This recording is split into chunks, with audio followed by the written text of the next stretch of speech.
Chapter 1643. Facing Big Sister Suya, who was standing on the snow, Lamias did not dare to move recklessly. What she was afraid of, it would happen. She felt that the snow that she was hiding in was welcoming a pressure. Big Sister Suya had already walked to where she was hiding. A sense of danger surged in her heart. Lamias instinctively broke through the snow that was buried on her body. At the same time, a sharp sword was thrusting downwards. Lamias was frightened. If she hesitated for a moment, she would not be able to avoid the sword. This also proved one thing. Big Sister Suya had already discovered her. The two female warriors followed Big Sister Suya to this place. When she arrived, she did not notice anyone. That could only mean that Big Sister Suya had arrived earlier than her. Suya's elder sister had even seen clearly how she had buried herself in the snow. That was close to be acquainted. Lamias quickly adjusted her posture. Big Sister Suya, you really don't care if I am an acquaintance. Don't you come earlier than I expected. Big Sister Suya held her sword and seemed to have dispelled the intention to continue. Maybe it is luck, or maybe I have underestimated you. Luck, Lamias said quickly.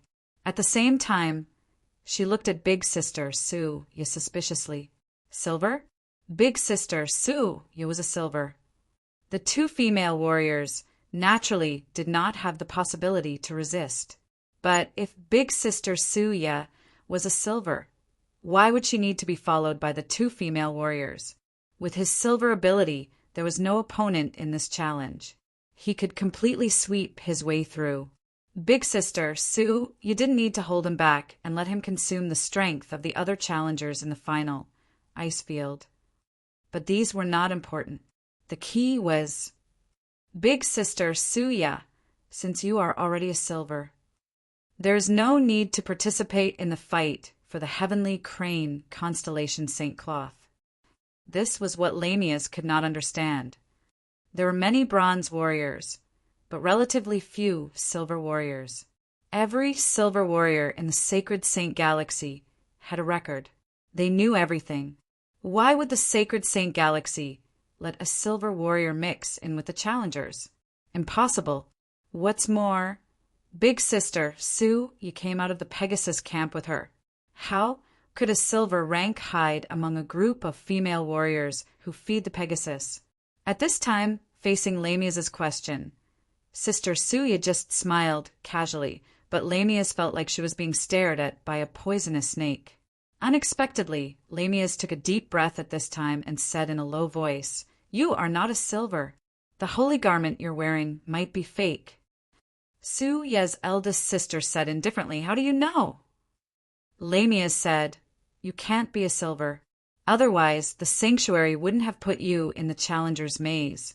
You can't be a silver saint. Otherwise, the gold and silver saints monitoring this battle would have acted immediately.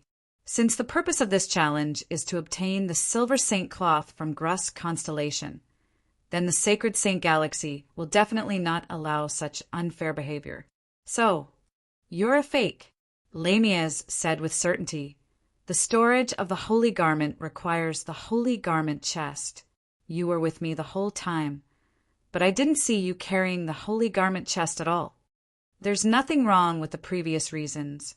Suya's eldest sister shook her head and said, But who told you that the holy garment must be placed in the holy garment chest? Only bronze saints will carry the chest everywhere. Silver saints and above, the holy garment has already fused with the user, don't you know? Don't know. All right, if there's a chance to go back to the Pegasus barracks, I will prepare more energy herbs for Nimitz. Ice field, on the high ground, a few pairs of eyes were watching the scene on the snow. Among them was Musha from Virgo Temple, the other few silver saints. Master Musha, what she's wearing is really a silver saint cloth, a silver saint said in surprise. When did the sanctuary have such a silver saint? Musha frowned at first, then pondered. A few silver saints were also pondering. The reason why they could still be so calm was purely because Su Ye's eldest sister did not kill the female warriors and only defeated them. If not to mention Mu Sha, the Silver Saints would have already taken action, or were on the way to take action. She's not a real Silver Saint. Mu Sha said indifferently, that's also not a Silver Saint cloth. At most, it's just a silver white armor. That kind of silver aura is simulated by her fighting spirit. Currently, her fighting spirit is rapidly depleting. Fighting spirit simulation? The Silver Saints were shocked. How is that possible? No, it's possible. Mu Sha suddenly said, there's one person who might be able to do it. Who? Jack. Mu Sha said slowly he might be able to.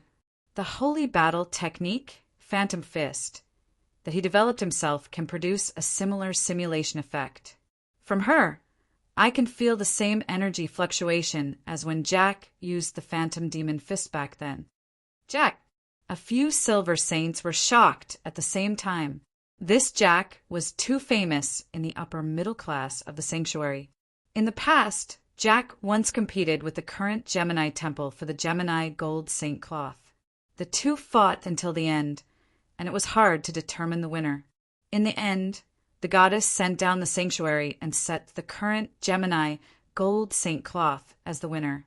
The reason was that Jack had tarnished the glory of the Saint Seiya and privately learned the Underworld Gladiators' Underworld Battle Technique and the Ocean Gladiators' Ocean Battle Technique. He was unscrupulous in order to win.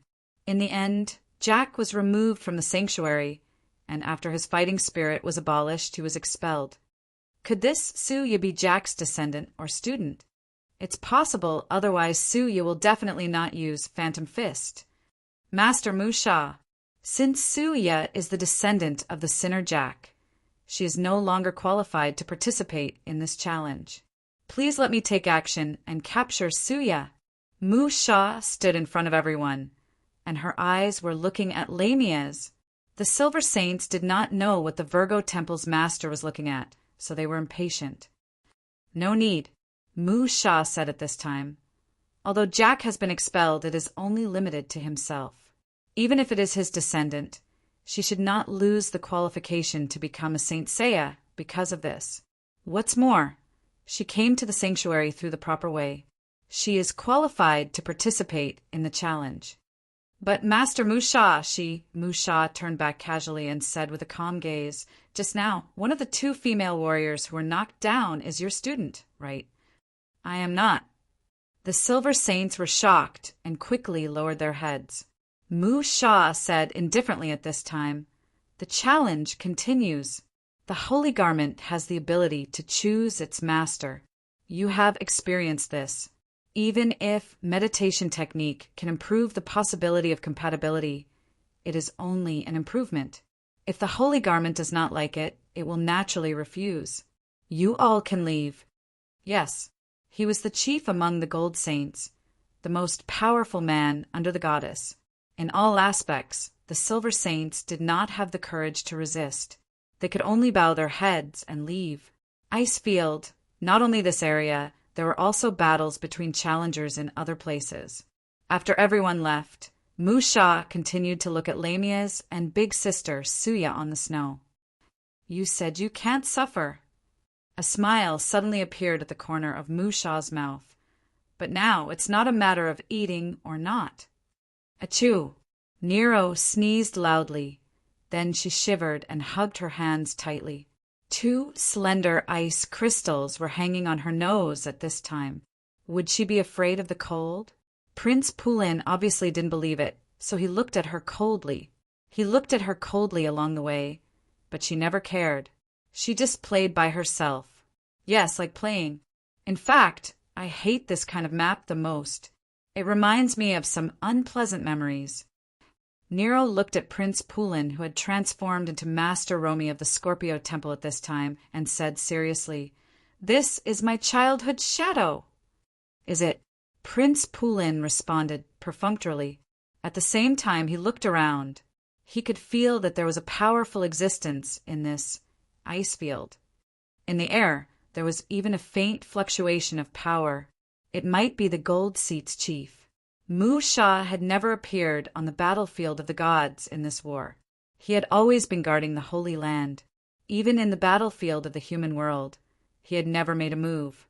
However, the underworld's execution organization of the human camp had never succeeded in attacking the Holy Land. The Pantheon Mountain hoped to end the war in the human world as soon as possible, and so did the underworld. Therefore, Prince Pulin's action this time. This was something that Prince Pulin had to do for the sake of something that was about to happen to him. He needed a higher reputation and prestige to be able to inherit the glory of the Netherworld King. Really? Nero shivered again at this time. I was trapped in the ice and snow for a training. For half a year, I was drinking snow water. Sometimes when I was hungry, I could only chew a few pieces of ice. So I especially hate eating ice cubes. When I buy happy drinks, it's always non-ice. But ice cream is different because it has flavor. I especially like to eat it. Ice cream?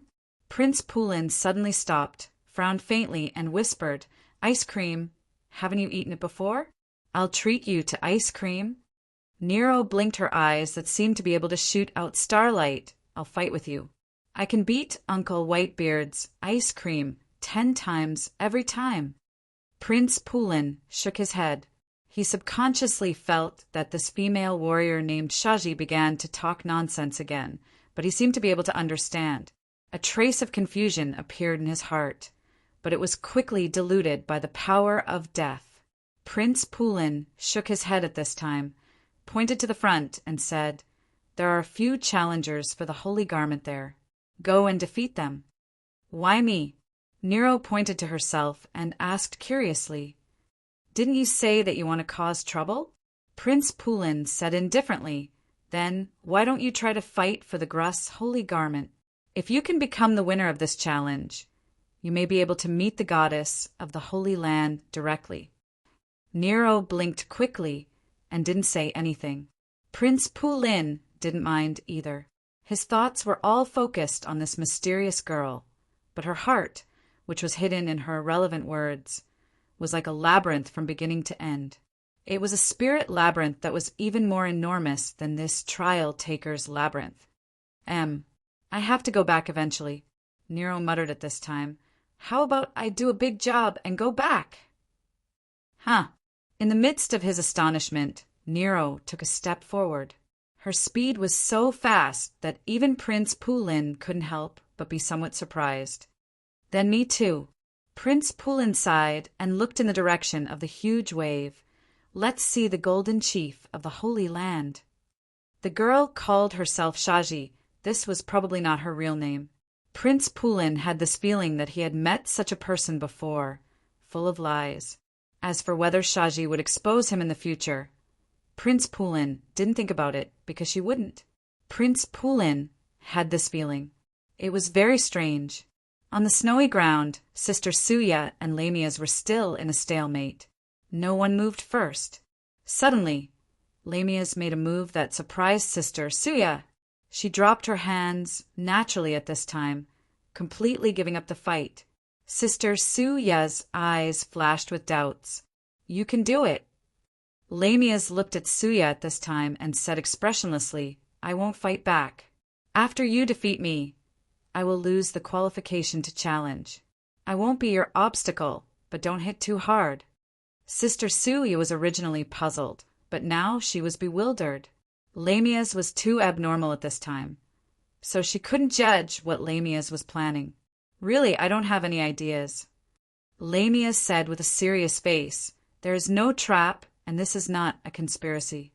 I really want to give up this challenge, so you should defeat me quickly. Don't waste time with me." Sister Sue, you didn't move. There must be something wrong with this abnormality. She concluded that Lamia's must have some special plans. What kind of plans did she have? It was just that the feeling in her heart was getting stronger. She even felt that the person she needed to find had entered the ice field and might be nearby. The hope of leaving was close at hand. How could she have time to tangle with Sister Suya? "Okay, since you don't want to fight, then I won't be polite." Lamia's directly broke out the fighting spirit in her body at this time. Her fighting spirit was actually just a beginner. Naturally, she didn't have any profound means. It was as if she suddenly had a body of divine power, and at this time, she just waved it randomly. But the strength of the fist was real. Seeing Lamia's fist, Sister Sue, you didn't remain indifferent, and instantly responded. But Lamia's suddenly withdrew her fist at this time, and actually hit her fist with her face. Face against fist? No one would use such a fighting method. Sister Sue, you suddenly sneered and dodged at once.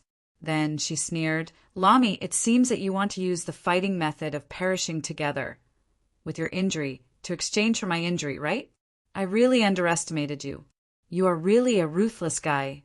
You can even be so ruthless to yourself. Lamia's didn't say anything. This sister, Suya's imagination was a little too good. She really only wanted to receive a punch on her face and then fall to the ground and not get up, directly admitting defeat, that Virgo gold. She didn't know where he was hiding, secretly peeping at her. Lamia's couldn't help but sigh. It seemed that she could only fight seriously with this Sister Suya and then lose. Anyway, she knew that she really couldn't win Sister Suya. Even if her strength was doubled, she still couldn't win. Chapter 1644. Lamia's did not know that if she were to go all out, to what extent would she be able to fight with Big Sister Suya? She thought, even if she could not defeat her opponent, it would not end in an instant. Virgo Temple's Mu Sha was definitely watching from an unknown place. He obviously did not want her to be so perfunctory. Speaking of which, her power seed was awakened with the help of Virgo Temple's gold rank. If she were to be in his position, if she were to give a stranger an opportunity, she would not be willing to let the other party be mediocre. Then Mu Sha's unyielding way to let her continue the challenge seemed to be justifiable. However, since she had already decided to go all out to fight with Big Sister Suya, Lamia's quickly adjusted her mood. But in reality, the matters of the world could easily exceed her expectations. Lamia's pulled out her sword, and Big Sister Suya also pulled out her sword. Their swords instantly slashed together, but at this moment, a third sword suddenly slashed in the middle of their swords. The huge force instantly pushed Lamia's and Big Sister Suya away at the same time, and on the snow there was an additional petite figure. Lamia's and Big Sister Suya were shocked at the same time. But this was the ice field in the final region where everyone was challenging the heavenly crane constellation St. Cloth. For a new challenger to appear, it was not unreasonable. Just that the other party did not choose to wait for Lamia's and Big Sister Suya to decide the winner before catching the cicada. Instead, she directly joined in, which seemed to be very unconventional. The snowstorm had already weakened. Lamia's and Big Sister Suya, who had stopped, suddenly saw that behind the female warrior who suddenly appeared, there was actually a long rope, and this rope was trapping 7 female warriors. This petite female warrior, after defeating the 7 female warriors, actually tied them up and dragged them all the way? Hello, both of you! The petite female warrior squinted her eyes and looked left and right at Big Sister Suya and Lamia's. She giggled and said, "Are you guys going to surrender, or should I beat you until you surrender?" This female warrior who suddenly appeared seemed to be very strong. Looking at her battle record, it was obvious.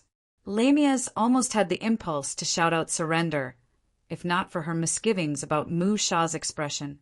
Suya's elder sister remained silent. The petite female warrior shrugged her shoulders. "I think I already know the answer. Come on. You two trash, come at me together. I won't kill you. I always know when to stop." Lamia's didn't move, but Suya did. She moved like a fleeing rabbit. Her speed was extremely fast. Compared to when she fought with her, she was even faster. Lamia's couldn't help but be surprised. She knew that Suya seemed to have held back a lot just now. But at this moment, the petite female warrior turned her hand and slashed. Without even moving her feet, she had already slashed Big Sister Suya, who had launched a fierce attack. The shock wave even broke through the snow on the ground.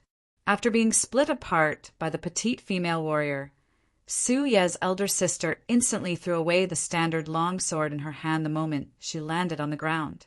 She straightened her legs and unleashed her battle will as she waved her fist again. The power of dozens of fist shadows was quite astonishing, but the petite female warrior sneezed and instantly broke through Su Ye's dozens of fist shadows. With a side kick, Su Ye's elder sister was kicked away.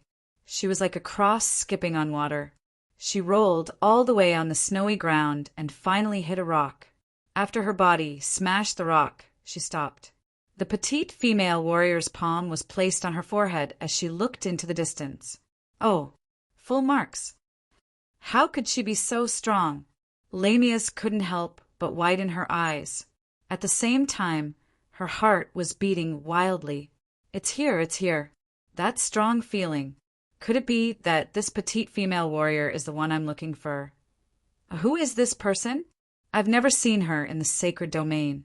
Why is her strength so? On the peak of the snowy ground, the silver warriors were also shocked.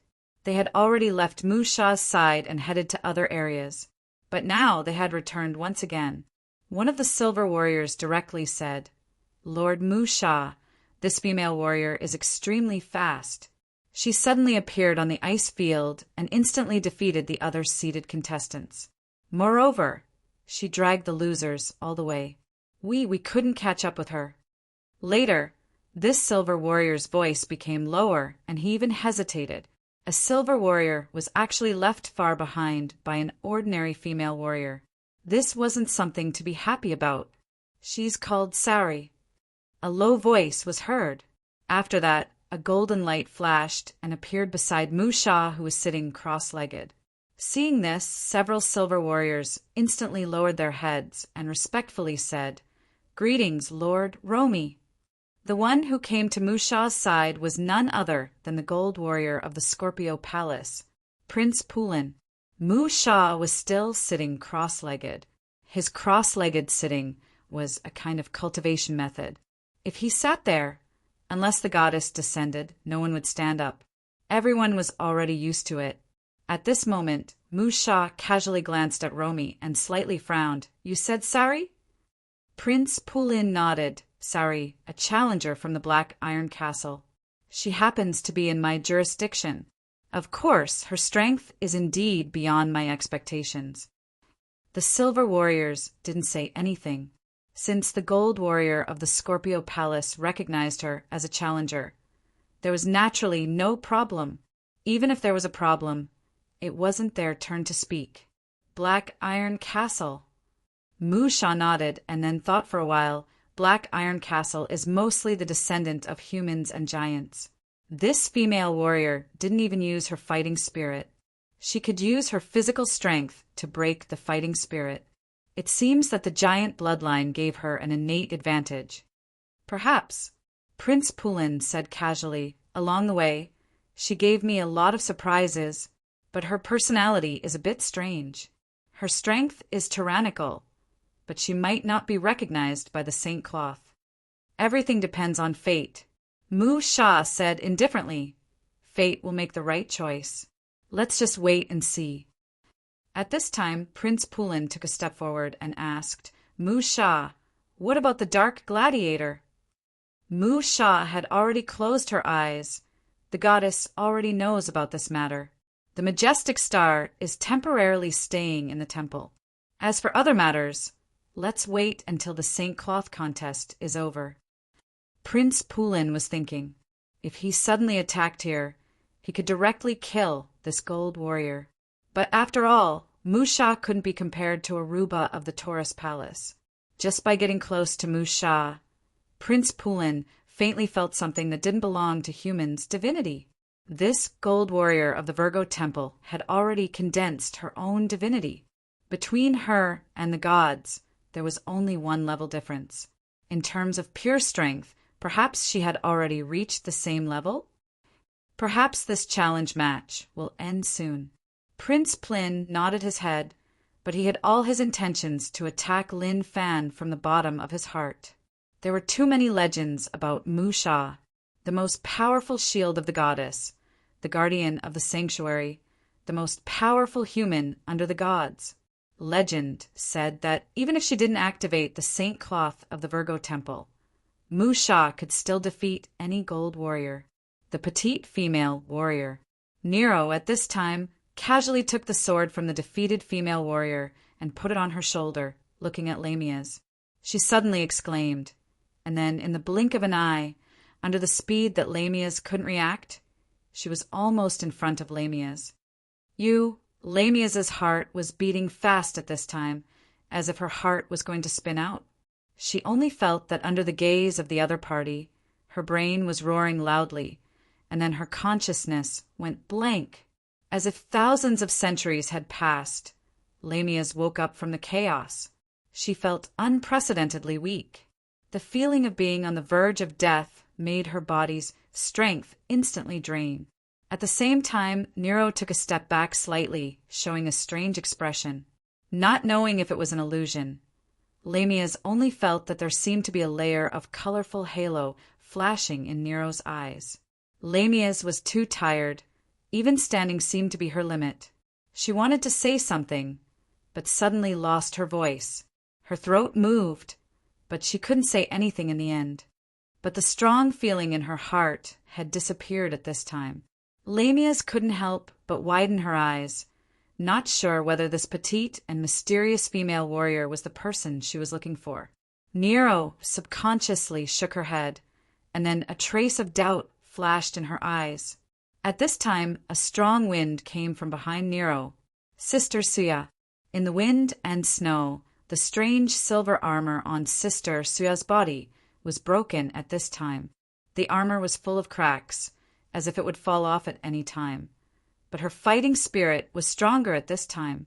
The fighting spirit was like a burning flame at this time, wrapping around Sister Suya's body. This time Sister Suya only threw a punch, but Lamia's, who was in front of the fist, saw that the fist was expanding crazily. That fist seemed to have expanded by hundreds of times in an instant. However, just the change in size from this perspective was enough to make one tremble in fear. Nero blinked. Before the huge fist arrived, she raised her foot. She used her foot to catch it, then raised her palm, turned it into a hand knife, and directly chopped down. Lamia's only felt a breeze blowing, and the huge fist had disappeared. Sister Suya covered her arm at this time. Her face was pale, and her body was even trembling. "Why are you so strong, even your fighting spirit?" Sister Suya's eyes were wavering at this moment. "I have developed illusory magic fist to a higher level than the teacher. For this challenge, I only need a chance to prove to." At this time, Nero reversed the long sword and used the sword hilt to directly burst into Sister Suya's mouth. Lamia's clearly saw that Sister Suya's teeth were knocked out by the violent means in an instant. "Cruel. Are you annoying?" Nero yawned and picked her ears. "If you can't beat me, then you can't beat me. It's useless to say more. As your enemy, does the enemy know? The enemy has no interest in knowing what you're carrying. As for me, I just care about the pleasure of bullying you, understand? I'm bullying you now, understand?" She was probably bullied badly in the past. Lamia's subconsciously had such an idea. Sister Suya's eyes gradually dimmed. Her silver armor shattered directly at this time, scattering like ice crystal dregs. Then she fell to the ground and lost consciousness. Nero stepped forward, stepped on her casually, then looked at Lamia's again, and suddenly said, "What did you do to me just now?" What did I do?" Lamia's was shocked. The feeling of sudden disappearance made her unsure if the petite female warrior in front of her was the target she was looking for. Nero glanced at her suspiciously, then felt that such verbal questioning was too inefficient. While she was thinking about which more extreme interrogation method should be used, Lamia's had already fallen to the ground. Nero was startled, as if she didn't expect it. After Lamia's experienced the strange spiritual changes just now, her spirit was close to the limit. In the end, she couldn't hold on and lost consciousness. This was the end of the battle on the snowy ground. No one would have thought that it would end up like this. On the ice cliff, Musha, who was sitting cross-legged, suddenly stood up. His expression didn't change, but his voice slowly reverberated throughout the entire ice field. The Heavenly Crane Constellation St. Cloth Challenge has ended. The final victor has been born. Following Musha's voice in front of Nero, there was suddenly a silver white pillar of light. At the same time, a silver box slowly floated. Go forward. Musha's voice sounded again. This was obviously directed at Nero. Touch the St. Cloth. If you can match it, the Heavenly Crane Constellation St. Cloth will belong to you. So this challenge had really reached the end. Originally, it might have needed to experience a fierce battle. But it was a pity that Nero suddenly appeared, causing the rest of the seated contestants. Before Sister Suya and Lamius fell, they were already sent out by Nero. Now, in the entire trial maze, there was only one challenger left, Nero. She naturally became the final victor, and also successfully obtained the qualification to activate the Heavenly Crane Constellation St. Cloth. If she could finally successfully wear the Heavenly Crane Constellation St. Cloth, she would be a member of the silver ranks in the sacred region. Oh, Heavenly Crane Constellation? Nero blinked her eyes as if she had encountered something fun and walked into the light pillar without saying anything. The group of silver ranks at this moment were slightly nervous as they watched the scene.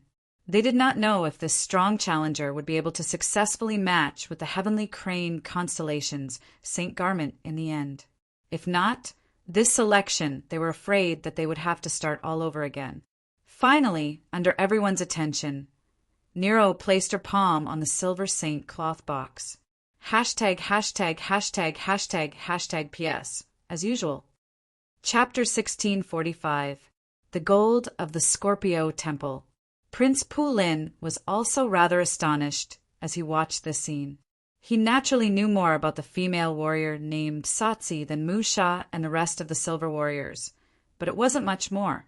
However, Prince Pulin was certain that Shaji was definitely not from the sanctuary. Otherwise, how could she remain indifferent after seeing him kill Aruba of the Taurus Temple and even take the initiative to come over and seek to join them? However, Prince Pulin held a skeptical attitude towards the question of whether Shaji could inherit the Heavenly Crane Constellation Saint Cloth. The reason why he could wear the Scorpio Temple's golden Saint Cloth was entirely because his blood had corroded the Saint Cloth. The gold Saint Cloth was jointly created by the goddess and the god Hephaestus. Only a stronger source of divine power could suppress the goddess power contained in the Saint Cloth. As the young master of the underworld and the successor of the next king of the underworld, the king of the underworld had already begun to transfer a portion of his divine power of death to the young master of the underworld before the start of this great battle. Furthermore, he had also instilled his own divine blood into Prince Pulin, giving Prince Pulin almost unlimited potential. The silver Saint Cloth was one grade lower than the gold Saint Cloth, but it was also personally created by the goddess and Hephaestus. Although it did not contain much divine power, it was almost impossible for a mortal to suppress it with brute force. No matter how weak the divine power was, it was still the power of the gods. In essence, it had already surpassed the limits of all human power. Therefore, the Saint Cloth had the initiative to choose the successor.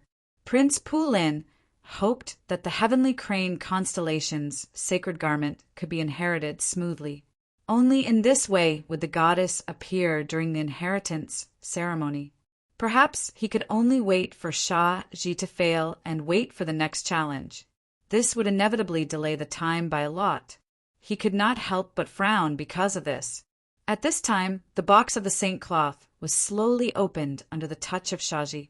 Nero, the Saint Cloth that represented the constellation Grus, finally appeared in front of everyone's eyes. It was a relatively simple set of women's armor. The entire body was shining with silver light. After looking at it, Nero reached out to touch the Grus Saint Cloth again. However, just as her fingers touched the corner of the Saint Cloth, her fingers were frozen. Nero blinked and seemed a little surprised. The holy garment is rejecting her. On the ice cliff, a silver-ranked warrior shook his head. She may be strong, but it's obvious that the holy garment doesn't favor her. Looks like we'll have to start a new challenge. Lord Musha, the results are out. Another silver ranker sighed and said, How do you think we should evaluate the qualifications for the second challenge? Wait. Musha waved his hand and said calmly, It's not over yet. Let's watch. It's still not over. Didn't Gruss Constellations, Saint Cloth, reject? Wait, what happened? You can do that? His fingers were already frozen, and his fingers were completely connected to the holy robe. The cold air was even rising along his fingers. Seeing that other than his fingers, his entire palm was about to be completely frozen, Nero suddenly said, I'll blow you up, okay? The cold air released by the saint robe instantly surged. Nero sneered and pulled out a long black katana from his body.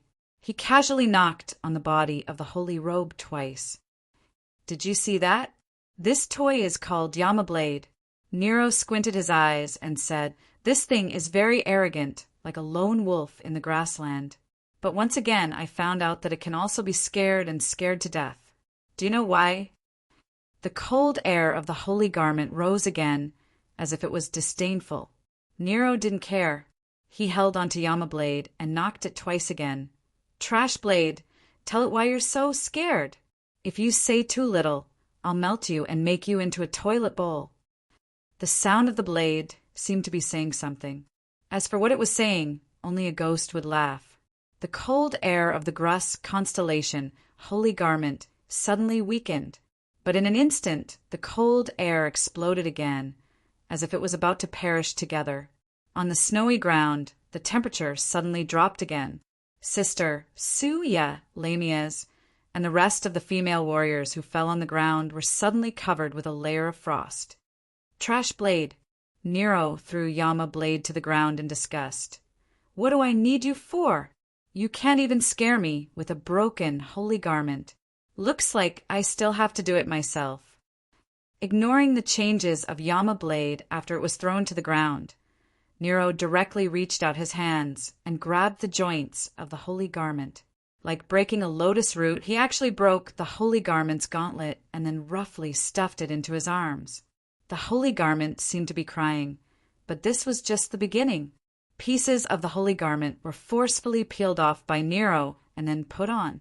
The surrounding wind was strong, and the cold air was like a substance, but the holy garment was being peeled off more and more.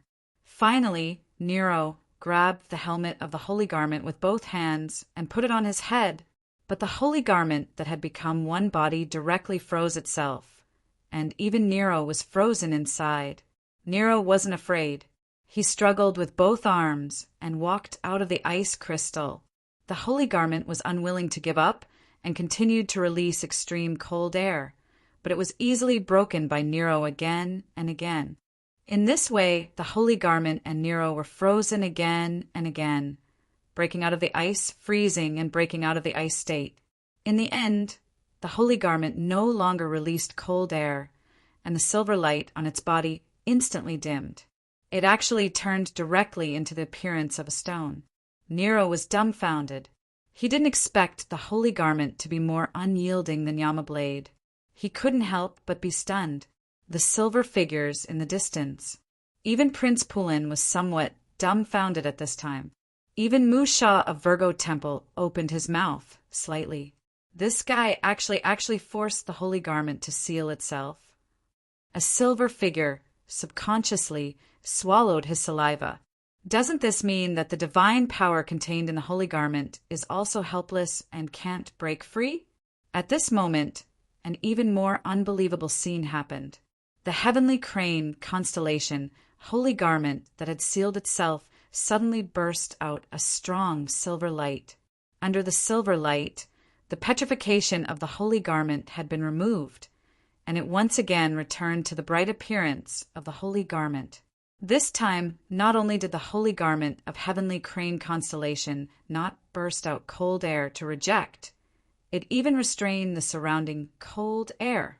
Nero swung her arm and found that the movement was incomparably natural. There was no obstruction at all. She casually punched out a fist that contained a burst of cold air. On the snowy ground, a trace of ice instantly spread out and only stopped after 10 meters away. Nero seemed to have gotten a new toy. She wantonly squandered the power of the holy garment on the snowy ground, extremely happy. On the ice cliff, everyone was silent again. After a long time, Musha slowly exhaled. His voice seemed to be a little tired. Looks like the holy garment of Heavenly Crane constellation has been tamed. She is the new silver of Heavenly Crane constellation. This battle of the holy garment ends here. Tamed. It was the first time the silver figures knew that the holy garment of Heavenly Crane constellation could be tamed. But this was said by the strongest under the gods, Chief Musha, so it should be right. Draw up the inheritance ceremony and report to Virgo Temple. Master Musha left just like that.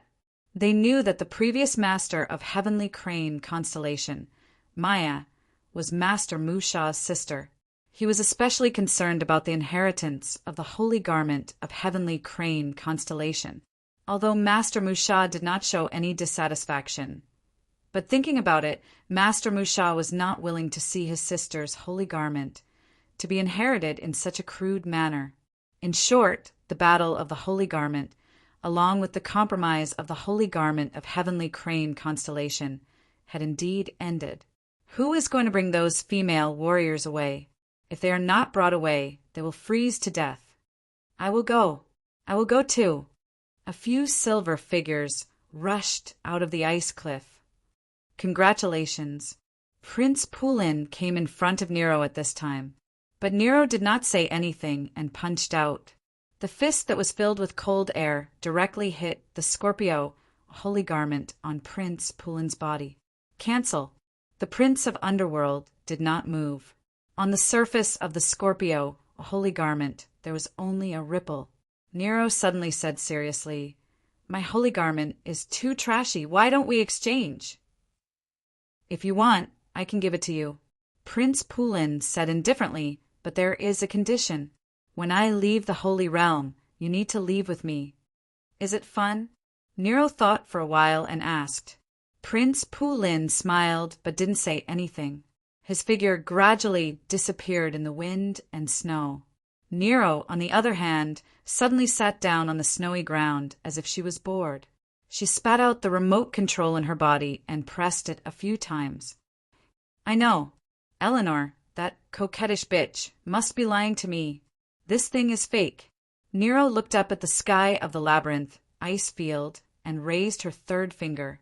At this time, a thunderbolt suddenly struck down. Nero was startled and quickly jumped up. She looked around suspiciously. Just as she was about to say something, another thunderbolt struck down. Nero's thoughts turned quickly, and she ran away in the blink of an eye. On ice field. On another ice cliff, the figure in black and white made costume also disappeared at this time. The battle for the Grus constellation holy garment had ended. A new Grus constellation, silver, had been born. The news almost spread in the entire Holy Realm at a terrifying speed. Soon, it would even spread to the human countries of the allied forces of the gods.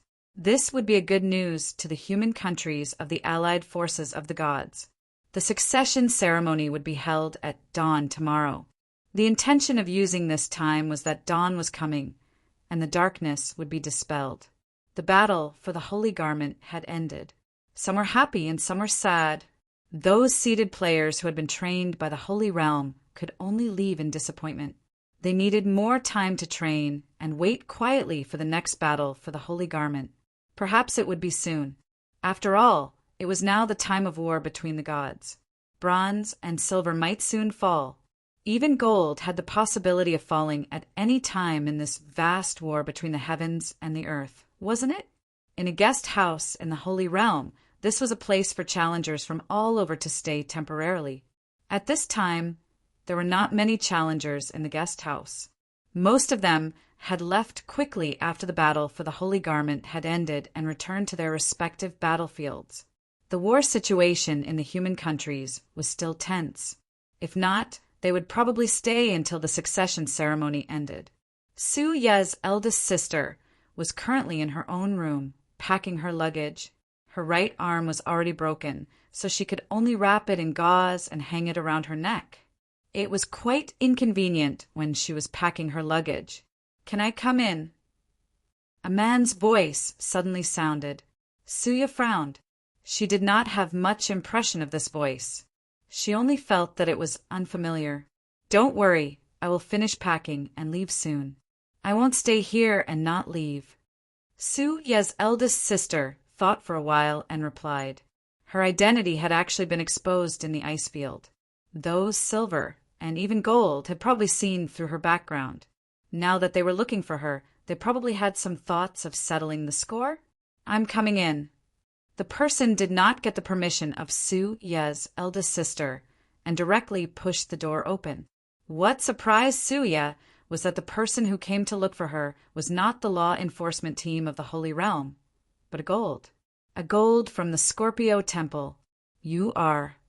Su Ye's face was full of shock. "Master Romy? You actually came back to look for me? Your name is Suya. You came from the Pegasus camp at the front line. Jack, who is he to you?" "Romy." Prince Pulin suddenly asked at this time.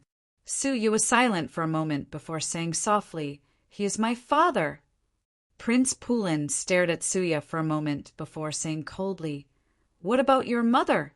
Why do you have the bloodline of the Banshee of the underworld in your body?" Suya was shocked.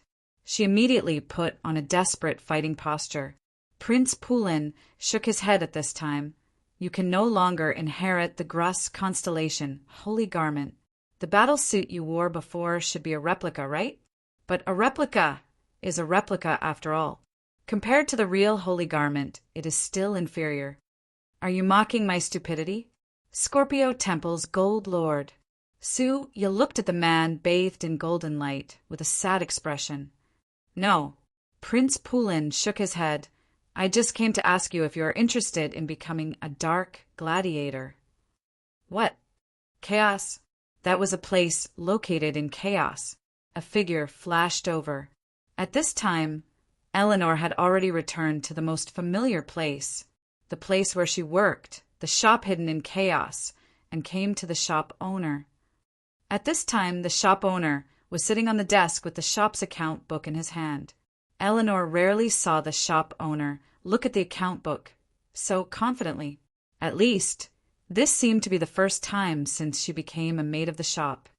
"Master," Nero became the winner of the Grus constellation, holy garment this time, and successfully wore the Grus constellation, holy garment.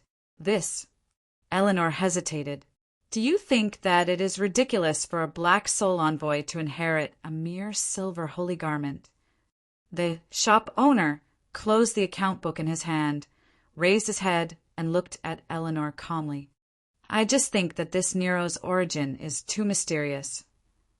Eleanor shook her head, then asked solemnly, "Is she really from the future?" The shop owner did not speak. At this time, he closed his eyes and leaned back on the chair behind him. Eleanor did not dare to speak. This shop owner liked silence, and it was the kind of absolute silence. She could only silently stand at the side and wait for the shop owner's instructions. After a long time, the shop owner suddenly said in a low voice, "He has come to my era." "Master?" Eleanor was suddenly shocked. She seemed to have realized what the shop owner was referring to by the shop owner, and at this time, Eleanor's body suddenly stiffened. She still silently stood at the side. It was just that her gaze and even her consciousness had completely stopped. At the same time, the other chair in front of the shop owner's desk slowly moved a person's seat. Finally, a figure slowly condensed on this chair. But it was not completely condensed.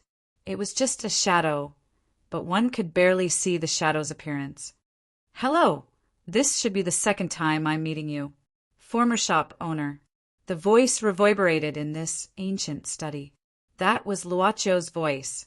Hashtag, hashtag, hashtag, hashtag, hashtag PS. I wrote a little too much, so it's late.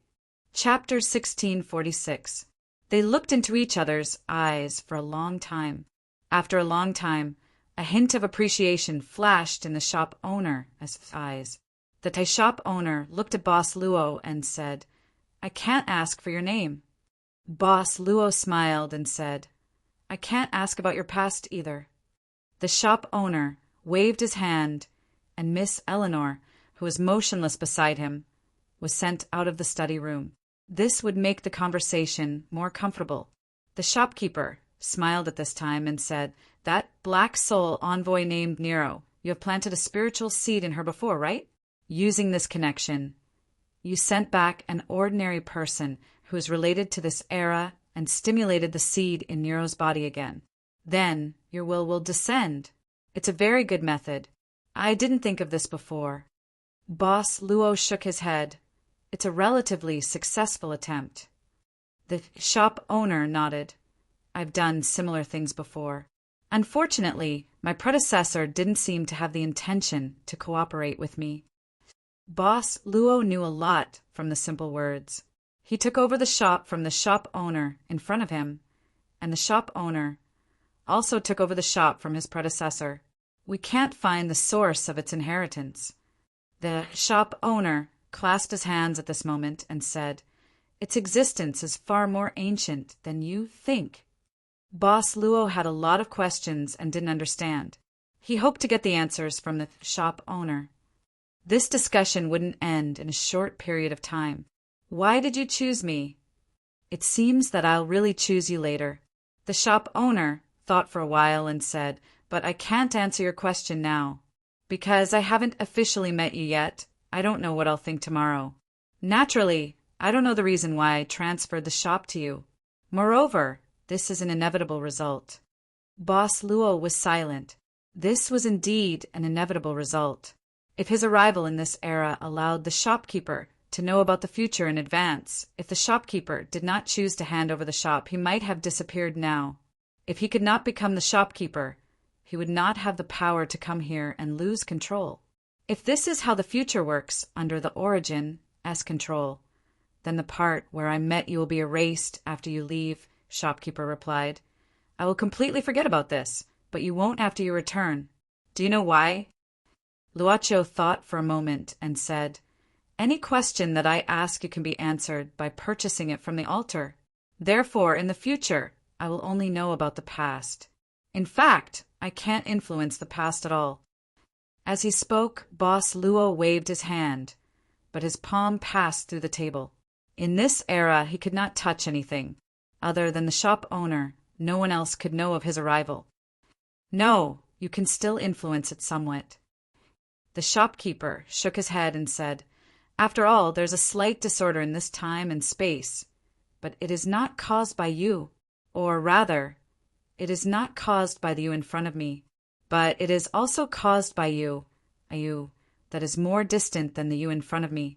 There is no doubt that you will be more powerful and wealthy, so you can do it. Do you know why I asked Athena to hold a war for the Grus sacred cloth?" Luaccio thought for a moment and said, "To cooperate with me?" "There is a key point in this war." The shopkeeper nodded. "It is also the closest coordinate that can allow you to successfully descend in this era. After all, what you are doing now is something that even the so-called gods can't do. Moreover, even if you succeed, even I, without the cooperation of another, can't do it." Luaccio shook his head. "You are richer than me. I am constantly evaporating my time, and I will soon reach my limit." The shopkeeper said, "In theory, I am not much more powerful than you. Everything is based on this much. You see, the capacity of this cup is fixed. I have 2 liters of water, and I can fill it up. You only have 1 liter of water, but you can also fill it up. The effect of what I do is the same as what you do. This is its base, its limit, and beyond this limit, it is the same. We don't have any so-called enemies. Even if you have more water, you can only fill this cup. So, it doesn't matter whether I do business or not." Boss Luo asked curiously. In his own era, he could be almost omniscient at any time, but the one in front of him was an existence that had been the shopkeeper for much longer than him. In his era, he was also at the level of omniscience. In the system of the shopkeeper, there were no so-called enemies in the shopkeeper. The relationship between the previous and the next was at most a relationship of communication. It is always better to be richer than to be poor. The shopkeeper smiled casually. For example, when I want to enjoy myself, but I don't have enough time, it will be very awkward. Of course, the direction of my development is somewhat different from yours. Your material needs may be simpler than mine. Boss Luo shook his head. His material needs were not high. The shopkeeper said, I want to be a warrior and you are like a mage. Our strength is equal, but a mage can do many things that a warrior can't. However, a warrior's body is stronger than a mage's, so it is safer. But the shopkeeper has an absolute defense mechanism. You see, an eternal, indestructible body like me is quite awkward. Moreover, once I transfer out of the shopkeeper, all these will be stripped from me quickly. You still have time. You can change this direction, Luaccio said directly. I like your suggestion. The shopkeeper smiled. It was a gratified smile, because this shows that you have a special ability to think for others. You are not even afraid that if I change my direction, it will lead to the disappearance of the current you, the disappearance of your era, and the disappearance of everything you have experienced in the future. After becoming the shopkeeper, you are almost omnipotent, but you don't mind that all these disappear. Tell me, how should I evaluate you? There are many things that I can't do, Boss Luo said faintly. For example, he couldn't have an era where he and his father existed at the same time. He couldn't even recover the emotions that were almost stripped away by the altar. This time, because of pride, he was angry once. The next time he encountered the same thing, he would not be angry anymore. If his emotions were a loophole, then every time it happened, it would be patched up by the altar, and the loophole would only become smaller and smaller. You have to understand that the things that you can't do is perhaps the price you have to pay for everything you have, the shopkeeper said. I don't know what kind of price I will pay in the future to hand over the shop to you, but I think the price is something that you can't bear.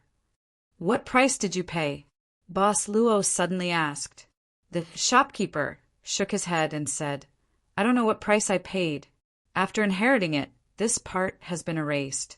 I have been searching for it, but until now, I haven't gathered enough things that I need to pay. The altar is quite fair. You may only pay an insignificant memory, but you will always want to know. You will also have the desire to understand. Then, the desire will expand infinitely.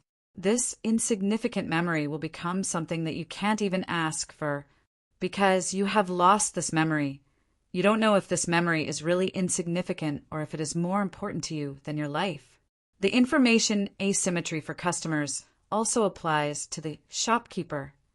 The shopkeeper is the biggest and most stable customer of the shop. You should know this. So, you really don't want to consider changing your direction? Luaccio suddenly asked. Shopkeeper said calmly, I've said it before. Regarding this meeting, after you leave it will be erased. What I've said, what I've discussed with you, it will only be never happened.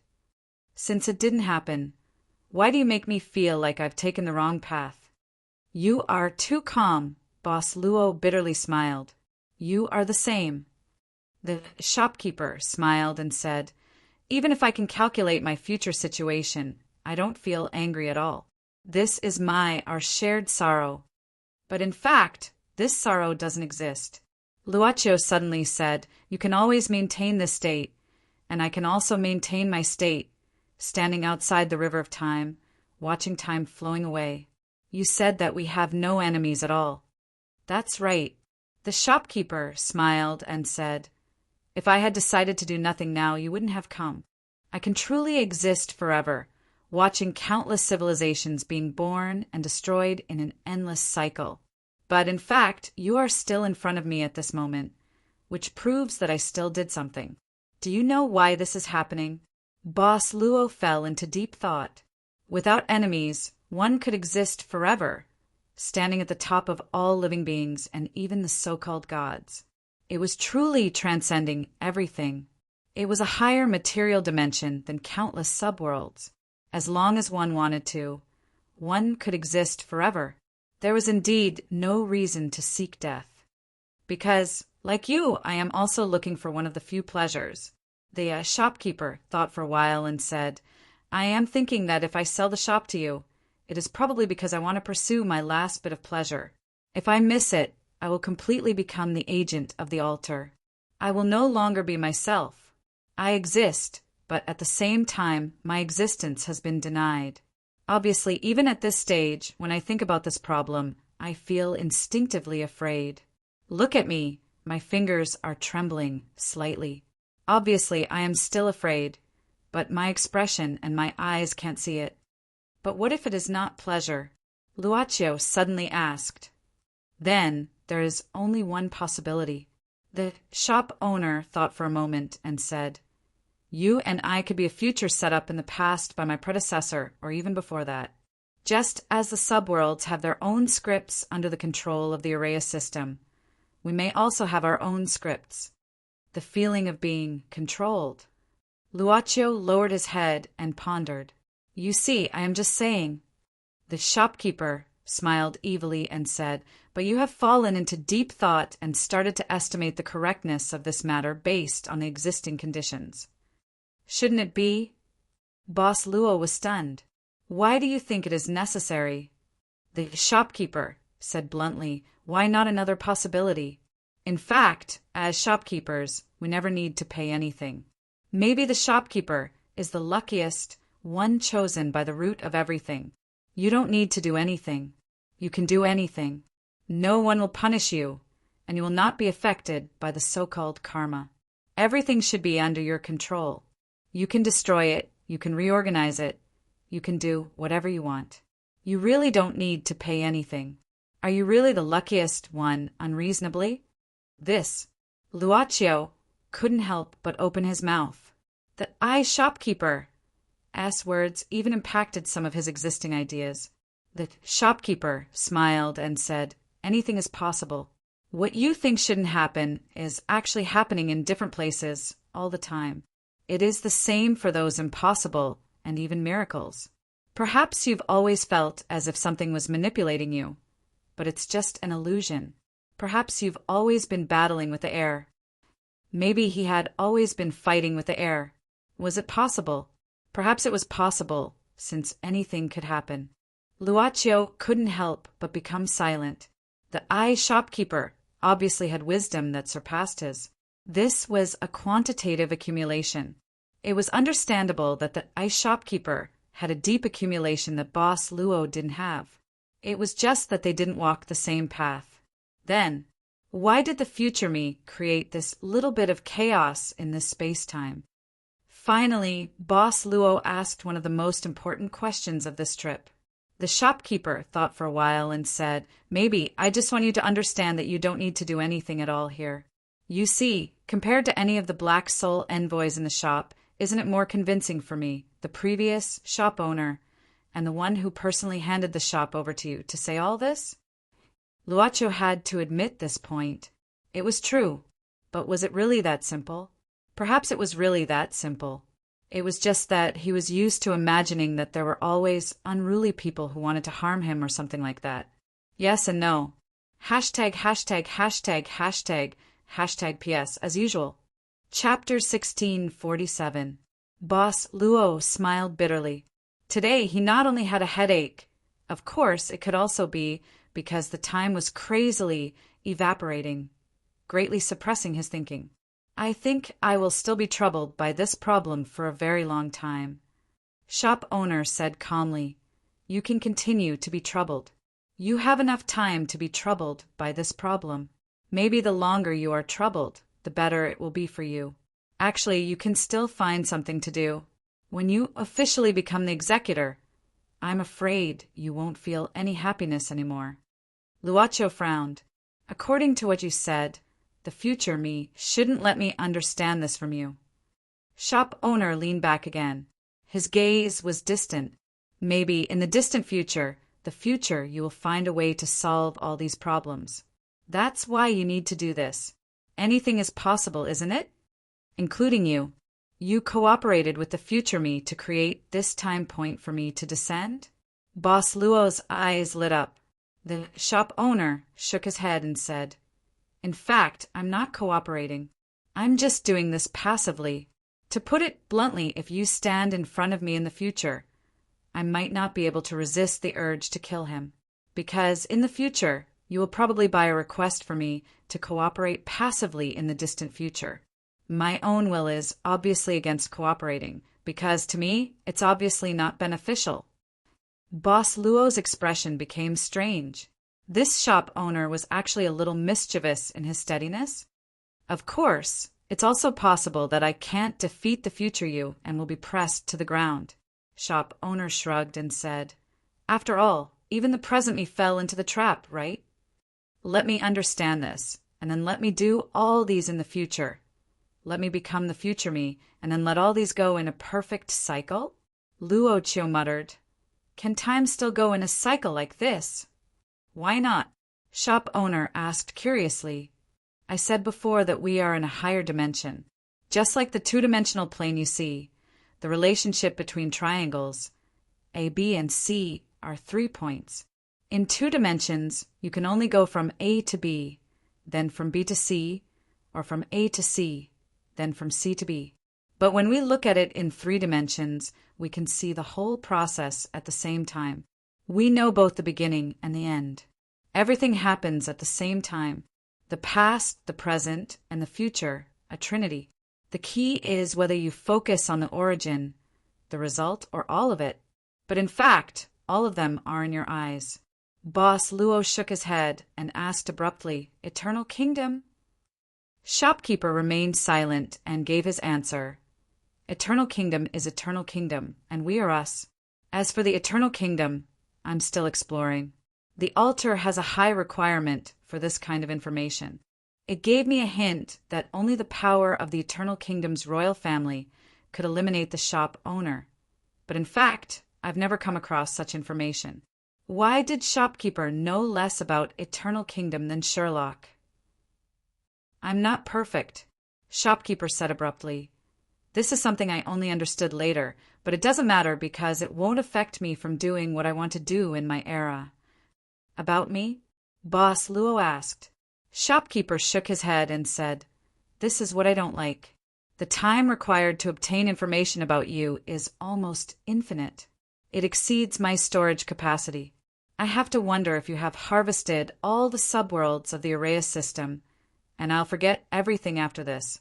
But it doesn't matter. Since this is the arrangement of the altar, I can't go against it. What's more depressing is that I'll forget everything in the future. I won't even know if I'm depressed." Despite that, the shop owner was still calm. "My time is almost up." Boss Luo shook his head. "I think so too." Shopkeeper nodded and said, "Otherwise it's unfair to me. I'm also a shopkeeper, and I should be the luckiest one who can do whatever I want." "What exactly did you experience after that made you lock yourself in the room?" At this moment, the shop owner didn't look like what Yu Yi described. "Last question." Boss Luo stood up, and his figure gradually faded. The evaporation of time didn't allow him to stay any longer. "Ask away." Shopkeeper nodded and said, "Ask whatever you want after this. I won't let similar things happen again, so you only have this chance.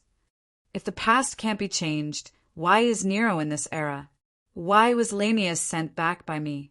That proves that they existed in this era." Shopkeeper glared at Luaccio and said, "This is the triangle drawn by you in the future. Don't you understand? You can also draw it as long as you have enough time. Do you understand? This is Shopkeeper, the one who can control the river of time and the so-called fate at will. And he doesn't have to take any responsibility. No matter what you do, there's always a stupid system called Arraya to take the blame and change all the variables for you. You can't resist. How is it? Are you satisfied? How can I give up this power in the future? I'm crazy. Get out."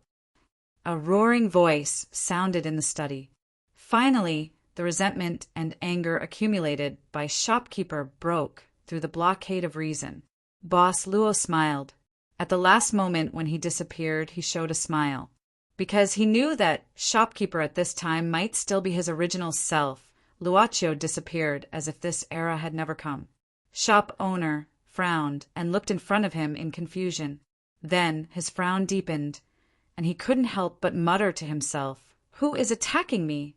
Is it my future self? Or the next one in the future?" A sense of urgency suddenly appeared in the shop owner's heart.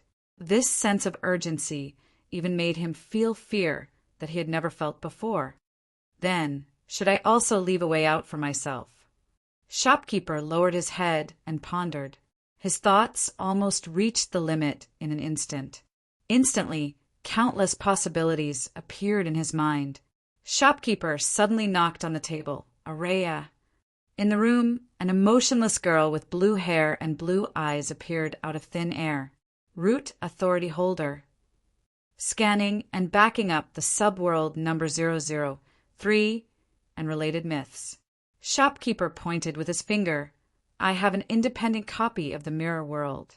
It will be completely independent from your entire system and not belong to your perfect world cultivation plan. Start data transmission immediately.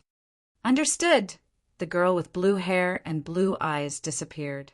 The shop owner quickly stood up and walked toward the altar in the depths of the shop. Facing the altar spewing out black mist, shopkeeper was silent for a long time. Finally, he gritted his teeth and said, I want a tributary that is completely independent from the long river of time, and shield it, no matter who inherits the shop in the future, as long as the time doesn't exceed mine. They won't be able to discover its existence. The altar didn't respond. After a long while, there was a slight vibration.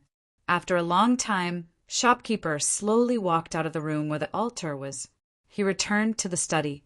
At this time, Miss Eleanor was waiting for him with a puzzled expression. The shopkeeper glanced at the servant girl and said coldly, I'll also set up more critical gates. I'll send all the subworlds that have been marked to the critical gates to create as many Black Soul envoys as possible. I need more sacrifices. Master. Miss Eleanor was shocked. Shopkeeper's time is almost at the bottom? Clearly there is still a lot of time. Don't ask. If you ask again, I'll kill myself. Shopkeeper waved his hand, and a trace of coldness flashed in his eyes. Let the Greek kingdom of God die faster. I need the souls of those gods. I got it. Miss Eleanor nodded in awe and then disappeared from this place, hidden in the chaos. Shopkeeper returned to the study alone. He leaned back on the chair and fell into deep thought. Why didn't the urgency in my heart lessen? Instead, it's getting more and more irritating. Do I really have to make a trip in the future? Do you allow me to do this? Origin. Answer me. In the room it was quiet, but shopkeeper's expression gradually became rich. He had gotten the answer, saying yes. In the sanctuary, dawn was about to arrive. The inheritance ceremony of the heavenly crane constellation St. Cloth was about to begin. Everyone was busy for this ceremony. The inheritance of the silver St. Cloth could be carried out by the 12 gold lords. There was no need for such a grand ceremony, but this time the goddess had descended and sent down an oracle. She would personally carry out the ceremony, which was why it was so grand. When Suya left the Acropolis where the goddess temple was located, she didn't alarm anyone. She just left with a destination. As for the direction of this destination, it was given to her by the Gold Lord of the Scorpio Temple. Become an underworld gladiator. Suya muttered to herself, but her footsteps were already far away. I will become an underworld gladiator stronger than a gold lord. Lamias later woke up in a sanatorium in the sanctuary. She could only find out what happened in the ice field from the guards. After finding out that the person who succeeded in inheriting the heavenly crane constellation St. Cloth was an unbelievably strong female warrior named Chi, Lamias's expression became extremely strange. Her name was Shaji. Could it be that her surname was Chung Fu? Chung Fu Shaji? Haha. But this gave Lamias a feeling of absurdity. She didn't know if the name Shaji was a coincidence, But when the female warrior named Shaji appeared in front of her, she had a strong feeling in her heart. It made Lamias think that she was the person she was looking for. But that feeling disappeared later, which made Lamias confused. Did she find her or not? Maybe she should go and confirm. The new silver heavenly crane constellation must be in the sanctuary now, and waiting for the inheritance ceremony at dawn. There were no guards in the sanatorium, so no one stopped Lamias from leaving. They were all busy with the inheritance ceremony, which made it convenient for Lamias. On the street, people came and went everywhere. Some were in a hurry, some were discussing. Basically, they were all about the new silver heavenly crane constellation. Lamias wasn't too interested in this. She just wanted to know where the new silver heavenly crane constellation was. Unknowingly, Lamias came in front of a familiar building again. It was in this building that she awakened the power seed and had a wonderful encounter with the gold lord of the Virgo constellation. Coming back to the old place. Actually, it was only 1 or 2 days, but Lamias felt like it was a lifetime ago. She subconsciously walked into the building. Those soldiers who were still guarding the body of the previous silver heavenly crane constellation, Lord Moy, recognized Lamias at this time. "It's you again." Can I go in and see?" Lamias asked subconsciously. "You, go in." The soldier thought for a while and nodded. "Lord Musha is also inside. You better be quiet." Lord Musha said, "If you come, you can go in." Musha! Why would he be here at this time? As the chief of the Gold Lord, he should be in the goddess temple, accompanying the goddess. After all, the inheritance ceremony was about to be held. Lamias walked into the depths of the building with doubts. She saw Musha in white again. Musha was sitting cross-legged in front of Moy's body at this time. Knowing that Lamias came, Musha opened his eyes. Looking at the confused Lamias, Musha suddenly said, "Do you know why I helped you?" Lamias shook her head, indicating that she didn't know. Musha pointed to the body on the stone bed at this time and said indifferently, "Because Moy, my sister." Lamias couldn't help but open her mouth. But Musha stood up at this time, walked to the body of his sister, and lifted the mask that covered the female's silver face. "This is me." Lamias only felt that her mind was blank at this time, looking at the body lying quietly on the stone bed. It was as if she saw herself. That was a girl who looked like her. Perhaps it was her who looked like her. Was this the reason why she could come back to this era? "I can feel that you are the reincarnation of Moy. Your souls are the same. This seems very ridiculous. After all, you look older than Moy, but it did happen in front of me." Musha said at this time, "You are not from this era, right?" Lamias opened her mouth, but no words came out. Musha, the strongest person under the gods. Hashtag, hashtag, hashtag, hashtag. Chapter 1648. In the empty room where the former silver Maya's body was placed, Lamias faced Musha and suddenly had a feeling of panic. The other party had pointed out her background in a single breath. If you were sure that a person came from the future, what would you do first? Lamias couldn't think of it. Perhaps if it was her, what she wanted to know most was about the future, especially everything about her future. Then what about Musha? After knowing this, how would he treat her? Lamias couldn't help but look at the girl, who looked almost the same as her on the stone bed. As Musha said, this girl seemed to be younger than her, 17 or 18 years old. She was younger than the bronze satyr she had met in the Pegasus camp before. The Maya lying on the stone bed was Musha's sister. Obviously she wasn't. The same soul, reincarnation of the soul? Maya, could it be her previous life in this era?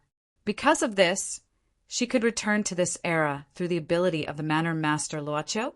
At this moment, Lamias's mind was in a mess. She couldn't understand everything in front of her. "Your silence, can I take it as your acquiescence?" Musha suddenly said. "Actually, I'm just guessing, a big guess." "Then, please tell me, which era did you come from?" Lamias looked up and hesitated. She suddenly thought of a series of chain reactions. It was reasonable to say that the past couldn't be changed, but since she came to the past era, her words and actions had already affected the future? You don't dare to say it, right? Mu Sha said indifferently, You're afraid that if you say it, the future will change, right? This man, could it be that he had the ability to see through the other's mind? Lamia's was shocked at this time. When she looked at Mu Sha again, there was a real reverence. Perhaps the future won't change because of this. Mu Sha shook his head at this time, because since you can appear here, it means that no matter what you do here, it has no effect on you who has already come to this era. Only when things are set and unchanged will your existence appear your arrival. In fact, in your era before your arrival, everything that happened in my era had already happened, and you were involved. Are you saying that no matter what I do here, I can't change the future? Lamia's was stunned. She frowned and said, What I don't dare to do from now on is actually something that has already been done. You can understand it this way. Mu Sha nodded. Of course, at least for me, that's what I think. Every era has its limits, just like how primitive people are unable to understand the arithmetic of the present. For me, the mainstream of thought in this era and the limits of knowledge are the barriers that limit me. I can only understand this much. That was already monstrous, all right? Lamia's couldn't help but lament in her heart. Indeed, powerful people and geniuses were the same no matter what era they were in. Lamia's couldn't help but think that if Mu Sha had been born in the future era of information explosion, his understanding of time and space would have been even more incredible. However, going back to the past doesn't mean that you can change the future. After going back, you might just repeat everything that has already happened. Lamia's lowered her head. I'm here because I was here before. Any futile attempt to change the past is just a fantasy. No, I'm more inclined to believe that it's not that you can't change anything, but that when you can change something, you will stop before you change it. Mu Sha's eyes suddenly lit up. At this moment, Lamia's seemed to see the infinite wisdom contained in this man's eyes. It was as bright as the stars. I don't understand. At this time, Mu Sha directly sat down, but after sitting down, his body floated into the air at the same time. His eyes gradually became deep. You will disappear. When you want to do something to change the past, it is the same as touching the foundation of your future. Because you have touched the foundation that can change your future existence, you will disappear. I think that when you are about to make a change, you will have this feeling. It will urge you to stop, let you know what you should do and what you shouldn't do. This is the arrangement of fate. Lamia's opened her mouth. She couldn't help but be shocked by Mu Sha's point of view. If, as Mu Sha mentioned, there were people in this world other than her who could return to the past, they clearly had the ability to change something. But when the change came, they would receive a revelation and know that they would disappear in the future. They would stop. They would definitely stop. From Lamia's point of view, she wasn't so great that she would never exist in order to change something in the future. That's not right.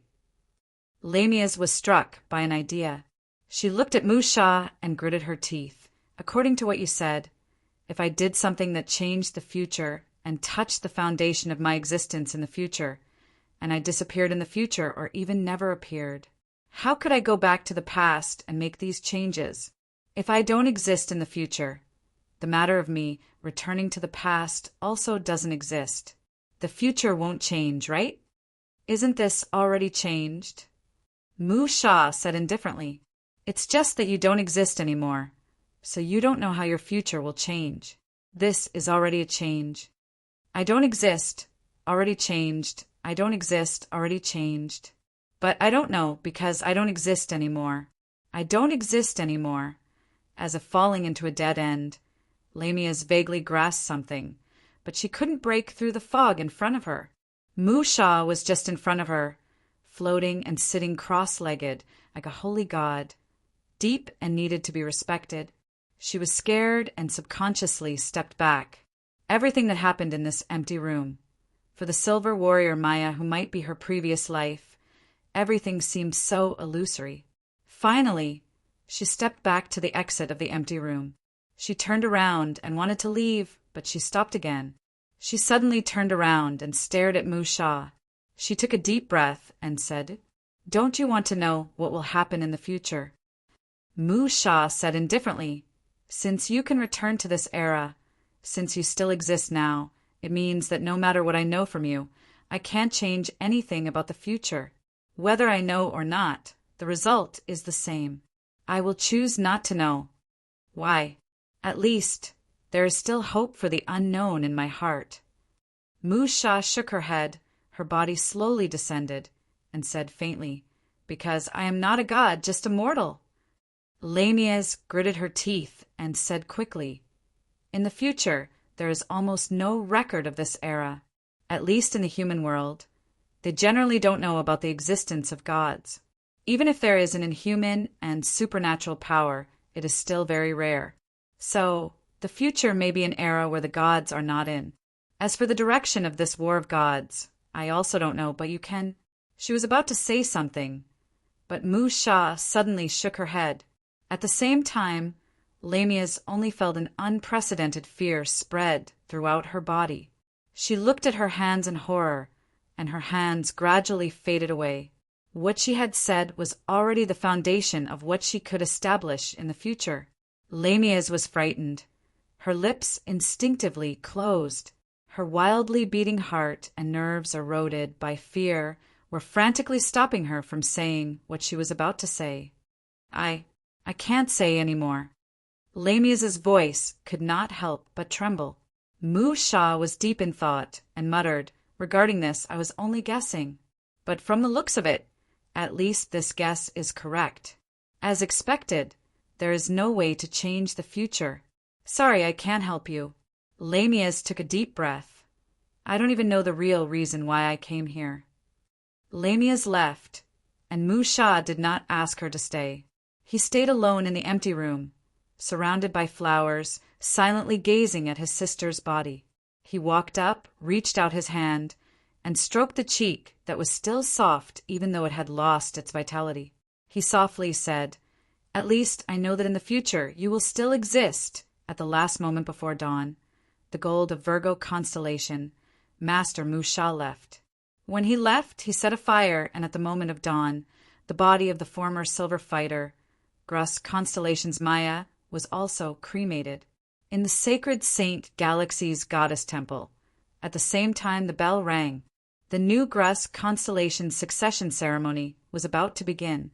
The girl was sitting on a platform at the top of the sacred Saint Galaxy's goddess temple. Her legs were kicking casually, and her hands were holding a basin full of food. At this moment, the young girl was eating in big mouthfuls while looking at the busy figures below. "Master Shaji, so you are here. The ceremony is about to begin. Please change your clothes immediately." Behind the girl, several maids were anxiously walking over. Originally, they were going to bathe and change clothes for the new silver fighter, Master Shaji, but when they were bathing, a few pure girls from the temple were blushing and their legs were weak. When they came back to their senses, Master Shaji was already gone. The frightened girls from the temple instantly woke up from some kind of aftertaste of happiness and hurriedly looked around. "I am thinking about a very serious problem." "The girl, Shaji," Nero said with a deep expression at this time. "Master Shaji?" The girls from the temple were startled. Nero said seriously, "How can I go back?" The girls from the temple naturally didn't know what the new silver fighter of Grus constellation was talking about. But the ceremony was about to begin, and this was the descent of the goddess. She would personally host the ceremony, so they couldn't be careless. Thus, the girls instantly mustered up their courage, walked to the side of Master, and directly lifted her up and dragged her back to the temple. Nero didn't resist. She reminded them that it was a long time ago that she was dragged like this. However, at that time, she was still a member of the Michael Club. In order to become a divine general, she received inhuman training. She would often be beaten half to death, and then be dragged away by others to clean up the mess. If she could be saved, then she would wake up in the infirmary. If she couldn't be saved, then she would either be incinerated or turned into fresh meat for the new species, Prometheus, developed by the club. I don't like being dragged, really. Nero suddenly said, Master Shaji, don't make trouble. Quickly change your clothes. Otherwise, the Lord Officiant will blame us. The girl said anxiously, Really, I will kill you. Ah! The girls screamed one after another. They only felt a terrifying panic spread throughout their body. Their strength had been sucked out, and they completely collapsed on the ground. Their bodies were still trembling.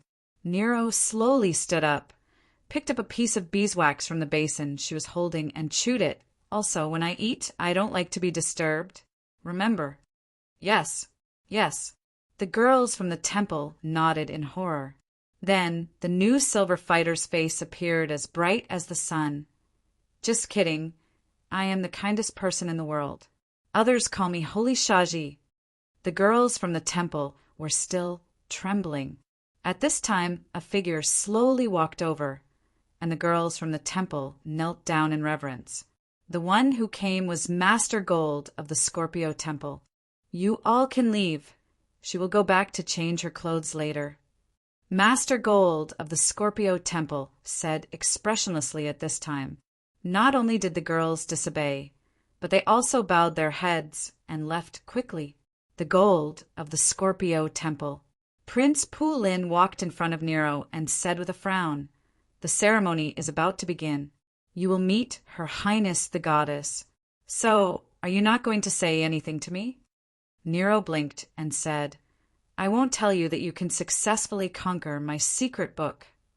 Prince Pulin only pretended that he didn't hear her and said indifferently, What's your origin? In this war between the gods, which side do you belong to? Is this very important? Nero smiled and said, I won't stop what you want to do, and I will even cooperate with you. Isn't that good? Prince Pulin was silent for a while, then suddenly threw a black dagger at Nero, and the dagger was directly inserted at Nero's feet.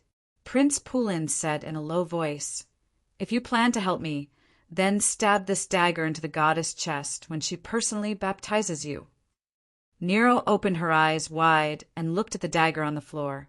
She looked at Prince Pulin in surprise and said, I didn't expect that you actually... Didn't you say that no matter what I do, you will cooperate with me? Prince Pulin said indifferently. Nero directly pulled out the dagger and then threw it to the ground. You really don't know how to play. What's so fun about stabbing the goddess to death with a dagger? Of course, you will stab with something else. In any case, I'm proficient in 36 plots, 72 postures, and 108 positions. You're looking down on my professional skills. You are looking down on me. I am angry. I hope you will appear in the ceremony later. After that, Prince Pulin, the young master of the underworld, turned and left. Chapter 1649. Quiet. The voice of the goddess temple officiant was heard in the square. Outside the temple, the warriors of the sanctuary stood neatly.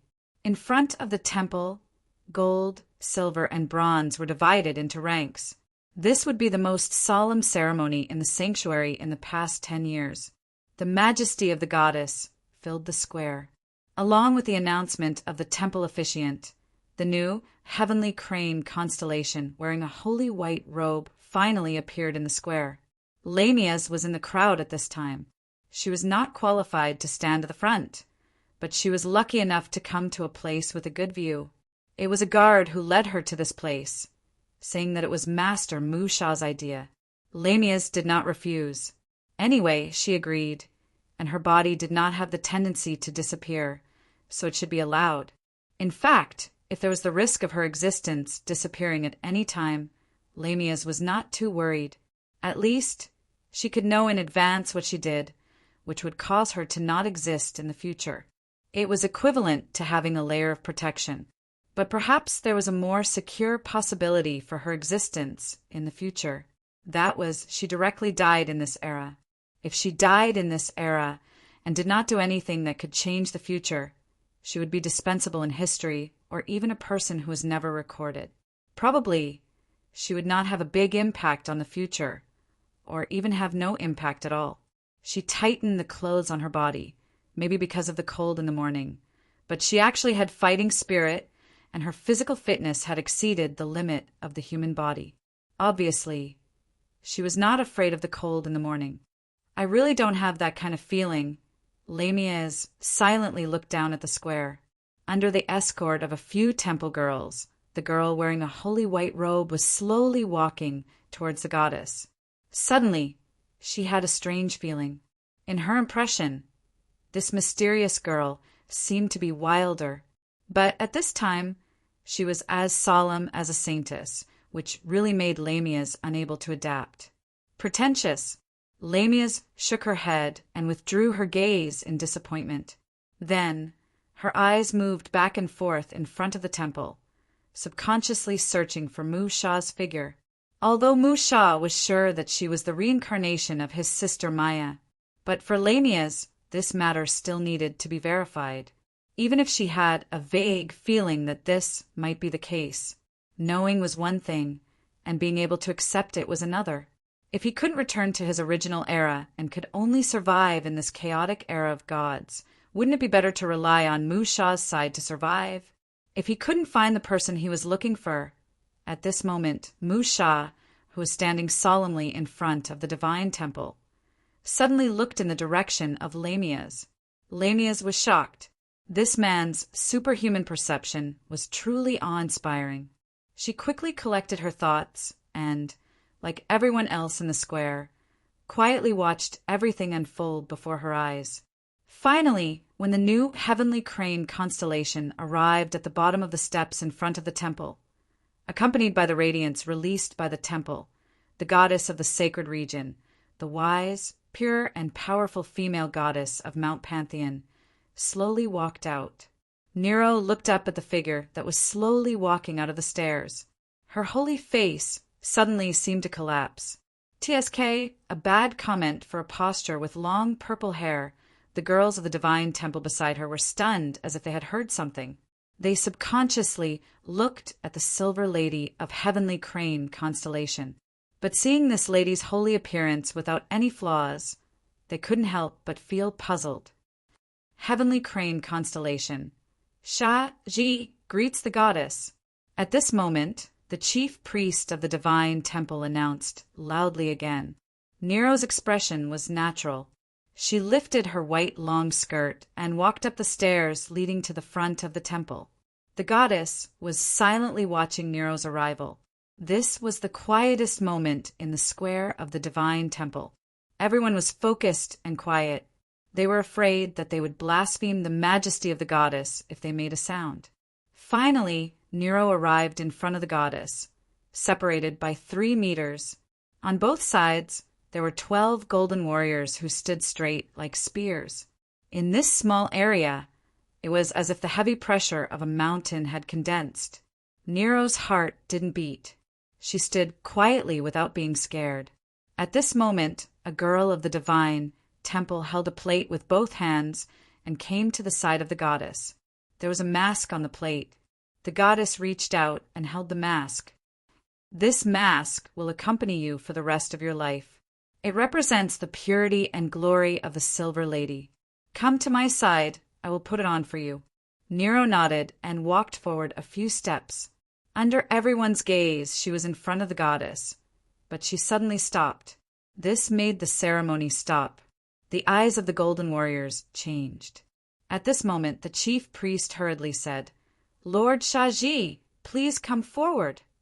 I have a question." Nero suddenly opened her mouth.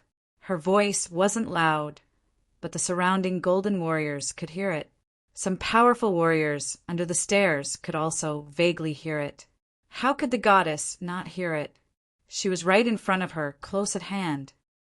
"What's the matter?" the goddess asked indifferently.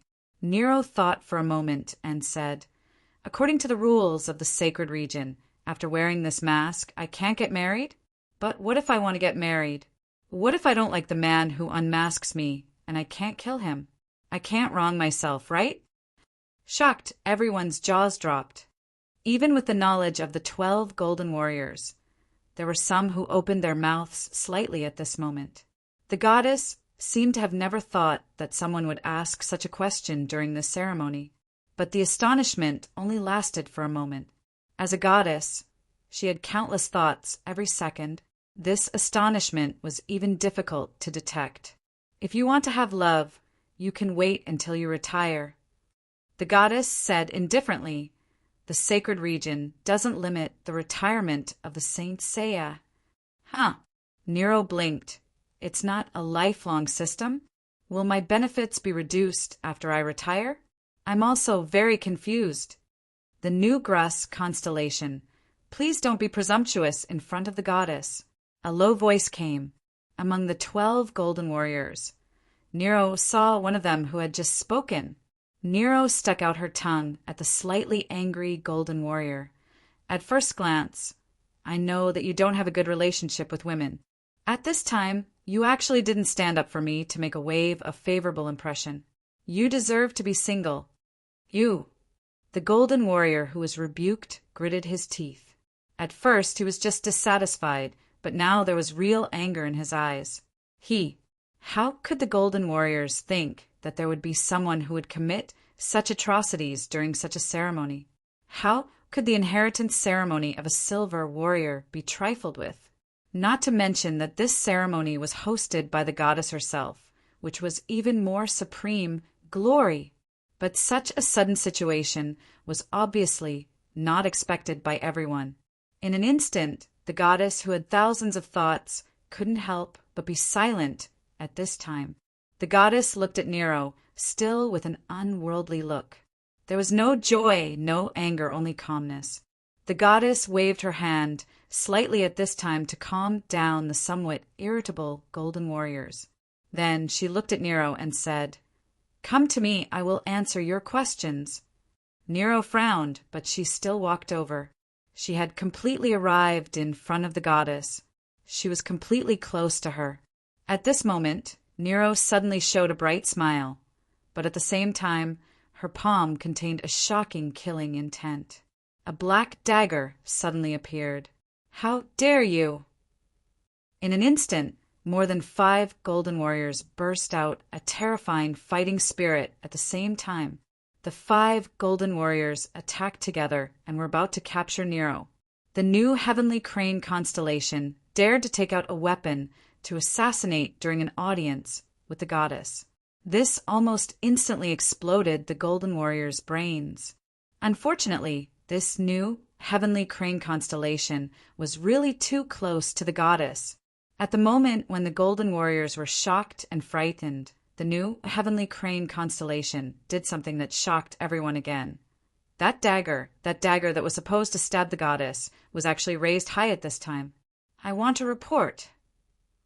Raising the black dagger in her hand, Nero shouted at this time, "A golden warrior threatened me to assassinate the goddess during the ceremony." Fists, palms, and even weapons. The golden warriors who attacked suddenly stopped abruptly. If they were a moment slower, these fists, palms, and even weapons would obviously directly smash the head of this new heavenly crane constellation. "What did you say?" The goddess frowned. At the moment when Nero took out the dagger, she was not afraid. Although it was just a clone that descended from the Mount Pantheon to the human world, there was an insurmountable gap between gods and mortals. In the face of assassination, the goddess was not afraid at all. But the dagger in Nero's hand vaguely revealed an ominous feeling, the smell of the underworld. "I want a report. It's this person." Nero shouted at this time, "It's him. He threatened me. If I don't do this, he will put me under his banner in the future. He wants to tie me up with chains and torture me with a brush made of black goat eyelashes every day. He also wants me to wear a holy garment and kneel down to suck him. It's this person." You're lying." The golden warrior that Nero pointed at was the one who angrily rebuked Nero at the beginning. Now that Nero pointed at him sternly, this golden warrior only felt a surge of coldness, regardless of whether this matter was true or not. Even if it was obvious that this was a false accusation, After today, his reputation would be stained. Benduff, the other golden warriors, looked at this golden warrior at this time. Don't listen to her nonsense. How can I do something that betrays the goddess? She must be a spy sent by the underworld. The golden warrior that was framed. Benduff's eyes seemed to be spitting fire at this moment. Capture. The golden warrior of Virgo Temple, Musa, who was silent, suddenly said at this time, Gruss, Constellation Sol! Nero didn't resist at all. She directly threw down the dagger and lowered her hands. The golden warriors that made a move immediately captured her directly. What I said is all true. Nero's eyes were red at this time. She said miserably, a small character like me, after going through hardships, finally achieved my dream, to become a glorious silver warrior. But in front of me, the golden warrior that deserves my respect told me that if I don't do this, my dream will be destroyed. He is a golden warrior. If he says that I am a spy from the underworld, will anyone believe me? Not only will I lose the opportunity to become a silver warrior, even will I become a sinner of the sacred realm, unable to wash away my stain in my life. My every move is under the surveillance of this Lord. I can only submit, but I am not resigned. I have been waiting for an opportunity.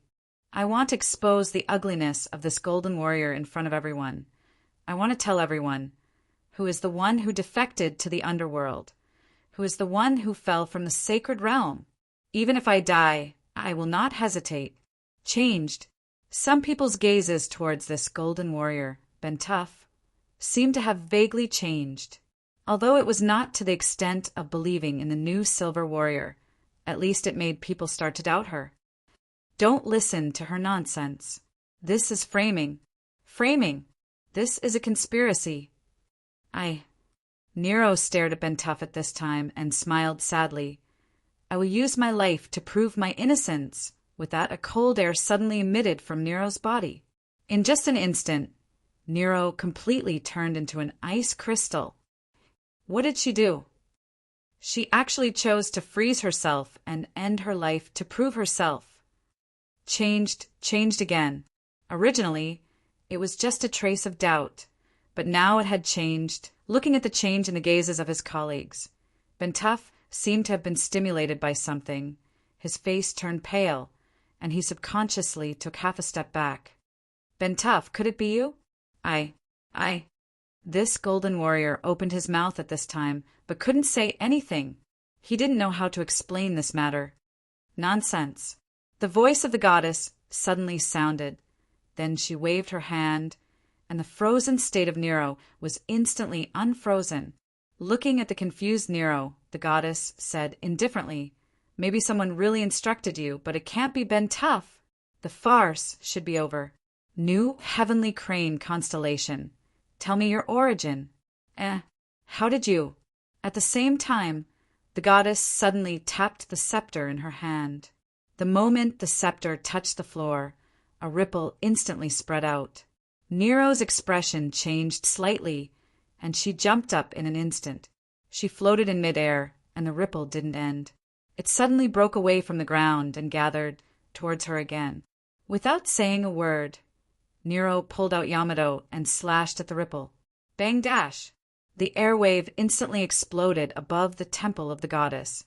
In the chaotic airflow, Nero's voice sounded again. It's not fun, let's go! Stay. Seeing that Nero instantly shot out of the Holy Region's citadel, Musha made his move. He stretched out his hand in the air, and a huge, transparent palm instantly condensed in the air and directly grasped Nero in the palm. Nero, who was in a predicament, directly transformed into Yamato without thinking. Yamato merged into her body and turned into a sharp blade armor, directly breaking the huge, transparent palm. Musha frowned slightly and rushed towards Nero. The two, in the blink of an eye, left the citadel of the Holy Region. Musha has already made his move. She can't escape. At this time, the golden warriors withdrew their gazes, and when they were about to ask the goddess for instructions, they saw a scene that made them angry, frightened, and unbelievable. Aruba, What are you doing?" That was the golden warrior of the Taurus palace, Aruba. At this time he was standing behind the goddess, and the pitch-black dagger in his hand pierced through the goddess's chest from the back. Blood dyed the goddess's white robe red. Everyone's eyes were about to burst. But at this time, Aruba of the Taurus palace stood there like a puppet with lifeless eyes. A trace of pain flashed across the goddess's face. The body that descended was heavily injured, and it would harm the original body. She looked around and finally sighed. "I didn't expect this. It seems that Uncle Hades cherishes you very much, right? Young master of the underworld. You will only escalate the war between the gods. Do you know that?"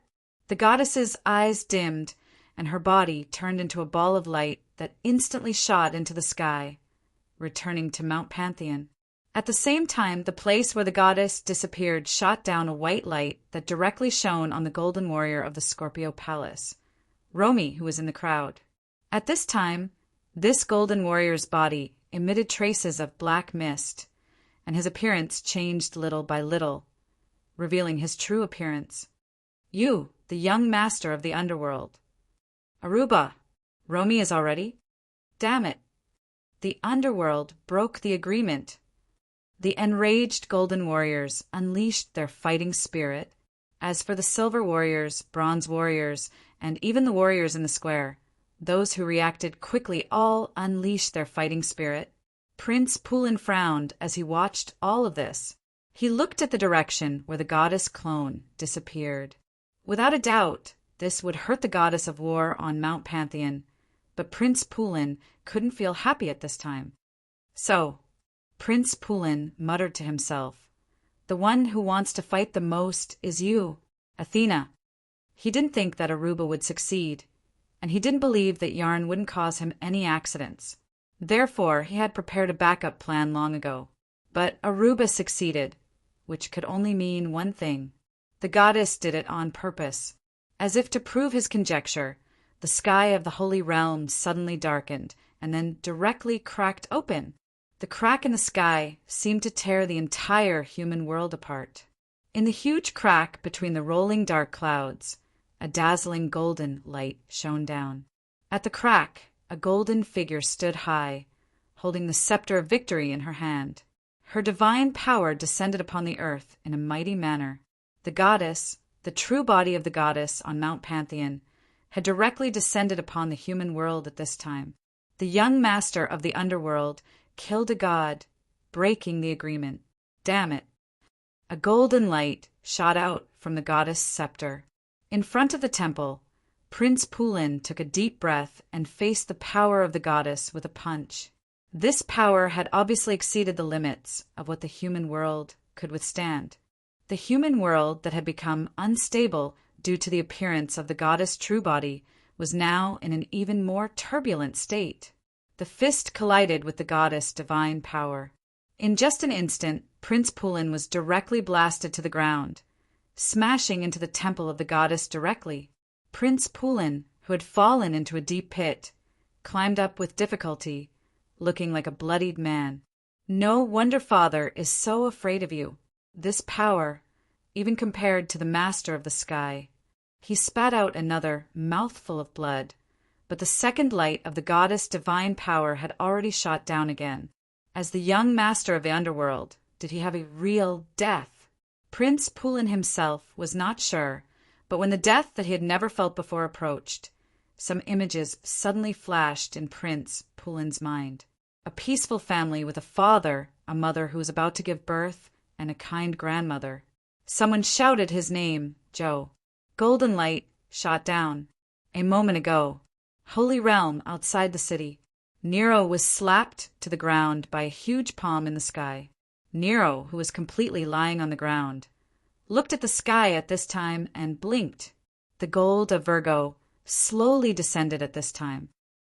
Not planning to run anymore? Mu Sha said indifferently. Nero directly deactivated the Yama form, sat up, patted the dust off her body, looked at Mu Sha and said, "I'm thinking about a very serious matter." "What is it?" Nero crossed her arms and frowned, looking pensive. When my boss made me out, he must have cut corners. I can't even beat you. But I can't kill you. Musha shook her head.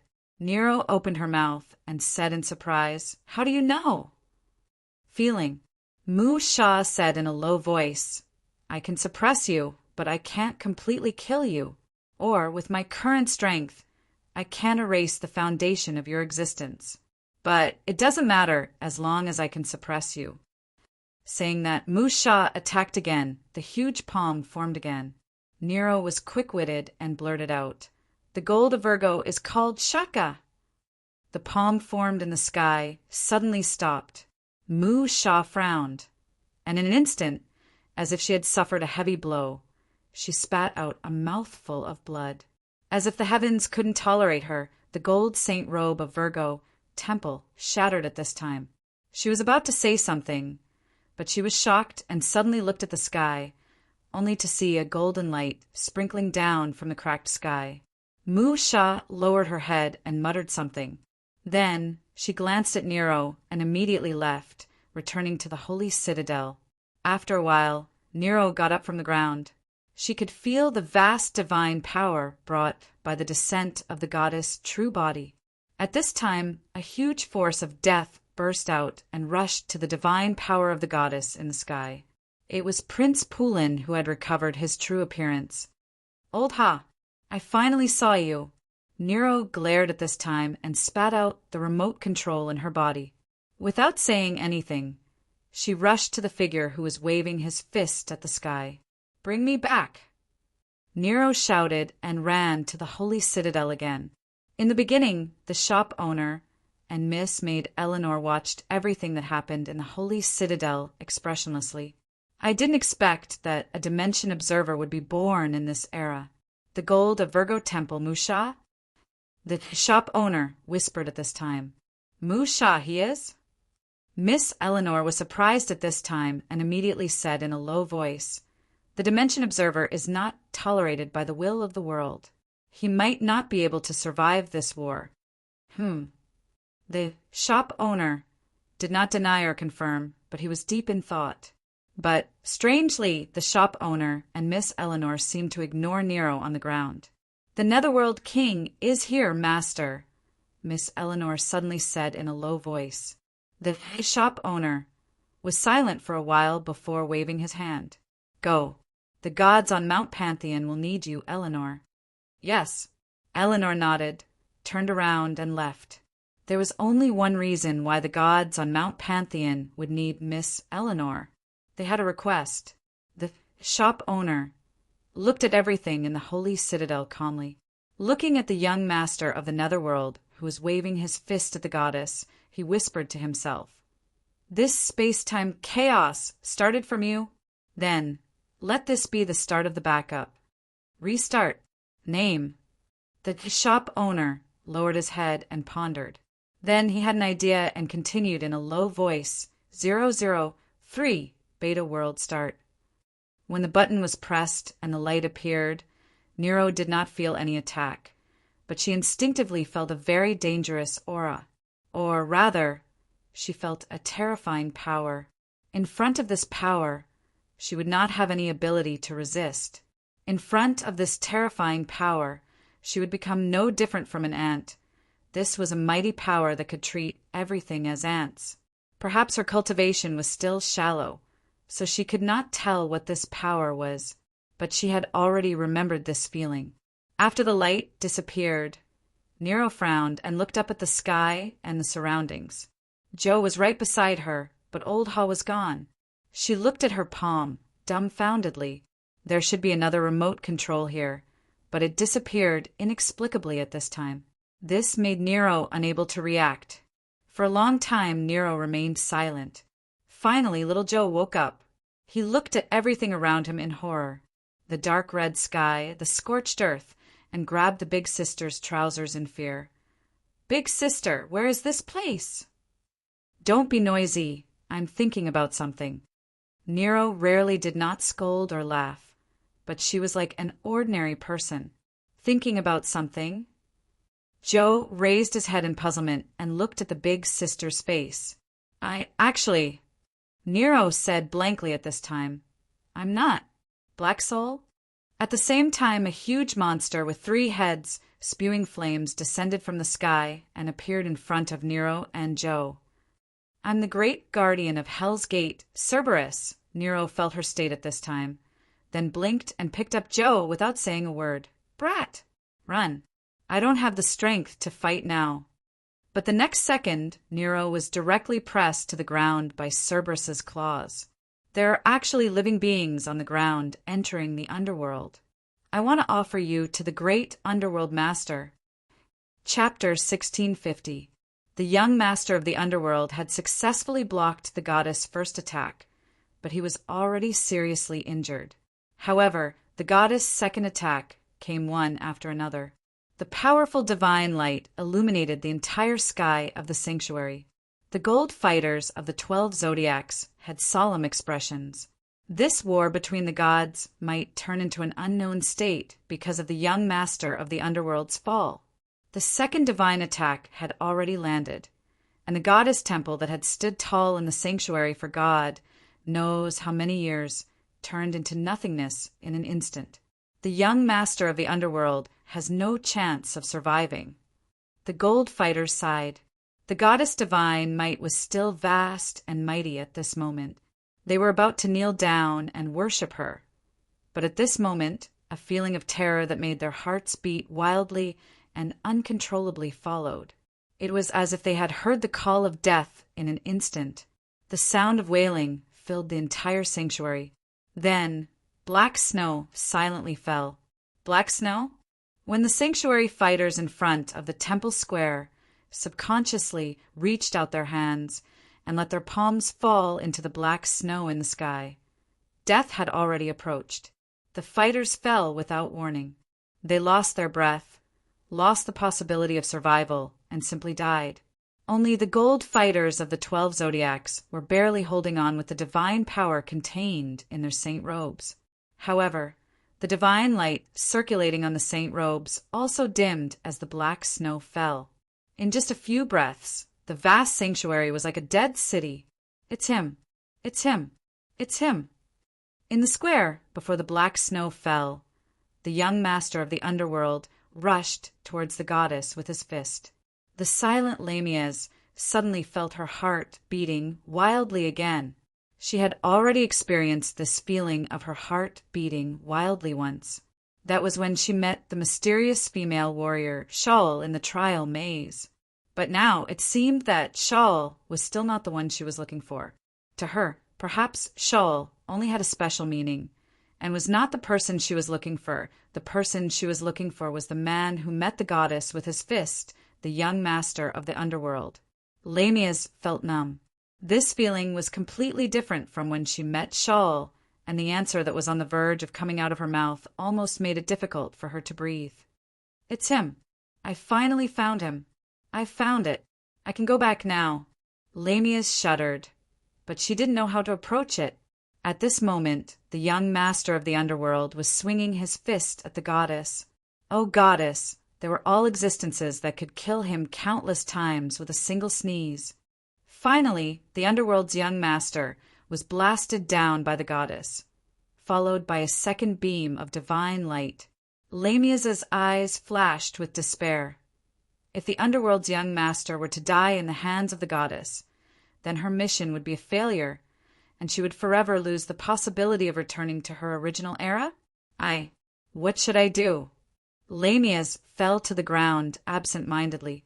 At the same time, black snow began to slowly fall from the sky above the Saint region. Lamias shuffled backward in fear as she watched the sacred warriors mysteriously fall down one after another. Even the guards who brought her into the square had fallen down as well. She should have fallen as well. But she was still conscious, and her life wasn't taken away. There was only one reason. Her body wasn't touched by the black snow. It was as if something was protecting her, causing the black snow to slowly bounce off Lamias's body as it fell. Lamias looked at her body in shock. Suddenly, she seemed to feel something and turned her head to look, only to see a man in white standing behind her. Moo. Shah! Because of this man's existence, the black snow didn't touch her body. Lamias looked at the white-robed Musha in front of her, wanting to say something but hesitated. Just like her, when the black snow fell, it automatically bounced off Musha's body. Only then did Lamias remember that Musha really was spotless, clean, bright, and had never been tainted by a single speck of dirt. What happened? Lamias asked in fear. The underworld king has descended. Musha didn't look at Lamias and only stared at the goddess in the sky, who had broken through the boundary between the god realm and the human realm. The underworld king. Lamias opened her mouth. At this time, the goddess's divine might was activated again, and the goddess's voice echoed above the sanctuary. Hades, Hades, you are the one who caused this catastrophe. You broke the agreement between the master gods and interfered in the human realm's battle. The eyes of the goddess were now looking at the destroyed sanctuary temple. On the ground, Prince Pulin, who was the underworld's young master, was seriously injured. However, there was a stalwart figure standing beside him. Father, you have descended to the human realm? Prince Pulin crawled up with great difficulty. He knew that the underworld king's appearance had blocked the goddess's second ray of divine light for him. The underworld king. Hades lowered his head to look at Prince Pulin and said indifferently, "You are my child. Even if you die in battle, you should stand on the ground." Prince Pulin lowered his head and said with a bitter expression, "I'm sorry, father. I thought I could seriously injure Athena. I didn't expect her to use this as a reason to start the great war of the three realms." Hades waved his hand and made Prince Pulin stop talking. He then flew into the sky and looked at the true body of the goddess in the sky. In the blink of an eye, a long time has passed. You have finally grown to the point where you can make your father make some kind of decision. Don't make a mistake, Hades, the goddess said indifferently. The underworld king smiled and said, "What? Have you forgotten how you were born? After all, you were born from your father's head. My relationship with my father is very good. You don't have to worry about me, Hades. Now, you have invaded the underworld and caused great suffering in the human realm and the divine realm. Even if you are the god in charge of death, you can't wash away your sins. Uncle Hades, please stop in time and accept the punishment of the god's mountain to wash away your sins. Since I am the god of death, how can there be suffering in the world?" The underworld king shook his head. "You said they are dead, but they are alive in the underworld and have become my people. It's just a change of place and a change of faith. How can there be death?" At this moment, a huge lightning bolt shot out from the crack in the sky and struck the underworld king in the sky. The underworld king was unmoved. The death energy on his body flashed, and the lightning bolt was instantly annihilated. The underworld king shook his head and looked at the crack in the sky. He said indifferently, "You are always so impatient. Athena and I are catching up." "Hades!" An angry voice came from the crack, and a pair of huge palms stretched out from the crack. The huge palms tore the crack open again. Finally, a huge face filled with anger appeared in the sky. Instantly, thousands of lightning bolts danced in the sky as if doomsday had arrived.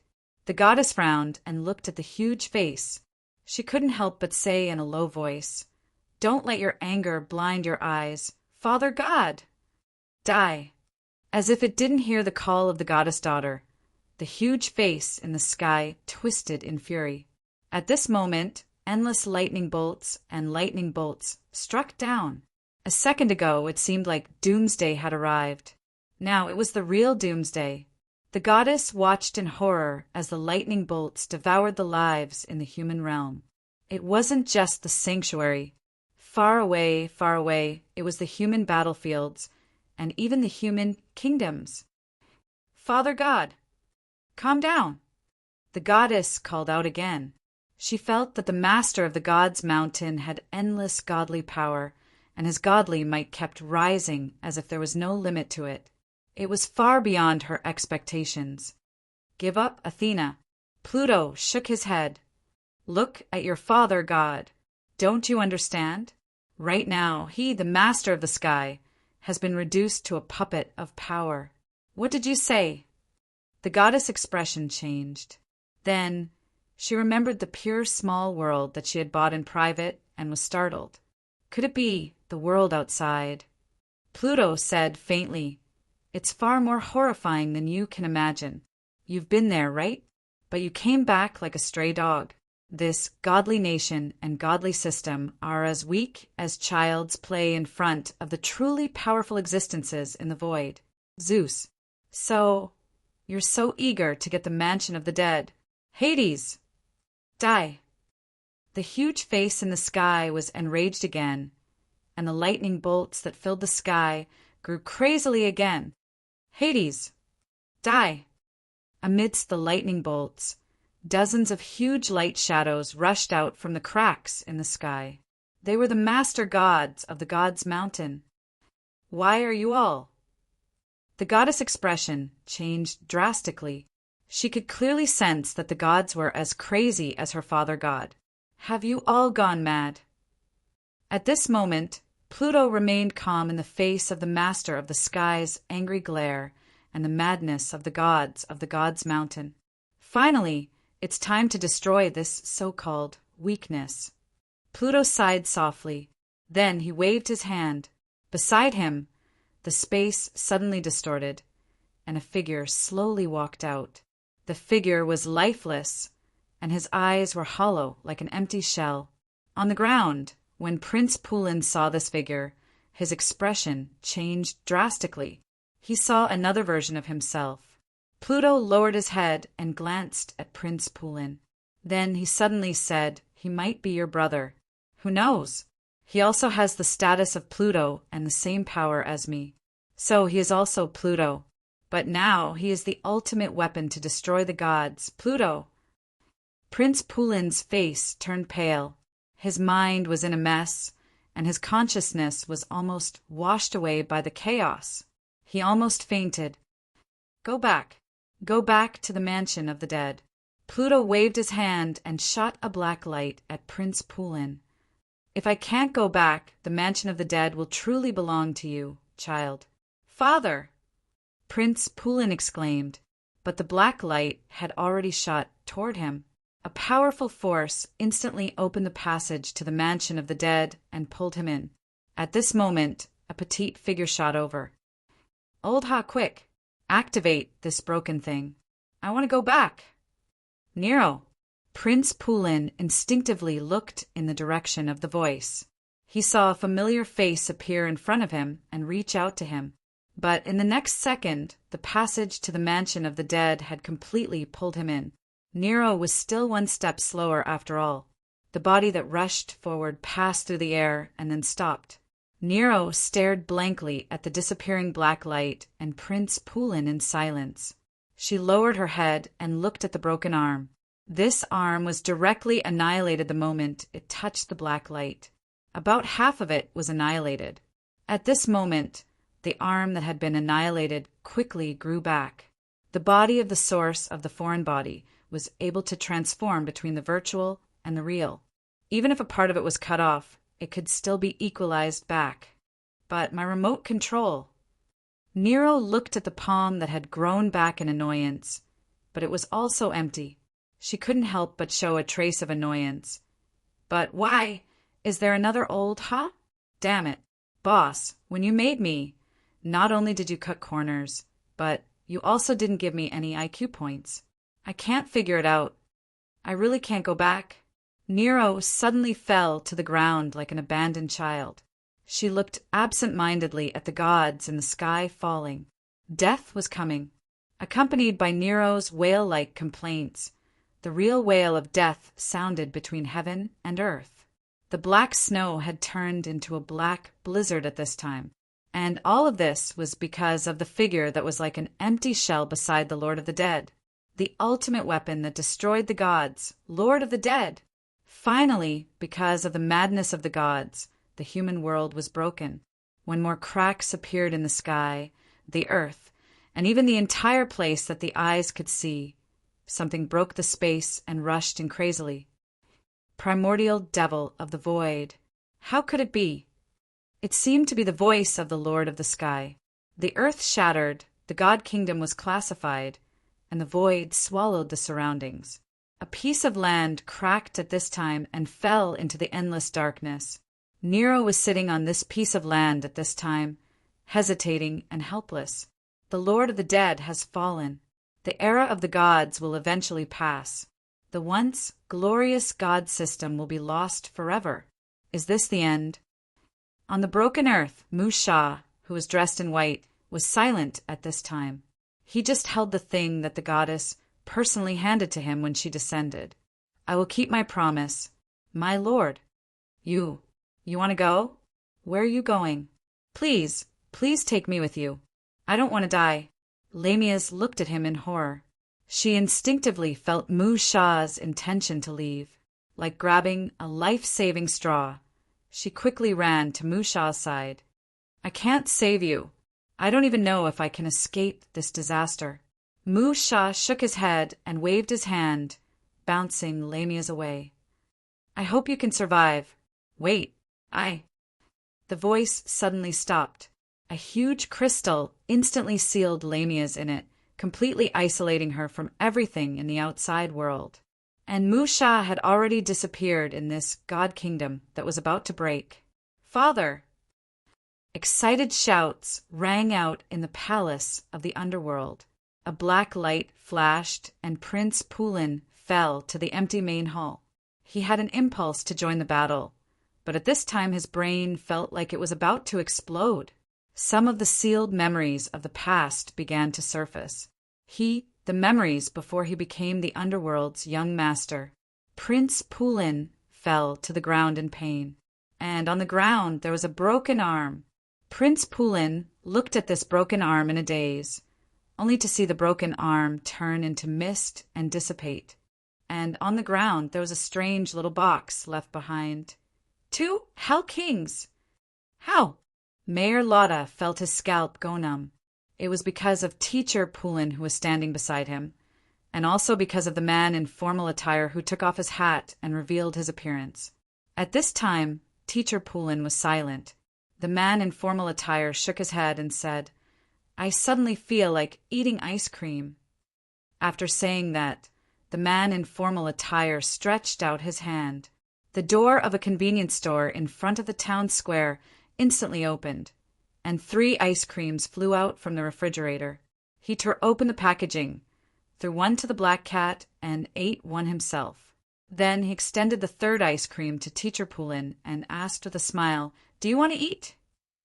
Hashtag, hashtag, hashtag, hashtag, hashtag PS. 2180 seconds. Chapter 1651. Mr. Pulin shook his head at the man's kind invitation. No, thank you. I'm afraid of tooth decay. Only children are afraid of tooth decay from eating too much sweets. The man smiled and said, Are you wondering who I am? I'm really curious. Mr. Pulin nodded. The man shook his head and said, But I've lost interest in telling you, because similar things have happened too many times. All your reactions are tasteless to me. So this time, you'd better continue to be curious. Of course, you can call me Joe. Joe! Mr. Pulin was startled. He seemed to have thought of something and said subconsciously, Mr. Smith's missing son is also called Joe. The man in the suit, Joe, suddenly looked up at the sky and said calmly, In about 10 seconds, another group of guests will arrive. Oh no, it's just one guest. Oh. Mr. Pulin showed a puzzled expression. But Joe and the black cat were busy eating their ice cream. Time passed quickly, and 10 seconds had passed. What's that? My Lada exclaimed. Under the night sky, he saw a gigantic machine suffused with a metallic luster. At this moment, under the effect of the thrusters, it was rapidly flying over. This scene was somewhat like a sci-fi movie, making Teacher Pulin slightly move his lips. Well, he knew that there were many strange things in this world, so he didn't care if there were a few more. This is the hidden power of the Black Order. Joe's eyes narrowed slightly. The chief of the Black Order, a human with a very strong psychic power. But humans are a very mysterious creature. They have a low starting point, but their potential is one of the highest. So, Joe said calmly, so it's not strange for one or several powerful humans to be born in an era. Like me? Mr. Poulin said suddenly. You. Joe shook his head. You're not. Strictly speaking, you're not a product of this era. Why should I tell you this? This is a rather boring matter. What I want is only your strength. Teacher Poulin wasn't too shaken at this moment, probably due to his self-confidence and his ability to cause all living things to wither and bring death to the world. In his impression, when he had traveled all over the world in the past, there had always been some magicians or sorcerers who didn't know the depth of their abilities who wished to seize his innate ability. But the grass on the grave was already very tall. Let's deal with the chief of the Black Order first. Joe sighed. Next, there's a priest that's more troublesome. This is a guy that requires a certain amount of effort to suppress every time. Mr. Poulin couldn't help but frown. Was he talking about Father Stella? But at this moment, after the black cat swallowed the ice cream in one gulp, it instantly jumped up. Teacher Poulin clearly saw that small wings had sprouted from the hind legs of this black cat. In the night sky, the ultimate soldiers were like the knights who were reuniting on an ancient battlefield. Among the many powerful ultimate soldiers, there was also an extra-large ultimate soldier that stood out from the rest. It was like a king, the emperor, the chief of the Black Order, whose life could only be counted in hours, could no longer use any means to prolong his life. At this moment his eyes were red. His ears, nose, and even his eyes were bleeding bright red because of the crazy surge of his spiritual power. What was the real feeling of a lamp running out of oil? It was that even the wick was about to burn out. Cough, cough. I can still hold on. Chief Charles was also a legend. His life could be traced back to the first wave of immigration from Europe to North America. There was no doubt that he was favored by God. He had extraordinary talent since young and knew how to explore the potential of his spiritual power. He was discovered by the previous chief of the Black Order and had been secretly training to inherit the position of chief. Charles did not disappoint the previous chief. He quickly replaced him and successfully led the Black Order to take root in North America. He lived in seclusion, always working hard to complete the Black congregation's great plan of 100 years.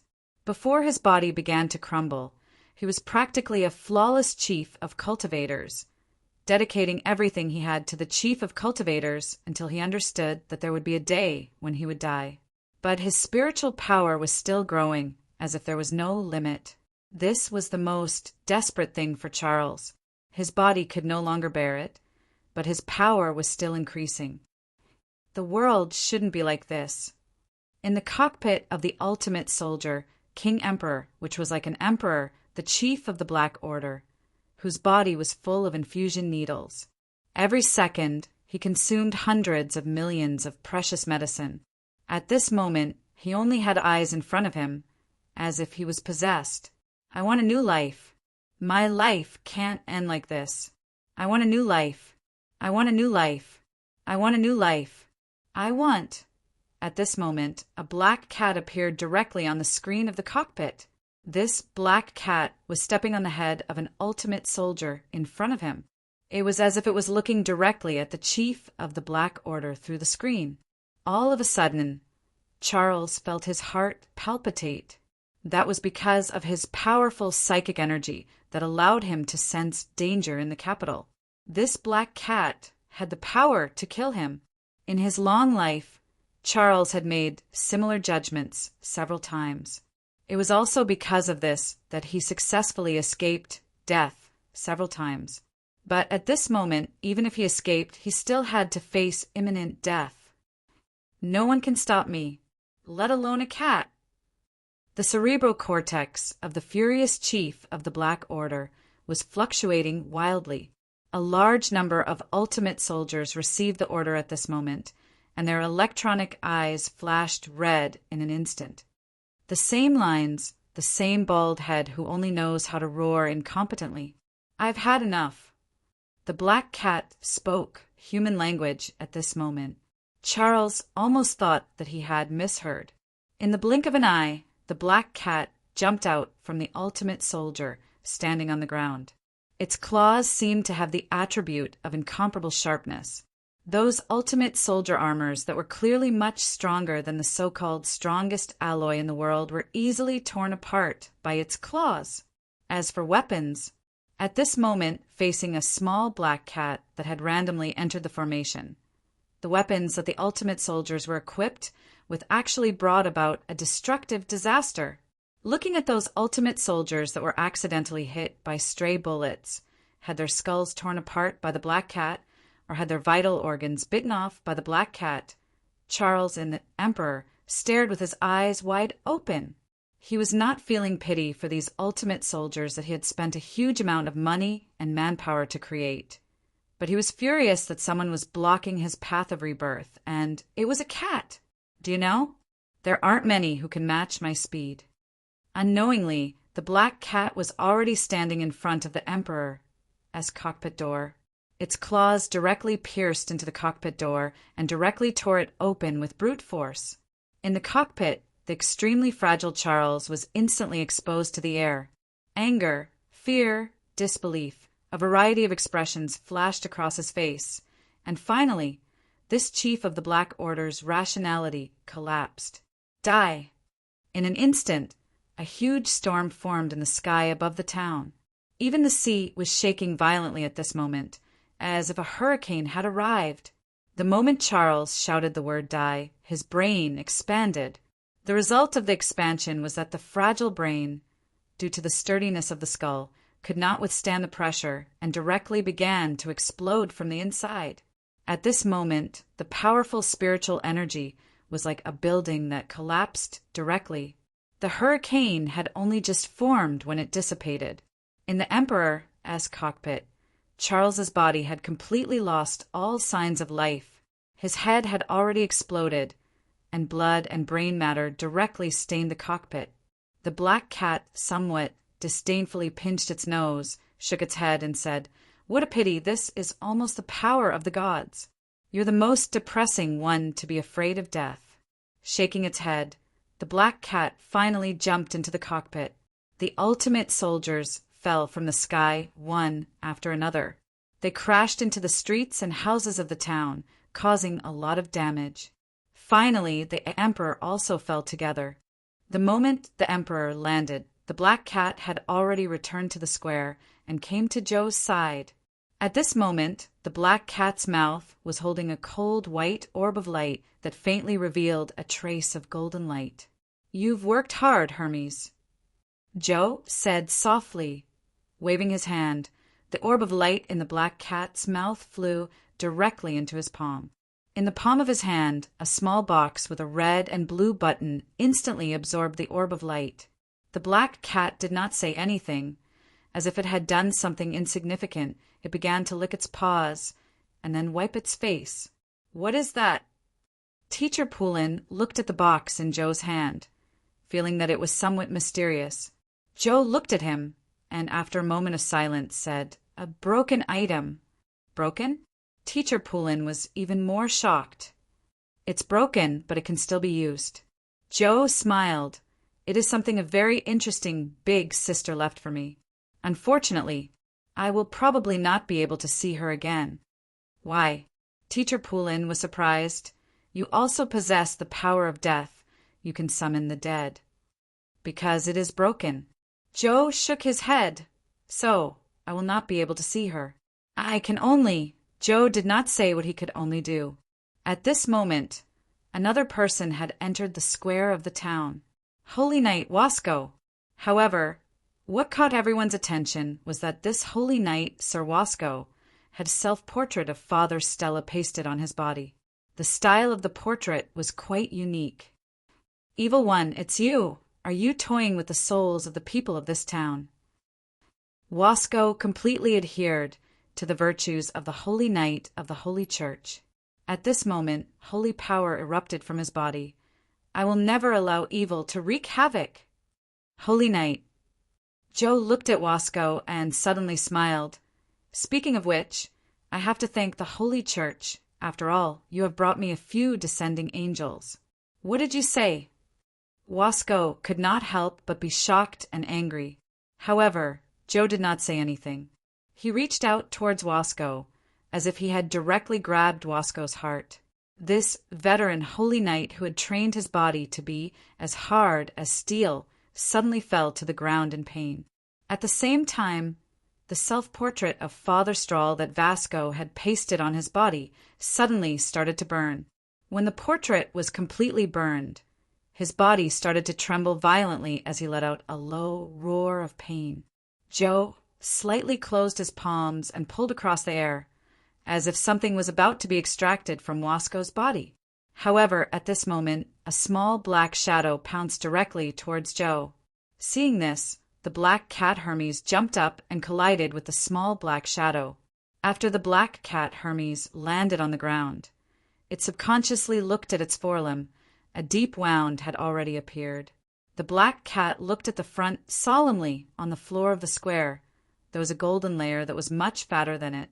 Tom Cruise.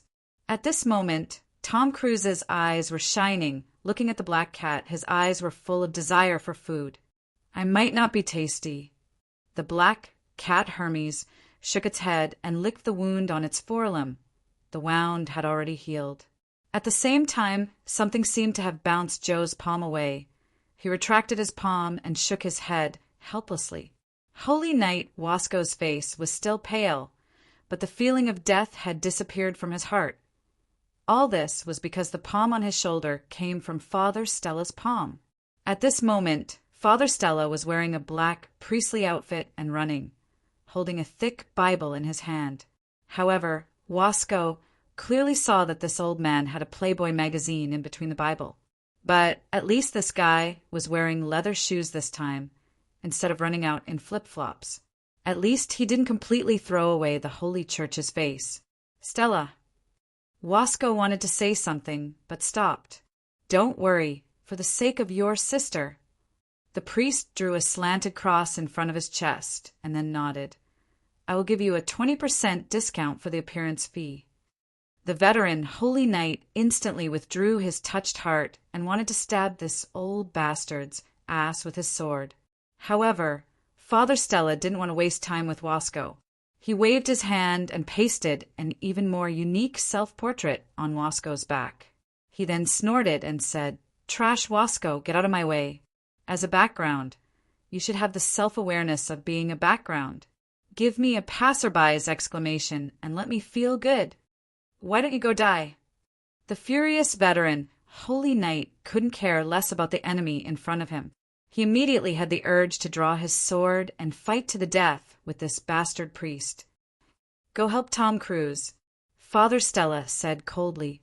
Wasco frowned, then took a deep breath and quietly approached Tom Cruise. The priest looked at Joe, then looked at Teacher Poulin and couldn't help but frown. Are you brothers? Teacher Poulin shook his head. It was unknown whether he didn't know or denied it. Joe just smiled. Father Stella, thank you for baptizing me. It's a pity that you can't be my godfather. What the hell? Father Stella glared at Joe. Don't pull strings here. I have to baptize dozens of newborns in a year. Why should I remember you? Don't compare me with those trash priests who like beautiful boys. I like beautiful girls. You're always so interesting. Joe laughed happily. Father Stella spat. He really spat, and he spat at Joe. However, this saliva was like a bullet, piercing through the air. At the same time, town, outside the square on the clock tower, Boss Luo slowly sighed at this time, and at the same time, released the hand holding Miss Maid. He looked at Yu Yi and showed a smile. Just in time, there is 1 day left.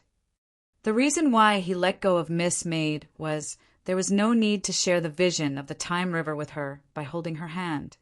The reason was this variable had stopped and stabilized. It will be made up soon. Miss Maid said expressionlessly at this time. She seemed to be a little unhappy for this crazy evaporation of time. However, her heart still ached for him because there was only 1 day left, and after the conversation just now, the time had already begun to increase. Boss Luo smiled and said, "It should be in time to make breakfast. Let me serve you, madam." "It's my pleasure." Miss Maid smiled. Hashtag, hashtag, hashtag, hashtag, hashtag PS. Next chapter. 2-3. Chapter 1652. Saliva could kill? Without a doubt, Father Stella's saliva was more powerful than a bullet. A human's fragile body could not withstand it. But Joe was not an ordinary human. He blocked it. The dense power of death turned into a wall, directly blocking it from reaching him. Joe shook his head and sighed. "I don't know if I should be happy or angry. You always give me different things every time."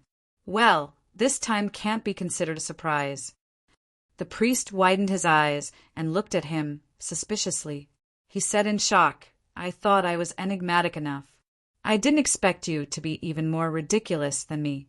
Even I almost couldn't withstand it. Well, it seems that I have met my match today." Father Stella reached out and pulled out a rolling pin with flour on it from his priest robe. He raised it up. Old rolling pin. Served the church for more than 30 years. It has the smell of an old granny. Everyone who used it said it was good. Joe shook his head and flicked his finger. His shadow instantly expanded into a huge black circle. The area covered by the black circle seemed to have turned into a black pool. Something instantly emerged from the circle. Surprisingly, they were 2 gigantic, 3-headed hounds with black bodies. The moment they appeared, they directly pounced on Father Stella. At this moment, Joe looked at Teacher Poulin and suddenly said, "If you and this priest were to attack me together, you might be able to stop what I'm about to do. But in reality, you've never succeeded." Teacher Poulin frowned. What the hell was this inexplicable future completion time? Teacher Poulin waved his hand. Obviously, he still wanted to see it for the time being and retreated to the side. Then, "It's about time." Joe sighed. But at this time, the 2 3-headed black hounds had been pressed to the ground by Father Strahl and rubbed against them. Joe probably didn't think that 2 black, 3-headed hounds would be able to do anything to Father Strahl. At this moment, he opened his hand, and a huge black scythe floated out of the black circle. A strange light flashed in Joe's eyes as he charged forward.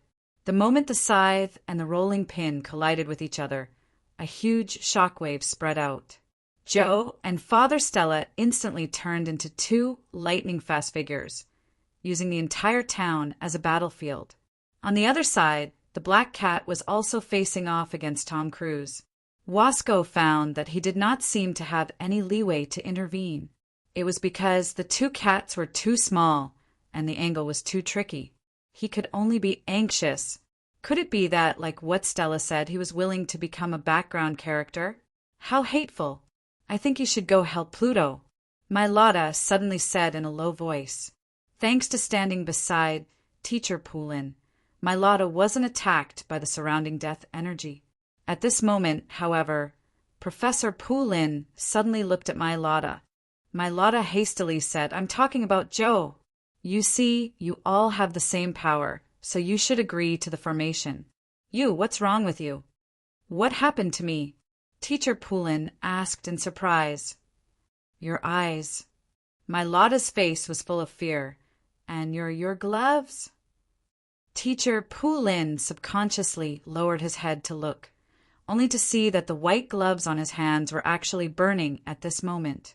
Teacher Poulin abruptly raised his head, his eyes still completely turning into a pure black color. "The 5th time, why is it like this? Go, quickly leave." "What?" My Lotta was stunned. Elder Poulin didn't explain, and an anxious expression flashed past his face. Soon after, he extended his hand and directly pushed my Lotta away. At this moment, a grayish-black ball of light directly wrapped around my Lotta. After being pushed away, he instantly rushed to the edge of the small town because of this grayish-black ball of light. At this moment, Teacher Poulin's gloves were completely burned. In the next moment, Teacher Poulin bent his body. His hands turned into darkness, and a thick black gas spurted out from his back, like a pair of ugly black wings. He suddenly roared towards the sky and spat out an even thicker black gas.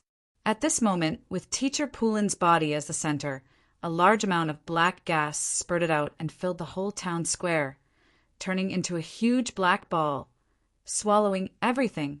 And this huge black sphere was actually continuing to expand. Good. I didn't expect this 30-year-old rolling pin to be broken. Father Stella stared blankly at the broken rolling pin in his hand, showing a pained expression. As for his priest's black robe, it had been cut in many places, but it was only damaged. His body was obviously not injured. Joe was standing on the roof of a house, looking at Father Stella across the street. He said sincerely, "Father, you are really the darling of this era. In my impression, there is also a powerful human like you. He is called Musha. Never heard of him. I don't know him. I actually don't know him. He must be a minor character with no fame." Father Stella threw away the half of the rolling pin in his hand, and then took out another rolling pin from the priest's black robe. He said seriously, "It seems that I have to show my real skills of 40-year-old rolling pin." Joe obviously didn't want to care about the difference between this 40-year-old rolling pin and the 30-year-old rolling pin. He sighed and slashed the long street with his sickle. In an instant, a huge wall of death power rose into the sky in the middle of the street, separating him from Father Strahl. Joe flew up and said softly through the wall of death, "This is the only way, Father. Maybe you don't know, I have fought with you countless times, but there has never been a result. In the future, there won't be. It's a pity. Want to leave?" Father Stella glared. "You offended me, and you still want to leave? Naive." Holding the 40-year-old rolling pin, Father Stella directly smashed the wall of death. But at this moment, a dangerous signal rose in Father Stella's heart. He stopped his hand movement and saw the town was being swallowed by a huge black ball. It has begun. Joe put away his sickle, looked down at the small box in his hand, and then flew up, leaving a sentence for Father Stella. "Father, see you next time." Town clock tower. The expanding black ball had already swallowed the clock tower. In the black ball, the place that was swallowed didn't change. The only difference was that the concept of life was not allowed here. Everything that was alive passed away within the sphere. Boss Luo and Miss Servant Girl still stayed on the clock tower calmly. This is Pluto, the ultimate weapon that destroyed the ancient Greek kingdom of God. Miss Servant Girl looked at the strange change of Teacher Poulin on the square in surprise. "I didn't expect it to be him." Miss Servant Girl didn't know everything. She didn't really serve the shop for a long time, and most of her knowledge originated from her identity before she served the shop. Of course, due to the particularity of the dimensional crevice and the parallel development of countless subworlds, Miss Servant Girl's knowledge storage had reached an incredible level. But there were some things that she had never experienced, for example, the destruction of the ancient Greek kingdom of God. At that time, she hadn't started to serve the shop. "I just understood one thing," Boss Luo said in a low voice. Miss Servant Girl looked at him in confusion. Boss Luo said, Suppose there is a customer who wants to change the past, and he can pay the corresponding remuneration. Do you think we can do it? Can we do it?" Miss Servant Girl gave the answer almost without hesitation. Yes, the shop could do it, as long as the price was enough. The shop was really omnipotent. "Then here is the problem," Boss Luo said slowly. "If the past is changed by us, then what should we do to the people in the past? What should we do to the people who have developed to the present after the past has been changed?" Miss Servant Girl stroked the hair in front of her chest with her fingers, thinking and saying, "Even we should make corresponding changes. But in theory, if we want to change the past customer, what he can change will hardly affect the shop. So, unless the customer can pay an unimaginable price, the shop and us can make some obvious changes." "No." Luochio shook his head. "Any price is not enough to change the shop in any era." How can it be? Miss Servant Girl was startled, frowning slightly.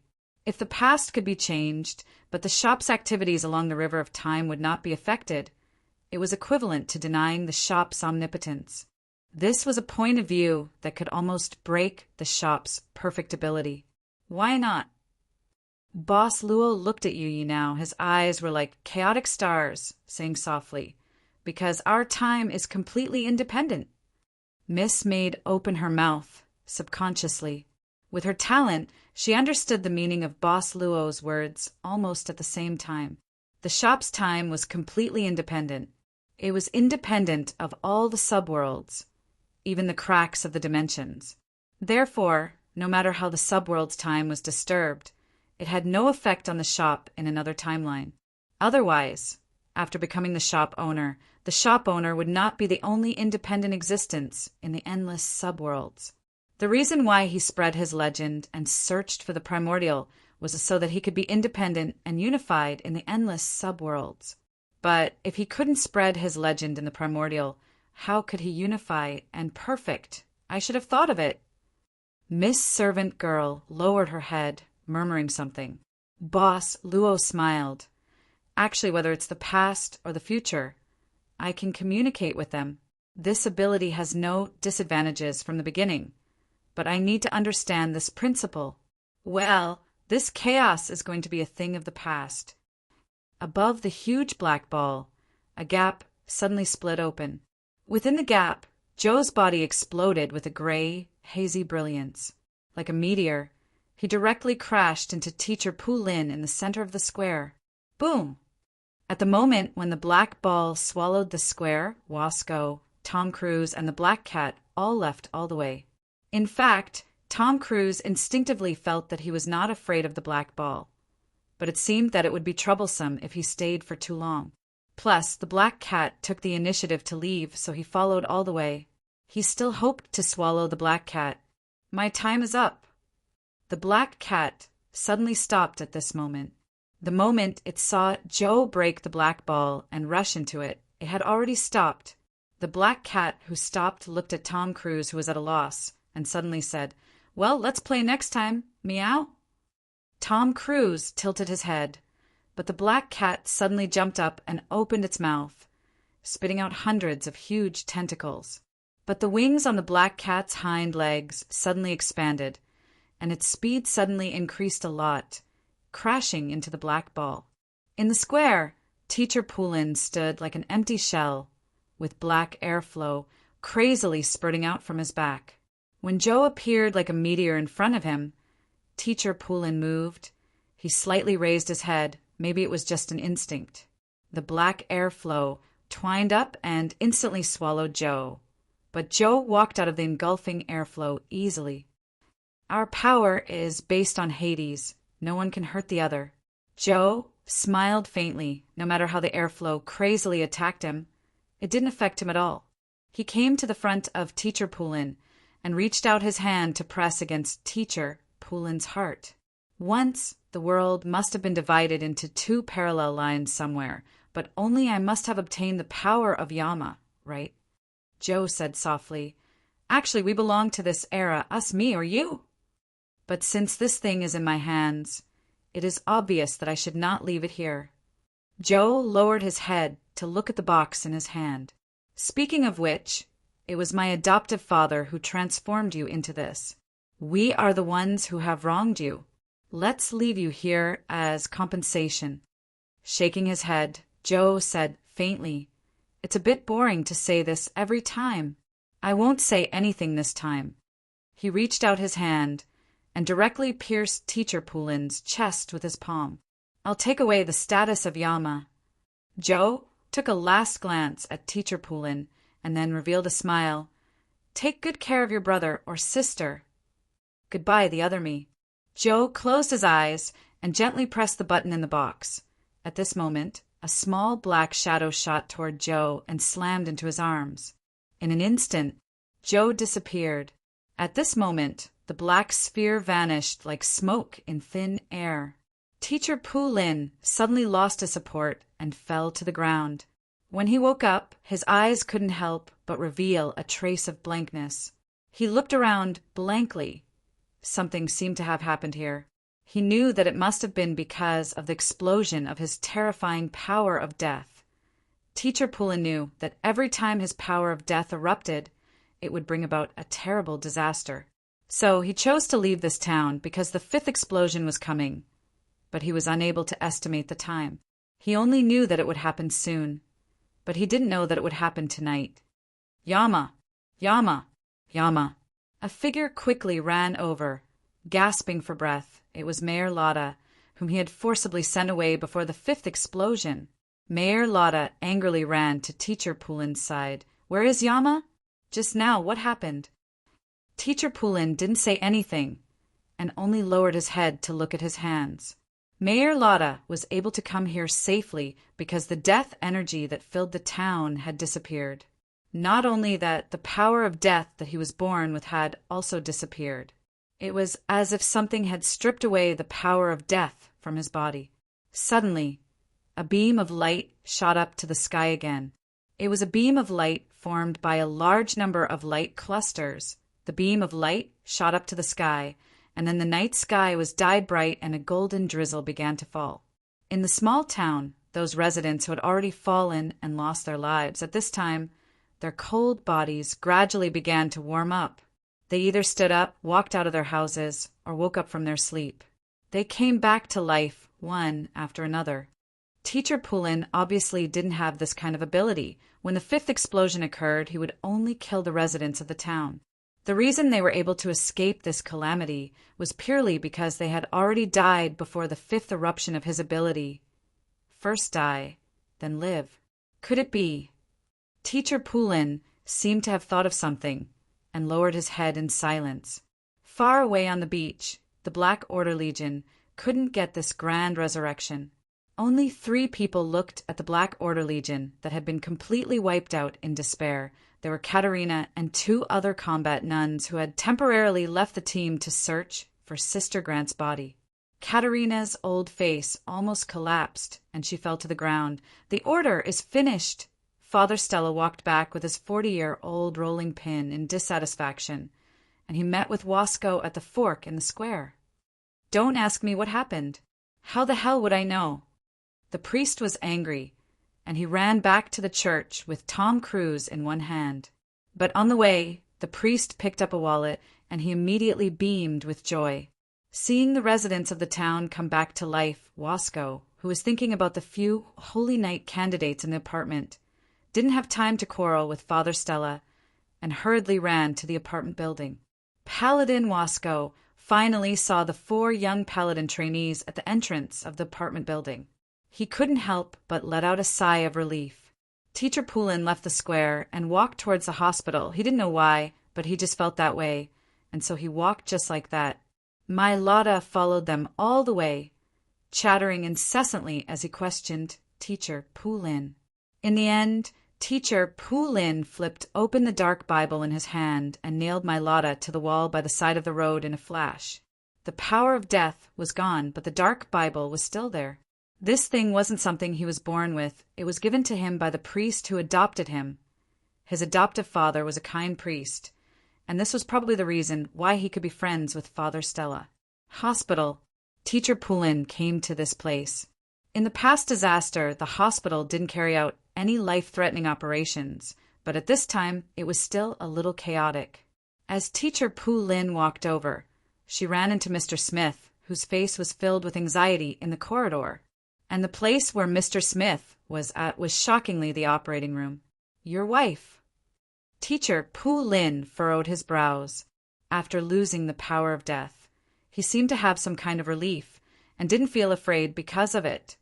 But without the power of death, he seemed to be unable to help Mr. Smith's family stabilize their already withered bodies. But the strange thing was, Mr. Smith's body didn't seem to have any signs of decay. Was it because of the golden rain? Mr. Smith had obviously come back to life. He had truly come back to life. "Deborah is going to give birth," Mr. Smith said with his eyes wide open. Just now, she suddenly woke up, and then her stomach hurt. The doctor said she is going to give birth. "She will be fine, don't worry." Teacher Poulin comforted him softly. Although he didn't know why Teacher Poulin was here, Mr. Smith had an indescribable peace of mind at this time. The two stood in front of the operating room and waited quietly. Time passed little by little. Dawn came. The red light in front of the operating room was extinguished, and the doctor and nurse walked out with a sigh of relief. Seeing Mr. Smith anxiously waiting, they smiled and said, "It's a boy. Both the mother and child are safe. Don't worry." Mr. Smith instantly felt that the great pain of the past few days was washed away by this moment of joy. The old man was stunned on the spot, but he hugged the doctor and cried happily. Unfortunately, Joe didn't find her. Mr. Smith hugged the doctor and wiped his tears, but he saw that Teacher Poulin was already far away. He shook his head, looked at the doctor, and asked, "Can I go and see my wife?" Of course. Teacher Poulin walked out of the hospital. The sun shone in front of the hospital, and the unprecedented feeling of relaxation made him reveal a trace of smile. He looked at his hands that didn't need to wear gloves again, and subconsciously walked to the flower trough on the side of the road. He reached out to touch, and touched a butterfly that was resting on the flower.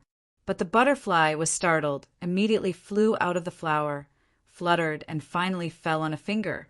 Teacher Poulin was stunned, looking at the owner of the finger. "Student Luo." Teacher Poulin stood up, looking at the magical student on the street, who was stopped by the butterfly and greeted him. Of course, there was also the beautiful female student who was always beside Student Luo, like a pendant. As for whether Student Luo was fine, Teacher Poulin never thought about it carefully.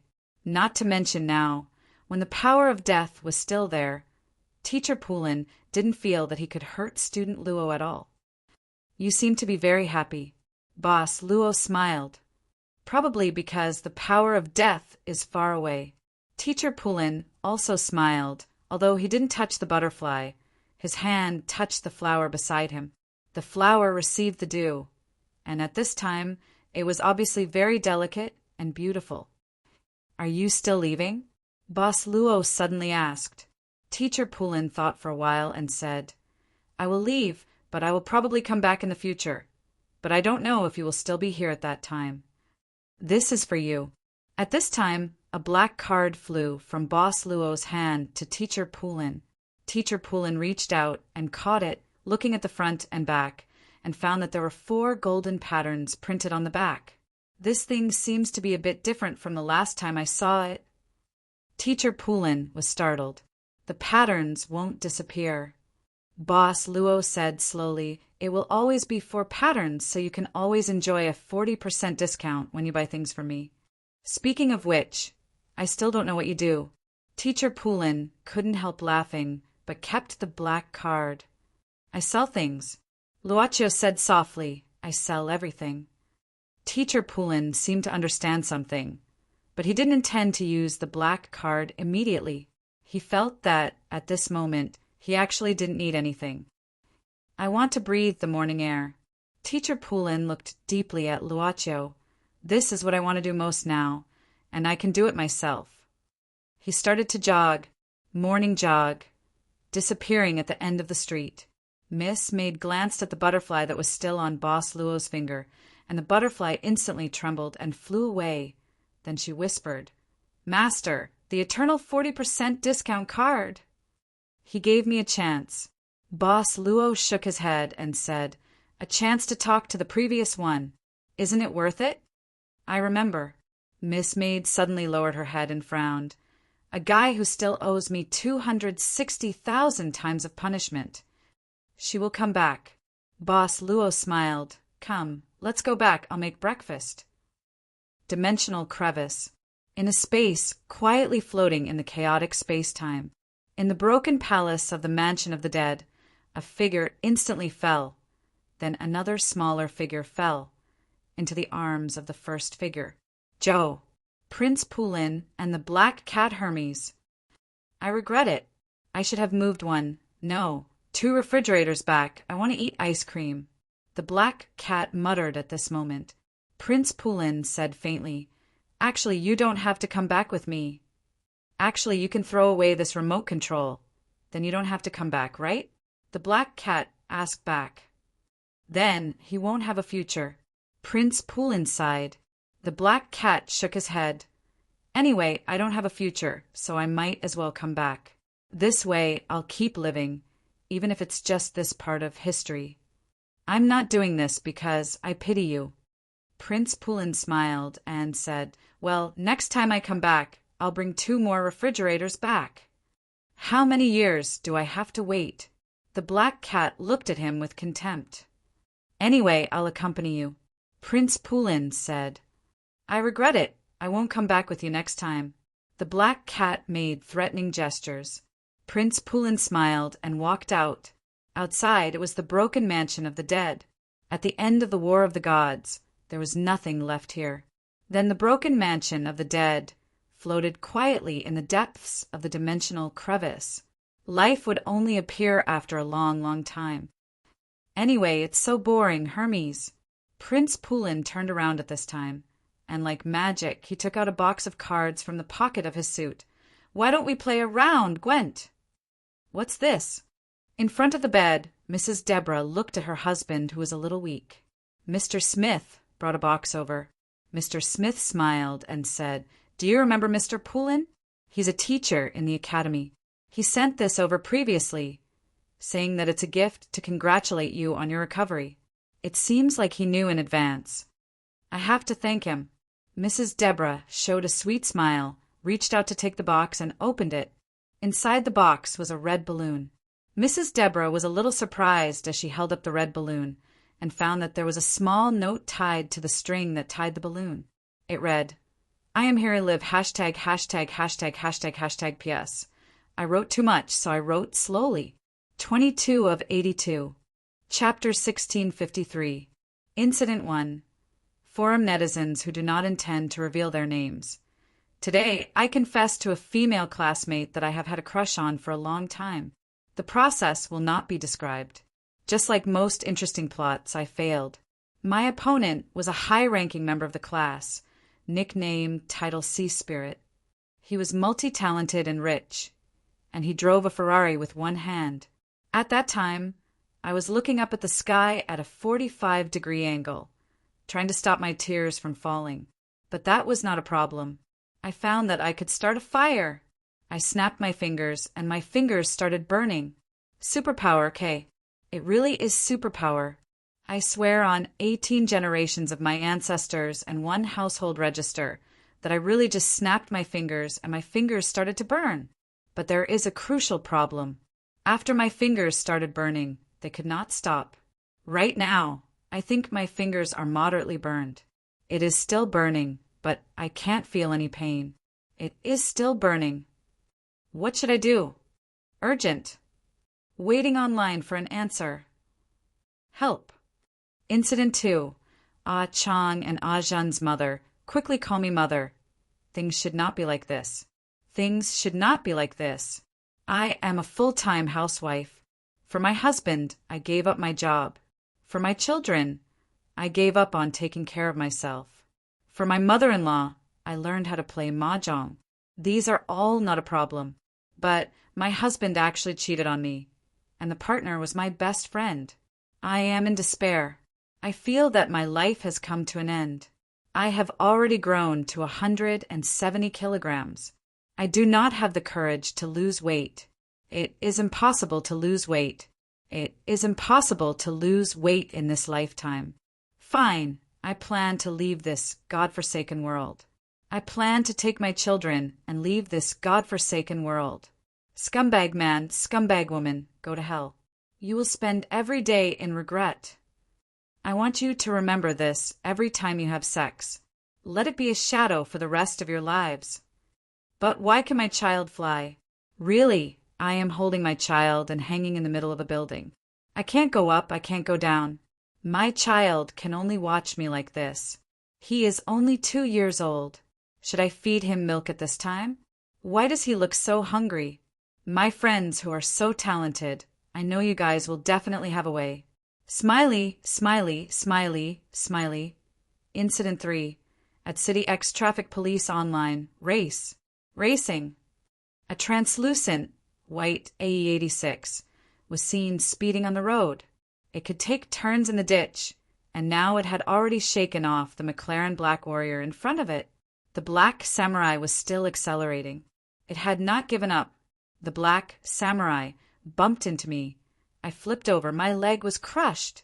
The Dark Samurai was still chasing, but it couldn't even see the taillights of the Ghost 86. The Black Samurai did not give up.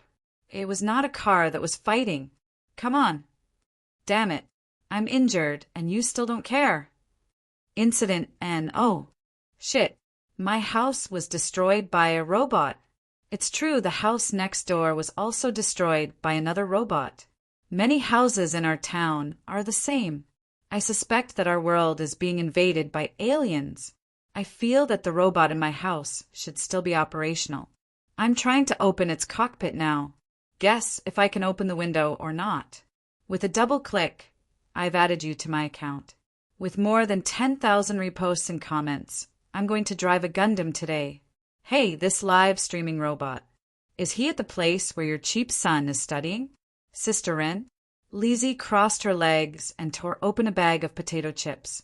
Before this, she had already eaten 2 buckets of popcorn, 3 pieces of fried chicken wings, 2 kilograms of French fries, and 2 bottles of 0 liters of happy drink. She was half full. Before this, Lizzie had been eating melons for a whole day with the newly promoted boss of the magazine, Ren Xiling, who had reached the peak of her career. Not only were they eating melons in the office, but all the staff were also eating melons. They felt that they could spend the whole day eating melons. Ren Xiling stood up abruptly. Lizzie, take out your weapon. Let's go for an interview. Lizzie blinked and looked at the freshly opened bag of potato chips. She suddenly quivered. Sister Rin, I think you should care about your cheap son now. While she was talking, she grabbed a handful of chips and stuffed them into her mouth. Ren Xiling cleaned up the table and said quickly, I have already talked to my good son on the phone. He said that he is fine. At present, the local government of Britain has already dealt with this matter. The school is suspended. He is now staying in the dormitory, so he is safe for the time being. Don't talk nonsense. Let's go out and interview. I can't control my reporter's soul. It was hard for Editor-in-Chief Rin. Since she was promoted to the boss, she could only stay in the office most of the time to sign documents. Oh, Lizzie's eyes turned and suddenly said, but where are we going to interview? We are calm here, and the public security is good. Not to mention the strange things on the internet. There is not even a big, ordinary case outside. Today, there are several cases of middle school students fighting. Do you want to go? Where is the nearest strange thing to us? Recently, KL City. It takes at least 3 hours to drive there. You have to attend the meeting of the head office tomorrow, so you can't make it. Lizzie shrugged. Mammy Rin had to sit down helplessly and said in distress, Why don't we have any strange things here? Lizzie narrowed her eyes and showed a smile. Yes, I am in front of you, but I can't use my ability now. Otherwise, I will scare you to death. Continue to eat the melon. Mammy Rin shook her head and looked at the computer screen. Then she reached out and touched it. She said angrily, Lizzie, you bastard, you even finished my melon seeds? I will fire you. Eat the melon, eat the melon. The reason why they could eat the melon peacefully these days was that it was really peaceful here. It was so peaceful that it was like another world. So they could eat the melon peacefully, because the place where they lived was really peaceful. In the past 3 days, not only the school in the town was suspended, but even most of the shops were closed. Basically, except for the necessary departments and institutions that were still operating, it was like a special holiday. The residents of the town, even the students of the college, a few tourists who came to this seaside town from abroad for vacation received a notice from the British government. An investigation was conducted on the incident that happened 3 days ago in the town. The organization in charge of this investigation was a department that people had never heard of. They called themselves the Night Organization. I don't know what happened. I felt like I fell asleep, as if I entered a magical place. Was this an out-of-body experience? I felt like my soul was out of my body at that time. I saw my body and then it was sucked into the night sky. It seemed to hover over the town. Then, what happened later, I don't know. When I woke up, my house had been smashed by that huge machine. The worst thing is, I didn't buy insurance.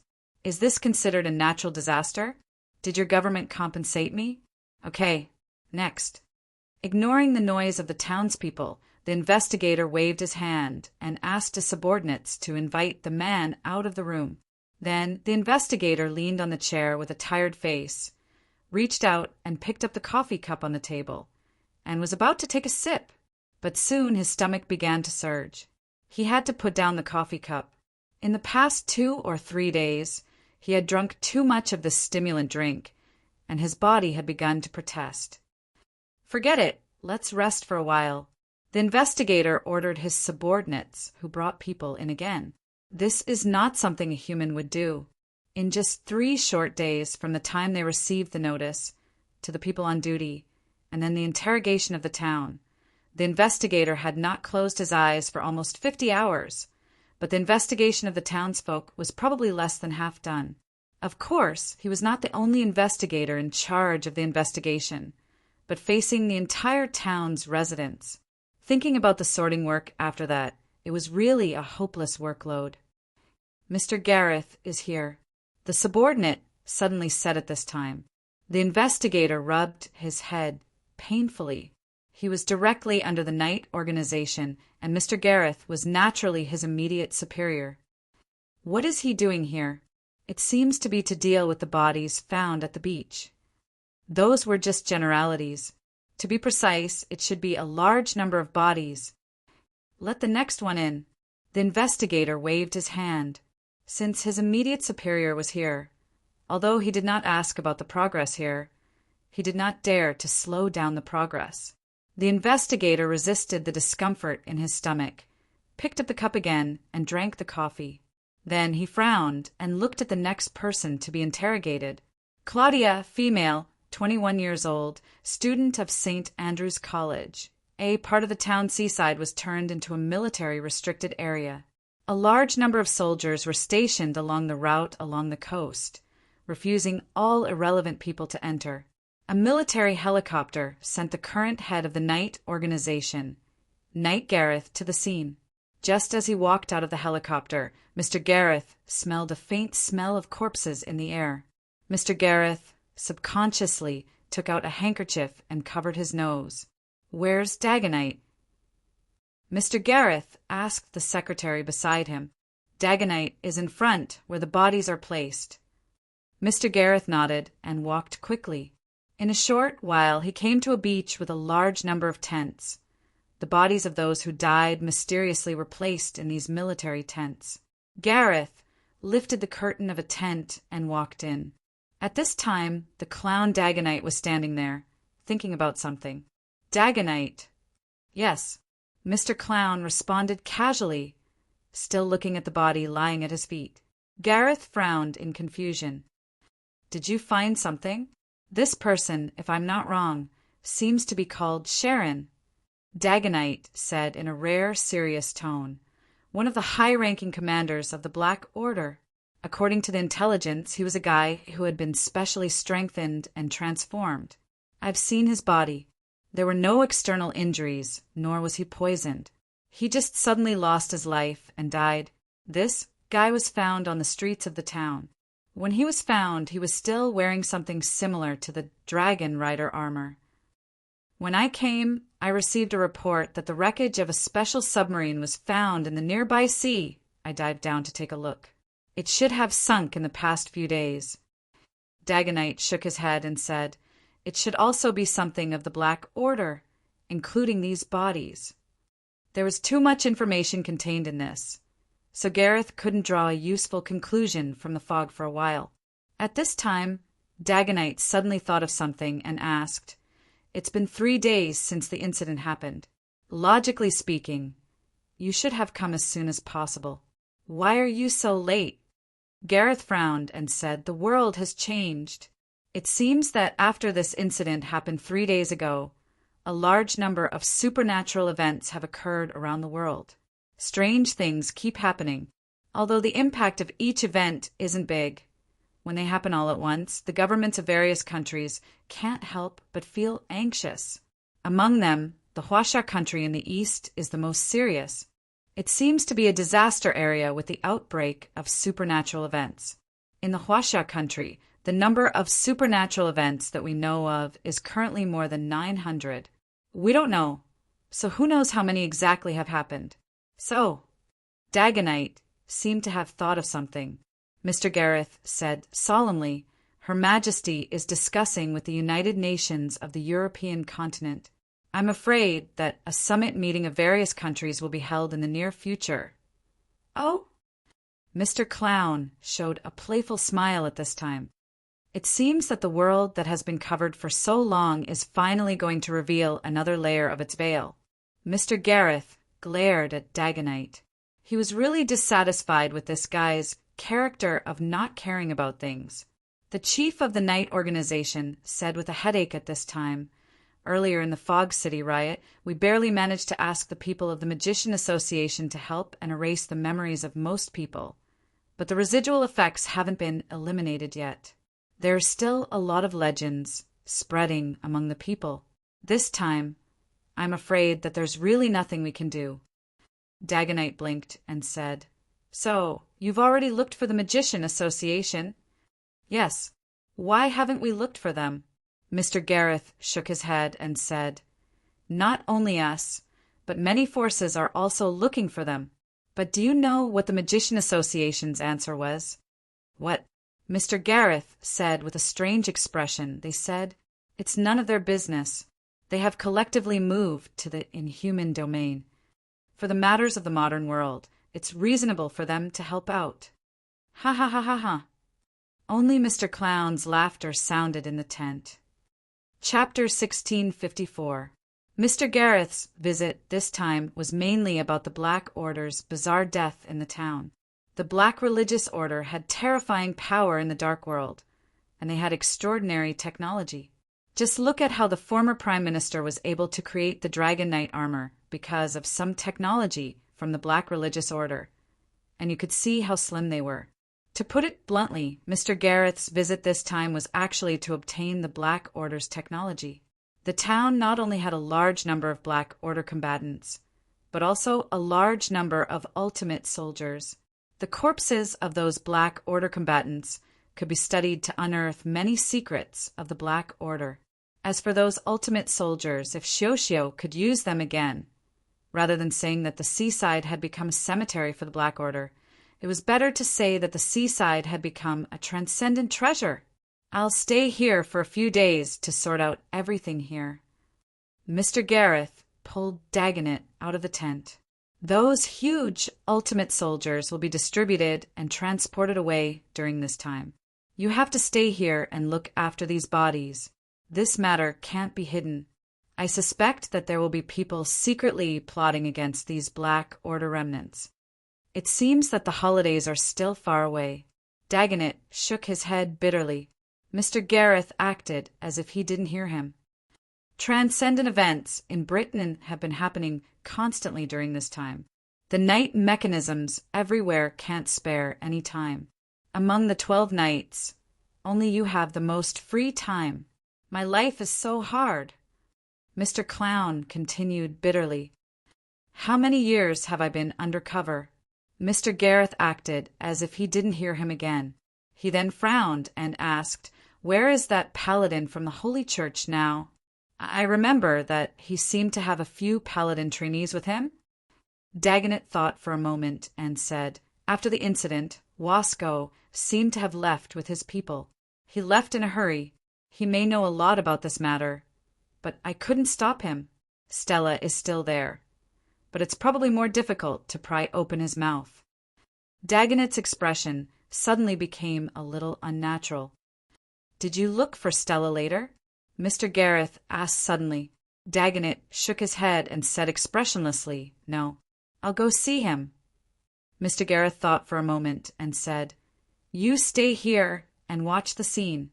Don't make any more trouble. Right now, the whole world is like a barrel of gunpowder.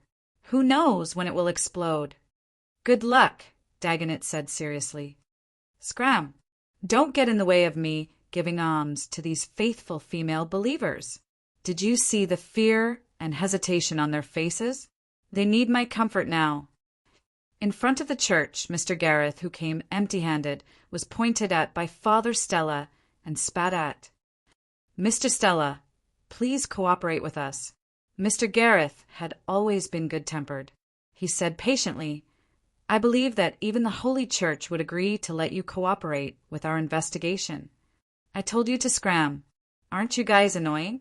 One just came yesterday. Father Stella snorted.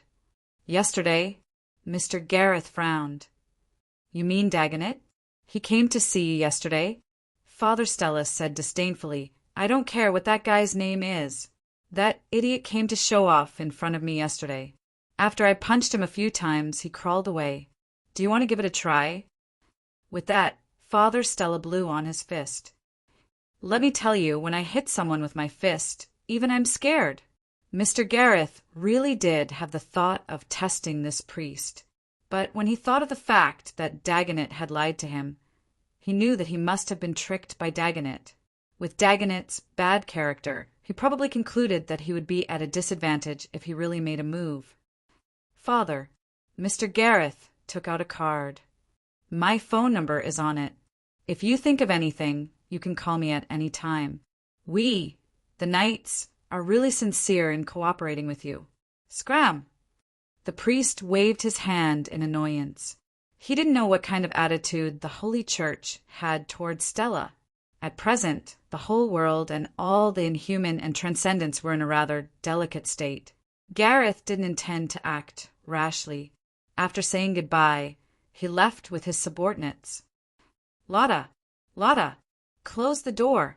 Father Stella crumpled the card and threw it on the ground. Today, except for the female believers, don't let anyone in, or I'll let Tom bite. Lotta. The priest casually scolded a few more times, only to realize that there was only Tom Cruise squatting by his feet. The man and the cat stared at each other for a moment. Only then did the priest slap his forehead. Lotta had disappeared for the past few days and hadn't come back at all. It's over. It looks like my free labor won't come back. The priest's heart hurt. In human domain, a ray of white light fell. My Lotta heaved a long sigh and knelt on the ground. He cupped the soil on the ground with both hands and brought it to his nose. He sniffed it hard. I'm finally back. My Lotta felt like a lifetime had passed. It was only after he tore his clothes that he managed to extricate himself from the wall. But after that he never saw Teacher Poulin again. Pluto, Teacher Poulin, they were all gone. While my Lotta was hesitating, he found that the power of the Soth God clan that had disappeared had recovered. After regaining his power, my Lotta had an indescribable feeling. The modern world was too dangerous. He didn't even think about it and escaped from the town. He also found a private coordinate that led to the inhuman domain nearby. This was taken from a wandering magician. In short, my Lotta successfully returned to the inhuman domain. After sighing in his heart for a while, my Lotta immediately found a way back to the Soth God clan's base. He was anxious to report what happened in the modern world to the God of Darkness. He hoped that the failure of this mission wouldn't affect the God of Darkness' evaluation of him.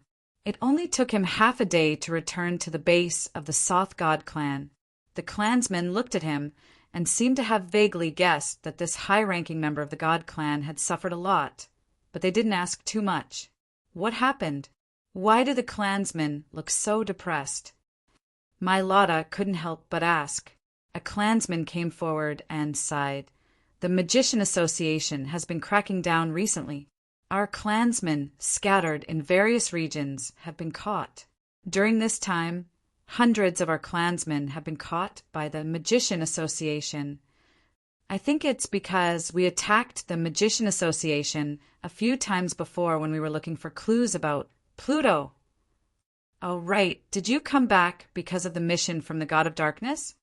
I'm going to meet the God of Darkness now. My Lotta didn't say much. If he said anything, he would lose face. At that time, No one in the clan would give him face anymore.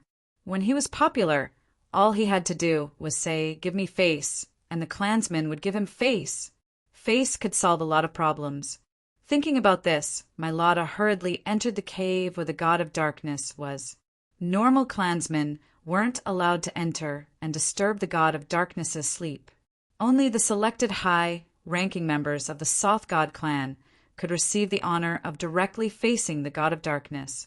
Holding a torch, my Lotta walked forward and finally stopped in front of a large black stone wall. The cave was dark. My Lotta lightly sighed and crossed his hands in front of his chest. He then knelt on the ground and deeply bowed, almost touching the ground with his head. "Great God of Darkness, your most loyal follower, my Lotta, has returned. I've brought back some news regarding the Underworld King." The black stone wall in the depths of the cave suddenly lit up. It seemed like there was a hazy shadow in the stone wall. It was very small. Then the shadow suddenly expanded, filling the entire stone wall with light. My Lotta heard a call that seemed to come from the depths of the soul. It was low and cold, and there seemed to be a trace of anxiousness. What news? My Lotta didn't dare to hide anything. He started from when he brought his clansmen into the modern world, all the way until he was temporarily stripped of his power by a powerful old human mage. Only then did he pause. But just as he was about to continue, he couldn't help but hear the furious voice of the god of darkness explode in his ears. "Trash! You're trash!" My Lotta was immediately covered in cold sweat. His forehead was completely pressed to the ground as he said with a trembling voice, "Great God of Darkness, please give me a chance to explain this experience before punishing me. I really did see the legendary Underworld King, and there seems to be more than one Underworld King." What? The shadow in the stone wall made a sound of surprise at this moment. Then it said, "All right, I'll give you the right to continue speaking. My Lotta, remember, you can't hide anything. It's like this. After I lost my power, by chance, I temporarily took shelter in a church. My Lotta carefully said there was a crazy priest in the church called Stella. His power was unreasonably strong. I once saw him easily beat down an angel from the Holy Church." "What did you say?" "Say it again." Say, who did you meet?" "That priest? What was his name?" "Say it again." My Lotta couldn't help but stop speaking. He looked at the stone wall in shock. Just now, the voice of the god of darkness suddenly became excited for some reason. It was unprecedentedly excited. "Say it again." My Lotta's mind was greatly shaken. He could only hurriedly say, "Father Stella." "Stella? Stella?" The shadow in the stone wall crazily shook at this moment. "It's really Stella? Then could it be that I've already? Me? God." My Lotta looked at the excited divine Lord of Darkness in astonishment. His face then revealed a mixture of fear and ecstasy. "The stone wall has cracked open. The god of darkness is finally going to break the seal. Is the glory of Soth God clan finally going to be restored?" Ecstasy filled his heart. At this moment, my Lotta was so excited that he even stood up. He clearly saw a crack appear on the stone wall at this moment. This crack appeared suddenly, and this crack even continued to extend. Crack, crack, crack. Finally, the entire huge stone wall was filled with cracks. Finally, my Lotta heard the sigh of the god of darkness from the depths of the stone wall. Then a terrifying power leaked out from the crack in the stone wall. In just a breath's time, my Lotta was knocked unconscious by the powerful force that leaked out of his body. Boom dash! The stone wall finally couldn't withstand the pressure from the inside and exploded. The depths of the cave shook crazily. A figure slowly walked out from the falling rocks and dust. I'm out. It looked down at its hands. "I'm finally out." The excited voice resonated in the depths of the cave. It was so excited that it let out wild laughter. "Congratulations, Miss Lamia's amidst its wild laughter. A voice that seemed to mean tranquility slowly came. It startled the god of darkness, who had just walked out of the stone wall. A trace of doubt flashed in its eyes. In the next moment, the doubt in its eyes disappeared and was replaced by anger and resentment. It didn't speak. Instead, it followed the direction of the voice and punched without saying anything. I've been wanting to give you this punch day and night. I don't know how long I was trapped in the stone wall. I could only cultivate my fighting will. So, I'll return this punch to you. It's you who made me suffer this long imprisonment. The power of fighting will was contained in the fist. The power was so strong that the falling rocks in the cave were crushed into powder. Finally, boom dash! His fist solidly struck something, and a tremendous explosive sound rang out.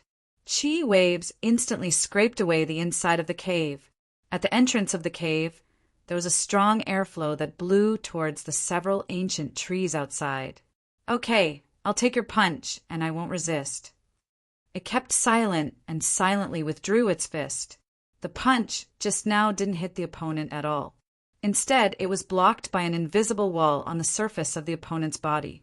After a long time, it raised its head and said in a low voice, I feel like I've gone crazy. I've prepared a gift for you, Miss Lamias. Someone, Boss Luo said softly. Then he waved his hand and something fell from the air. It was a bloated and ugly man. Master Pride from another world. So, it looked at Master Pride, who was motionless on the ground like a pile of mud. Suddenly, 2 lines of tears flowed down. I really returned to the original era.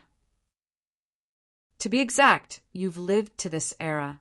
Boss Luo smiled and said, Congratulations, Miss Lamias. You've already obtained the ultimate power of humans in this world. But it couldn't feel happy. This power was accumulated bit by bit in the long and dark imprisonment. It was earned through hard work. Chapter 1655. Lamia's spirit was still a little unstable, and her heart was like an active volcano. Look at me, Luocho whispered. Lamia subconsciously looked at Luocho's eyes, and in the next moment, she seemed to have walked into a small pavilion in the middle of a quiet lake. She heard the sound of the wind, the swaying of the leaves, the sound of her own heartbeat, and the sound of time. Then she walked out of the unreal world, and her spirit and body gradually merged. Her anger disappeared, and the sense of dislocation brought about by that long time seemed to be just a short movie, and she was like an audience member who accidentally fell asleep in this short movie. Time really flies, she slowly sighed, and her eyes were clear. The battle of the gods seemed to have happened yesterday. The violent fighting spirit in her body also became gentle at this time, and the total amount did not change, but it seemed to have been purified. She had become even more powerful, but she was still within a certain limit. It was just that there was an additional possibility. Is this an additional service fee? Lamias said coldly after a silence. Luocho smiled and did not say anything. Lamias shook her head, and she was analyzing the gains and losses. There was no doubt that being sealed in the crystal was a very painful and desperate thing, and this pain lasted for a long time, and it had made her collapse several times, and then she woke up from the collapse. Sometimes she did not know who she was and forgot who she was.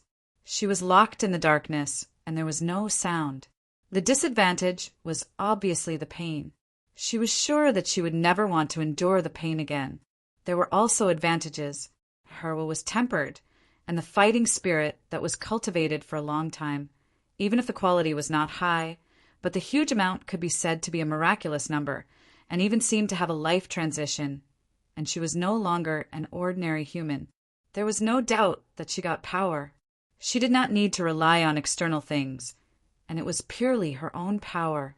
But intuitively, this power, compared to the Greek gods, especially the goddess Athena, the god of the underworld Hades' divine power, was still like the difference between a zero pay-to-win player and a rich dad. Even compared to Musha, there was a big difference. Otherwise, she would have broken the crystal wall long ago, and would not be trapped until now. Therefore, it was obvious that Boss Luo was the one who broke the crystal wall. Lamias shook her head with a bitter smile. I've been trapped here. Even I don't know how long I've been trapped here. I still can't find a way to break this stone wall. The only thing I can think of is to find the person you're talking about. Shaking her head, Lamias couldn't help but sigh. I didn't expect that when I met this group of people who call themselves Soth God Clan, I was actually so close to my original era. Now, how much time has passed? Luocio said, It's been 4 days since you left. It's only been less than 4 days.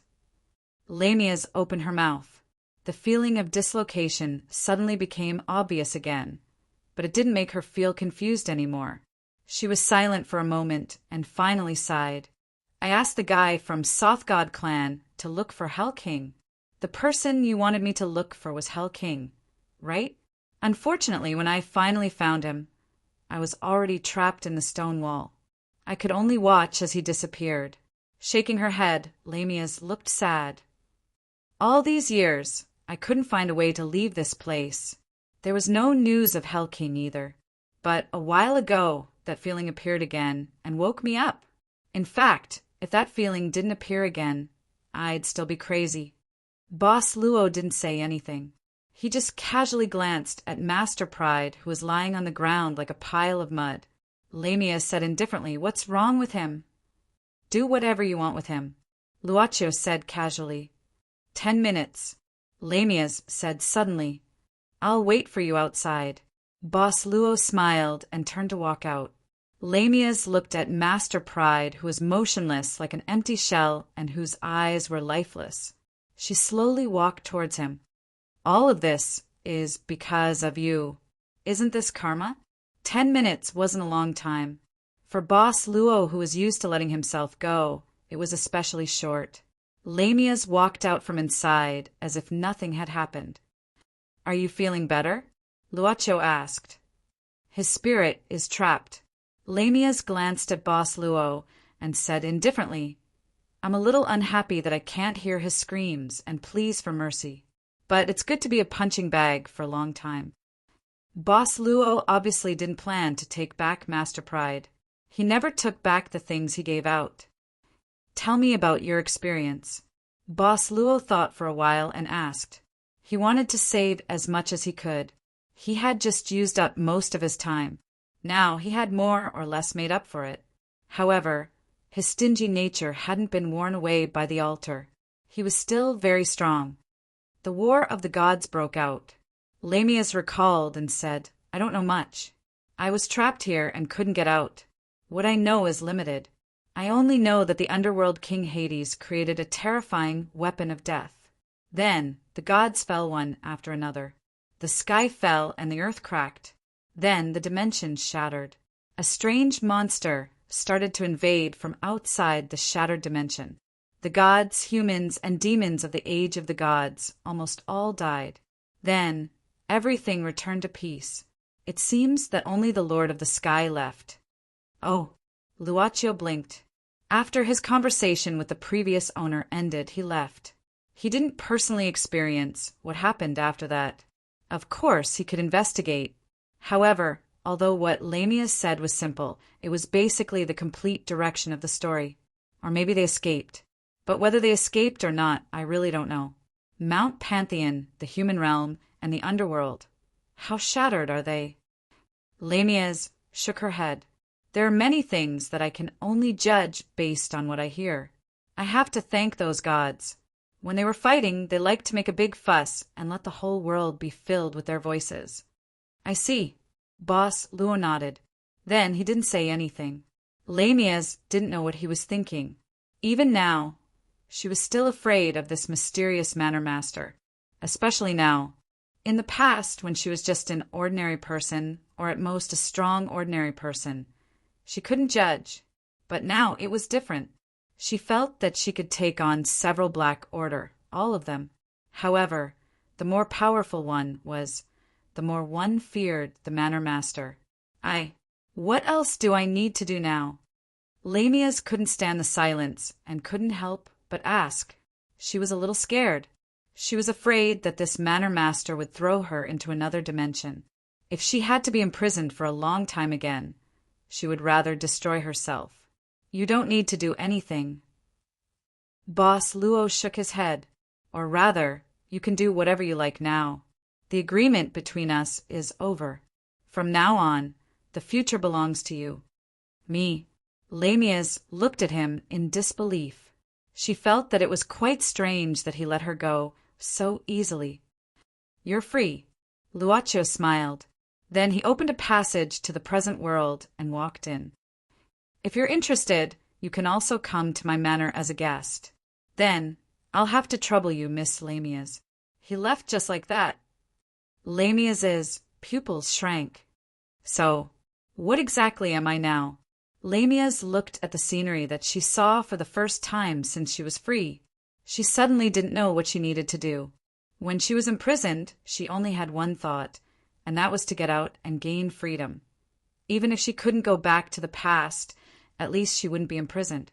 But now, she was back. She had power. Master Pride was now a punching bag that she could easily bully. But she didn't know what she should do in the future. Go back to the Black Order? She had already rebelled against the Black Order. Both sides were enemies. Perhaps she should go find trouble with the Black Order? But she just had this thought, and she wasn't interested in it at all. After experiencing the Age of the Gods and seeing the real power that could destroy heaven and earth, she didn't think much of the Black Order. The passage was right in front of Lamias. It didn't disappear. She knew that Luaccio had left it for her. It was like a choice. Lamias pondered for a moment. Then, she turned around and went back into the cave. She glanced at Mayor Lotta, who had fainted because of the explosion of her fighting spirit, and suddenly shook her head. She had purposely communicated with the Soth God clan in order to find Pluto. She wasn't a god from the Age of the Gods. Now that she was free, it was none of her business if the God clan wanted to restore the glory of the Age of the Gods. After thinking for a while, she decided to leave this place. She picked up Master Pride, who was like a pile of mud. Lamias didn't leave anything behind. She walked directly into the passage that Luaccio had left behind. God Lord. God Lord. When Mayor Lotta woke up, he saw that the stone wall had been broken and the god of darkness had disappeared. He only felt that he had been abandoned. He sat in the cave in a daze. Later, when the people in the clan saw that the strange movement in the cave had calmed down for a long time, they gathered their courage and formed a team to look for Mayor Lotta. They saw that Mayor Lotta, who seemed to have lost his mind, was laughing and crying at the same time. At this moment, a low voice sounded in the sky of the secret place. We are the law enforcement team of the Magician Association. We declare that all members of the Soth God clan put down your weapons and surrender. Also, hand over the murderer of the previous attack. Outside the secret place, there was a whole team of the Magician Association that was ready to go. There were a total of 200 magicians. On this day, in the nest of the Soth God clan, a group of people died in the battle. Some escaped in the chaos, but most of them were directly captured and sent back to the headquarters of the Magician Association. This time, the Magician Association seemed to be determined to deal with the historical problems in the inhuman realm, and their methods changed from gentle to forceful. At sunset, the law enforcement team of the Magician Association began to escort the captured members of the Soth God clan away. There were about 100 of them, and most of them were old, weak women and children. Name. A leader of the law enforcement team came to Mayor Lotta. He felt that this bald man seemed to have a special status in the Soth God clan, since those escaped members of the Soth God clan had to protect him several times. Mayor Lotta seemed to have heard it. His lips moved slightly, but no one knew what he was saying. The leader of the law enforcement team approached and listened. He heard Mayor Lotta say in a dreamy voice, "I must be not pious enough. I must be not pious enough. God Lord."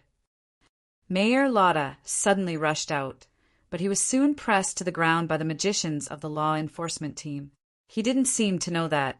He looked up at the sky and shouted, "God Lord!" Huh. The leader of the law enforcement team was surprised.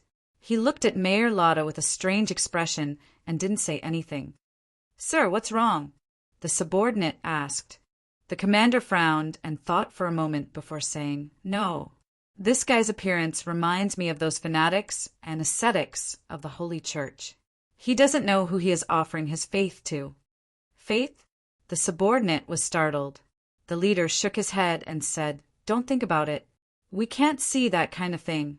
We are magicians, academics who pursue the truth. We don't play with theology. Go back. The Tower Masters are discussing how to deal with the modern world. There seems to be a result. What's the result? The leader said with a strange expression. It seems to be planning to build the first magician academy in the modern world. Is it Hogwarts? The subordinate exclaimed. The leader slapped the subordinate's head and said, What nonsense are you talking about? It's just a plan. We haven't even thought of a name yet. The law enforcers of the Magician Association left before the sun set. Time zone, January 11th. On a certain street in Japan, a fierce-looking young man was sitting in a ramen restaurant and eating a large bowl of barbecued pork ramen. The owner of the ramen restaurant was chatting with the customer in front of the table. It was about what happened in the past few days. It's true. I can guarantee that what I saw was the legendary earthbound spirit. It was because of the murder that happened in that house that the price was extremely low that I had the money to buy it. So you think that the white figure you saw last night was the wife of the previous owner who was murdered? What else? Someone told me this morning that they saw her dead husband. At that time, she was in bed with the plumber who came to fix the water pipes. Oh? Boss, tell me the process in detail. Hearing this, the fierce-looking young man became impatient. He slammed the table and said loudly, Boss, where are my dumplings? Do you not want to do business anymore? I'll tear down your restaurant. Right away. The owner of the ramen restaurant was startled. The customers who were chatting also lowered their heads and focused on eating their noodles. They didn't dare to look around. The young man sitting next to them gave off a feeling that he was looking for trouble all the time. At first glance, they could tell that he was a professional gangster. Boring. The fierce-looking young man shook his head and then looked at the side. There was a 10-year-old kid sitting next to him. However, the kid had no expression on his face and was looking at a flyer attentively. Kid, what are you looking at? The young man frowned. Hurry up and finish eating. We have to collect the debt later. This time, you will collect the debt by yourself. You can finish your apprenticeship now. The kid didn't care about the fierce-looking young man at all. He just opened the flyer in front of the young man and showed a yearning expression. What is this? The young man frowned and found that it was a flyer for a signing event. 30th Anniversary Commemorative Painting Collection. Sanctuary. Teacher Cheda wants to meet you. You want to go to this signing event? The kid nodded vigorously. He was still expressionless. I'm not going. The young man waved his hand and took the flyer. He crumpled it into a ball and threw it away. The kid silently lowered his head and didn't say a word. The young man frowned and moved his lips. In the end, he snorted and said irritably, 1/2 an hour at most. The kid picked up his chopsticks and ate quickly. The young man shook his head. 3 months had passed in the blink of an eye. It was time for him to go back and report. The new owner. The young man scratched his head in annoyance. It seemed that this was a very troublesome matter. He wasn't good at this kind of polite thing. But at this time, the kid pulled the corner of his clothes. The young man opened his mouth and saw that the kid had already finished the large bowl of ramen in front of him. TSK, I don't see you being so quick when collecting debts. Boss, the bill. Go. I can't accompany you for much longer, kid. He thought to himself, ########## PS1. The next chapter will be late. Around o'clock. PS2. The original Glory competition is at the Discovery event. Remember, I'm in the Guangdong division. Please like, you can click on it every day. Is identical to Omega is identical to. Chapter 1656. The signing event was held in the lobby of a hotel. It was just past lunchtime, and the event hadn't officially started yet, but the lobby was already crowded with people. All of them were fans of Sensei Chatian. This comic had been published for more than 30 years and had once become a global hit. The reporters were interviewing the fans who had been waiting for a long time. Natsuya Suzuki and the child pushed left and right, and after scaring a few elderly women, they successfully came to a corner of the lobby. Natsuya Suzuki looked at the comic in the child's hands and shook his head disdainfully. He had been trying to explain to the child all the way, using all kinds of methods, dancing with joy and almost running out of words. This thing is not fun to watch. The fighters inside are so weak that I can fight a whole group of them without taking a break. It's just that the pantheon is a little troublesome. The child stared at her suspiciously. Suzuki had no choice but to stammer. After a while, she told her the gist of it. Perhaps there were a few difficult ones. Kid, get the autograph and leave immediately. But there was a queue. Natsuya Suzuki couldn't do anything evil here, so he could only impatiently line up behind a fat, middle-aged man in a white, short-sleeved shirt. He glared at the man in front of him, and the man was so scared that he broke out in a cold sweat and automatically gave up his position. Natsuya Suzuki was delighted. He felt that he could stare all the way and be the first to get the autograph. So he really used some tricks and stood at the front of the line.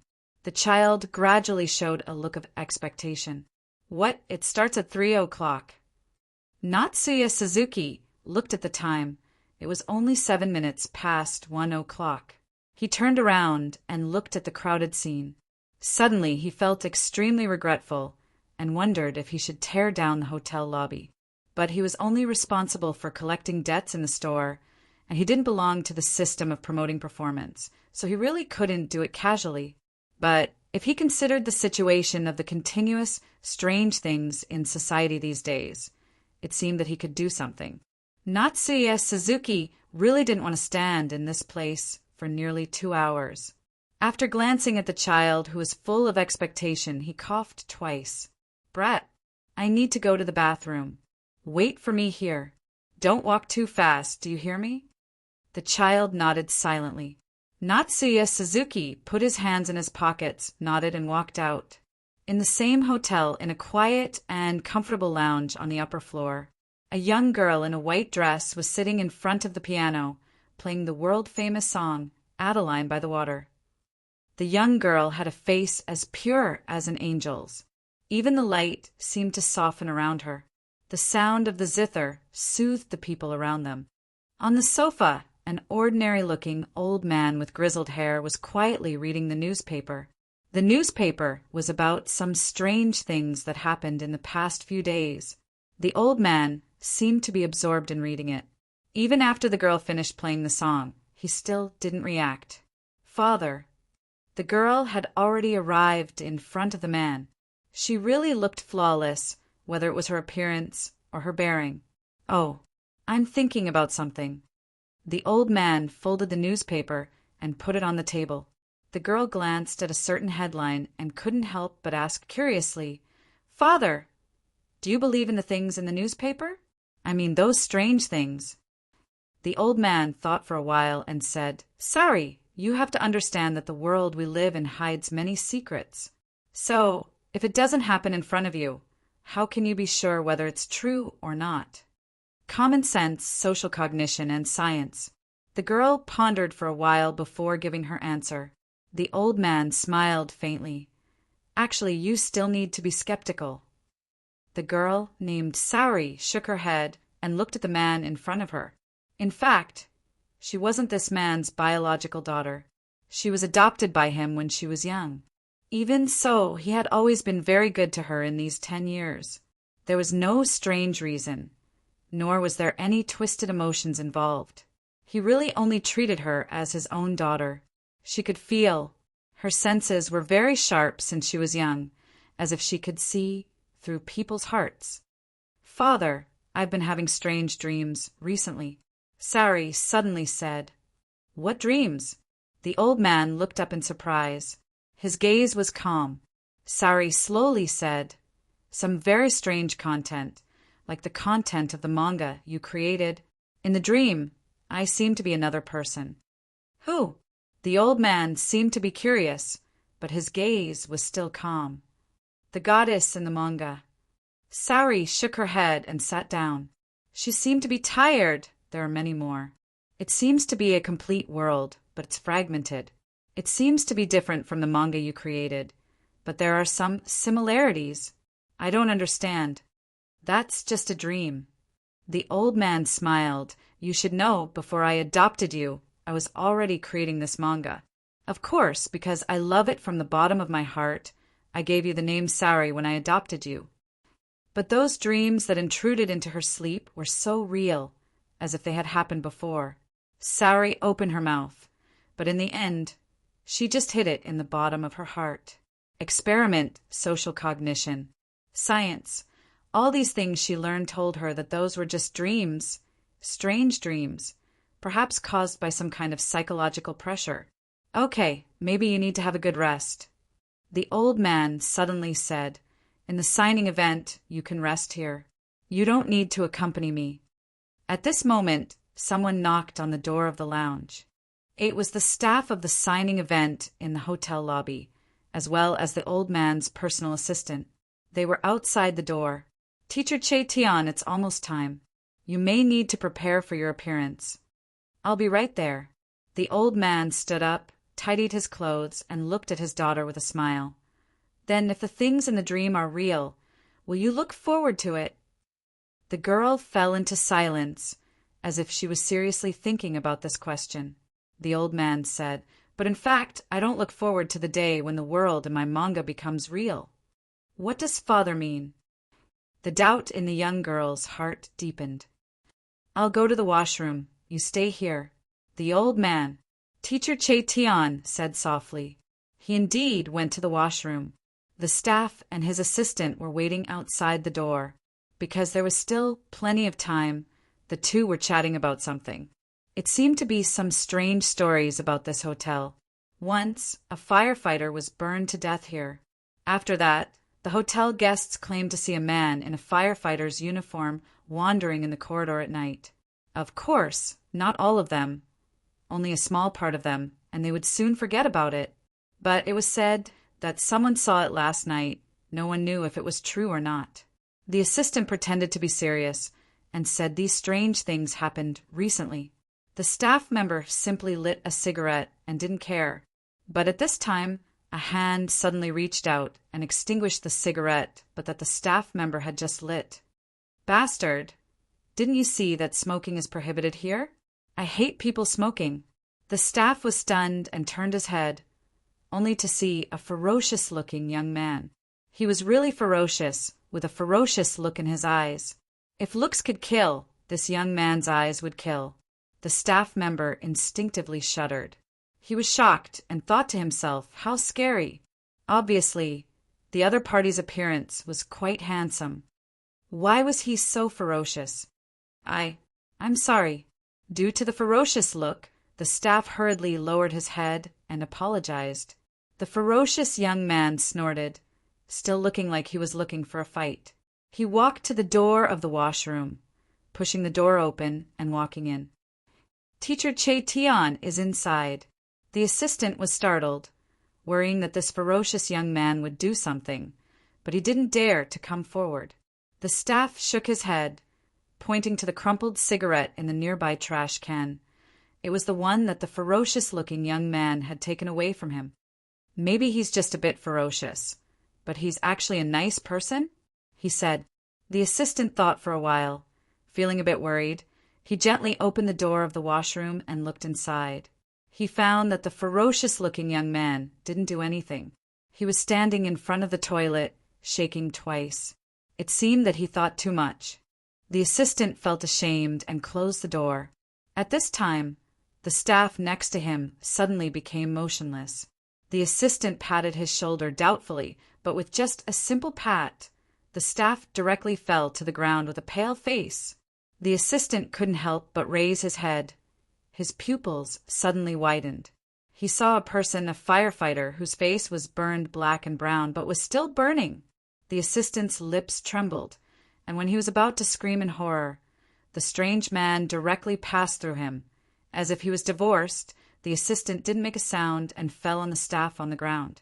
The firefighter with the burning face didn't stop, but just walked deep into the corridor. In the washroom, Natsuya Suzuki shivered and began to pull up his pants with satisfaction. At this time, a well-dressed man with gray hair came out, looking at Natsuya Suzuki. Mr. Che Tian, who had just come out, wasn't surprised by Natsuya Suzuki's ferocious eyes. Suzuki, on the other hand, was surprised. She quickly fastened her pants and turned around. She stared at Che Tian-sensei from head to toe, blinked, and said, "How can there be a guy like you in this broken place?" Mr. Che Tian couldn't help frowning. At this time, Natsuya Suzuki suddenly moved. He simply put his hands into the pockets of his pants, and at the same time a substantial pressure rushed towards Mr. Che Tian like a stormy sea. The tiles and utensils in the washroom couldn't bear this pressure, cracking. Mr. Che Tian frowned deeper, facing the surging pressure. He gently waved his hand and pressed down, suppressing this invisible and terrifying pressure. Suzuki, on the other hand, was all smiles. She looked at Sensei and seemed to be quite happy. "Old man, is there anything you can't solve? I'll help you. Don't worry, the price is fair, cheap and easy to use." Mr. Che Tian was stunned and couldn't help laughing. "I don't need any help. As long as you don't trouble me, you've done me a favor." But he was vigilant in his heart. He knew this ferocious young man was just probing him, far from showing his real strength. Without thinking, Suzuki Shaya waved his hand, and a white card flew towards Mr. Cheetah. "Don't worry. I've seen a lot of people like you. They also feel that they have nothing to solve, but one day they will find that there are still some things in the world that are beyond their power. This is my private number. You are welcome to call me at any time." Mr. Che Tian glanced at the card. Name: Natsuya Suzuki Management.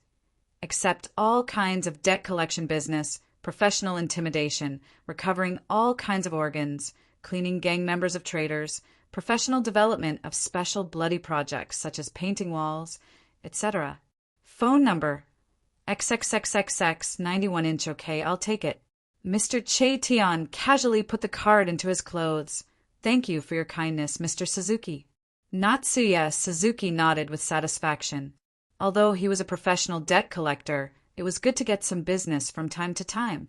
His vacation had been used up, and the extra performance was used on the kid.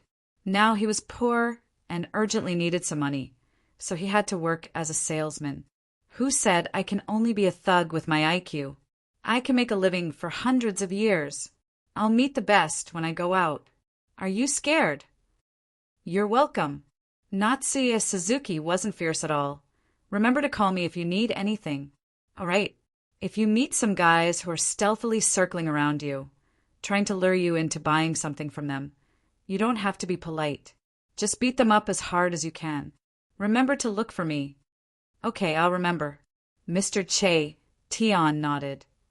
Old man, you're so easy to talk to. Natsuya Suzuki greeted him with a smile, then pushed open the door and walked out.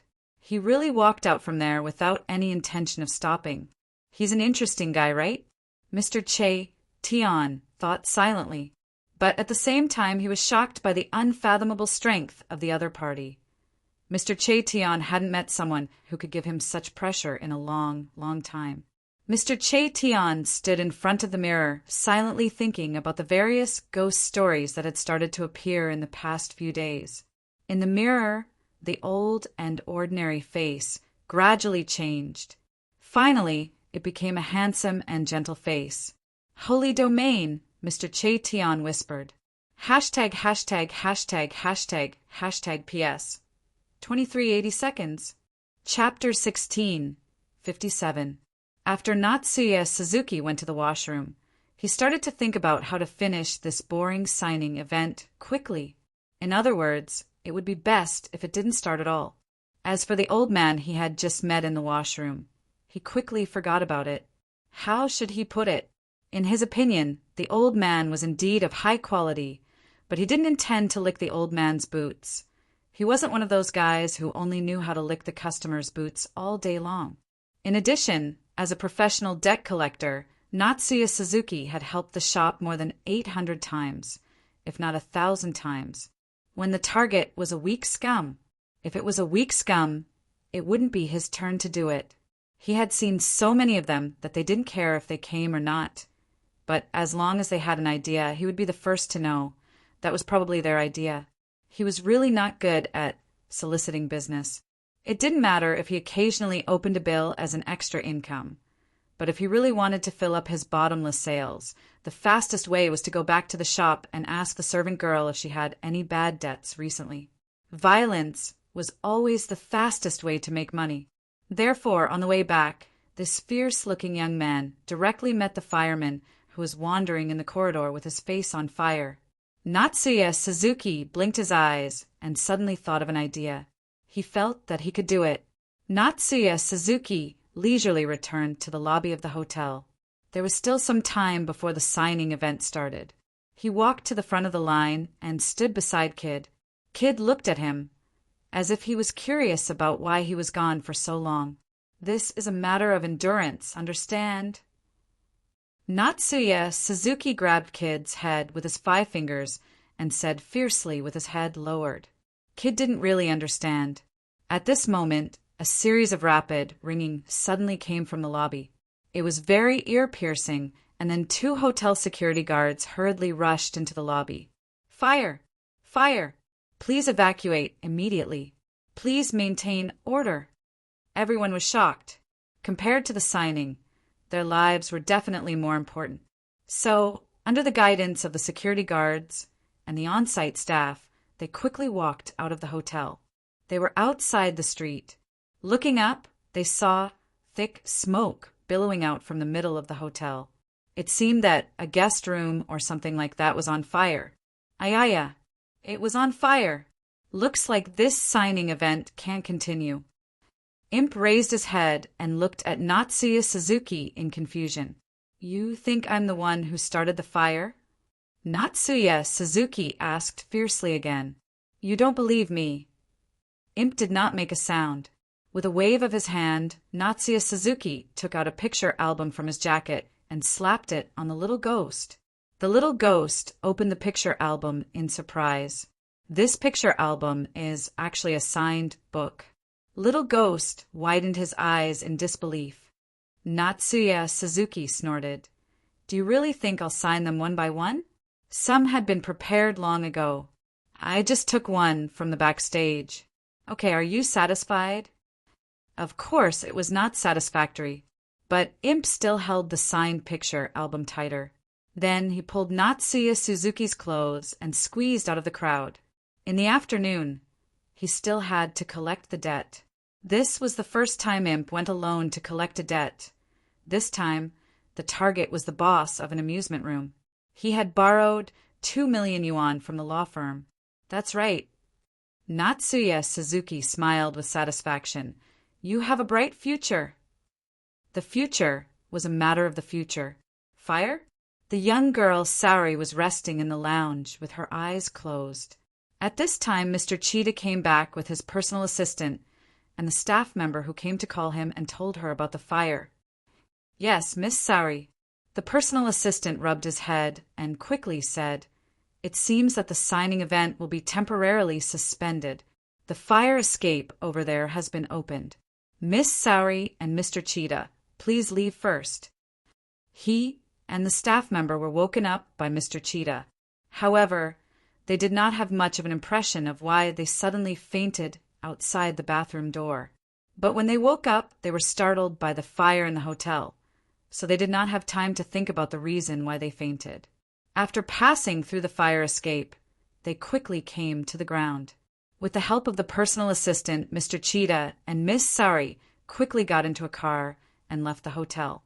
As soon as the black MPV left, another black MPV quietly arrived at the hotel's underground parking lot. 3 men in black suits got out of the MPV. There was also a young man who looked 18 or 19 years old. He wore a white onmyoji costume and held a fan in his hand. Under the protection of 3 men in black suits, this young man in his late teens took the elevator to the hotel. Soon after, the fire truck arrived and the firefighting work began. The crowd was gradually evacuated. The fire on the streets of the capital circle did not cause much of a stir. This was because on most of the online forums, there were still many strange occurrences that had happened today. Mr. Cheetah had an expensive house in the capital circle. As soon as they returned to the house, Miss Satsi greeted them and went back to her room to change her clothes. Her personal assistant stayed behind. As for the staff member of the signing event, he stayed behind as a representative of the event to discuss the aftermath of the incident. Mr. Cheetah did not participate in the discussion. Personal assistants were used like this. He returned to his study room alone. Thinking of the personal business card that Natsuya Suzuki gave him, he shook his head, took out a book from the bookshelf, and put the business card in it. Thinking of what happened today, Mr. Cheetah pondered for a moment and sat in front of the desk. He put his hands on the desk, closed his eyes, and seemed to be thinking about something. Slowly, a book with a golden cover appeared in front of him. Then, the golden book began to open page by page. Finally, it stopped on a blank page. Mr. Cheetah opened his eyes at this time and said casually, "Record it." On the blank page, lines of text began to appear. The content was the strange things that happened in society in the past few days. In addition, as these words floated, pictures were automatically generated and attached to this page. Strangely, no matter how many words appeared, no matter how many pictures were generated, this night book could accommodate them. In the end, it became blank again. Then it fell on the desk.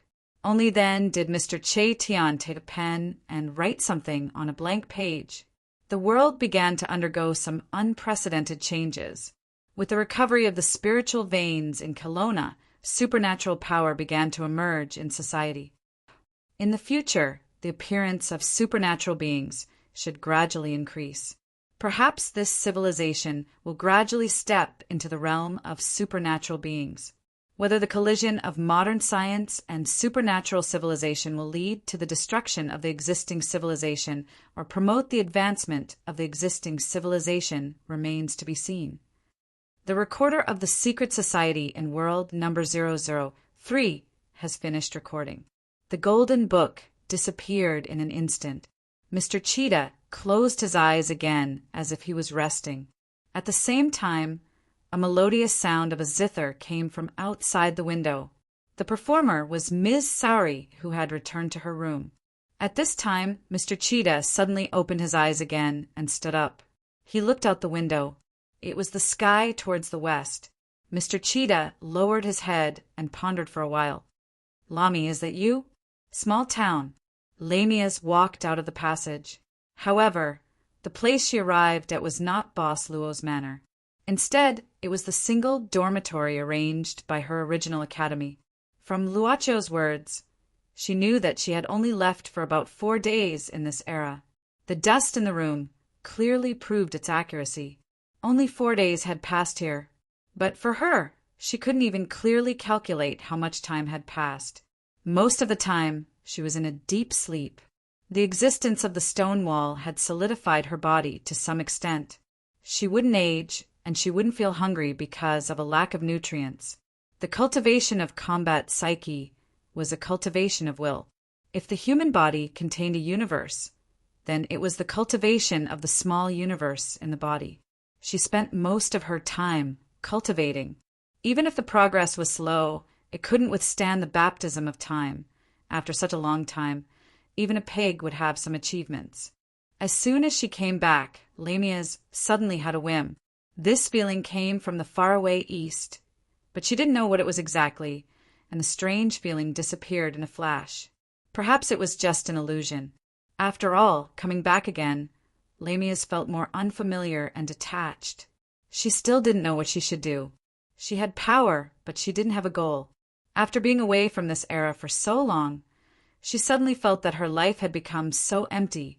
Lamia's thought that it was because Luaccio had helped her to sort out her chaotic mind. Logically speaking, after being trapped for so long, once a person was free, she would at least revel? She would do those things that she hadn't done for a long time and satisfy all the desires that had been bred for a long time? But she didn't.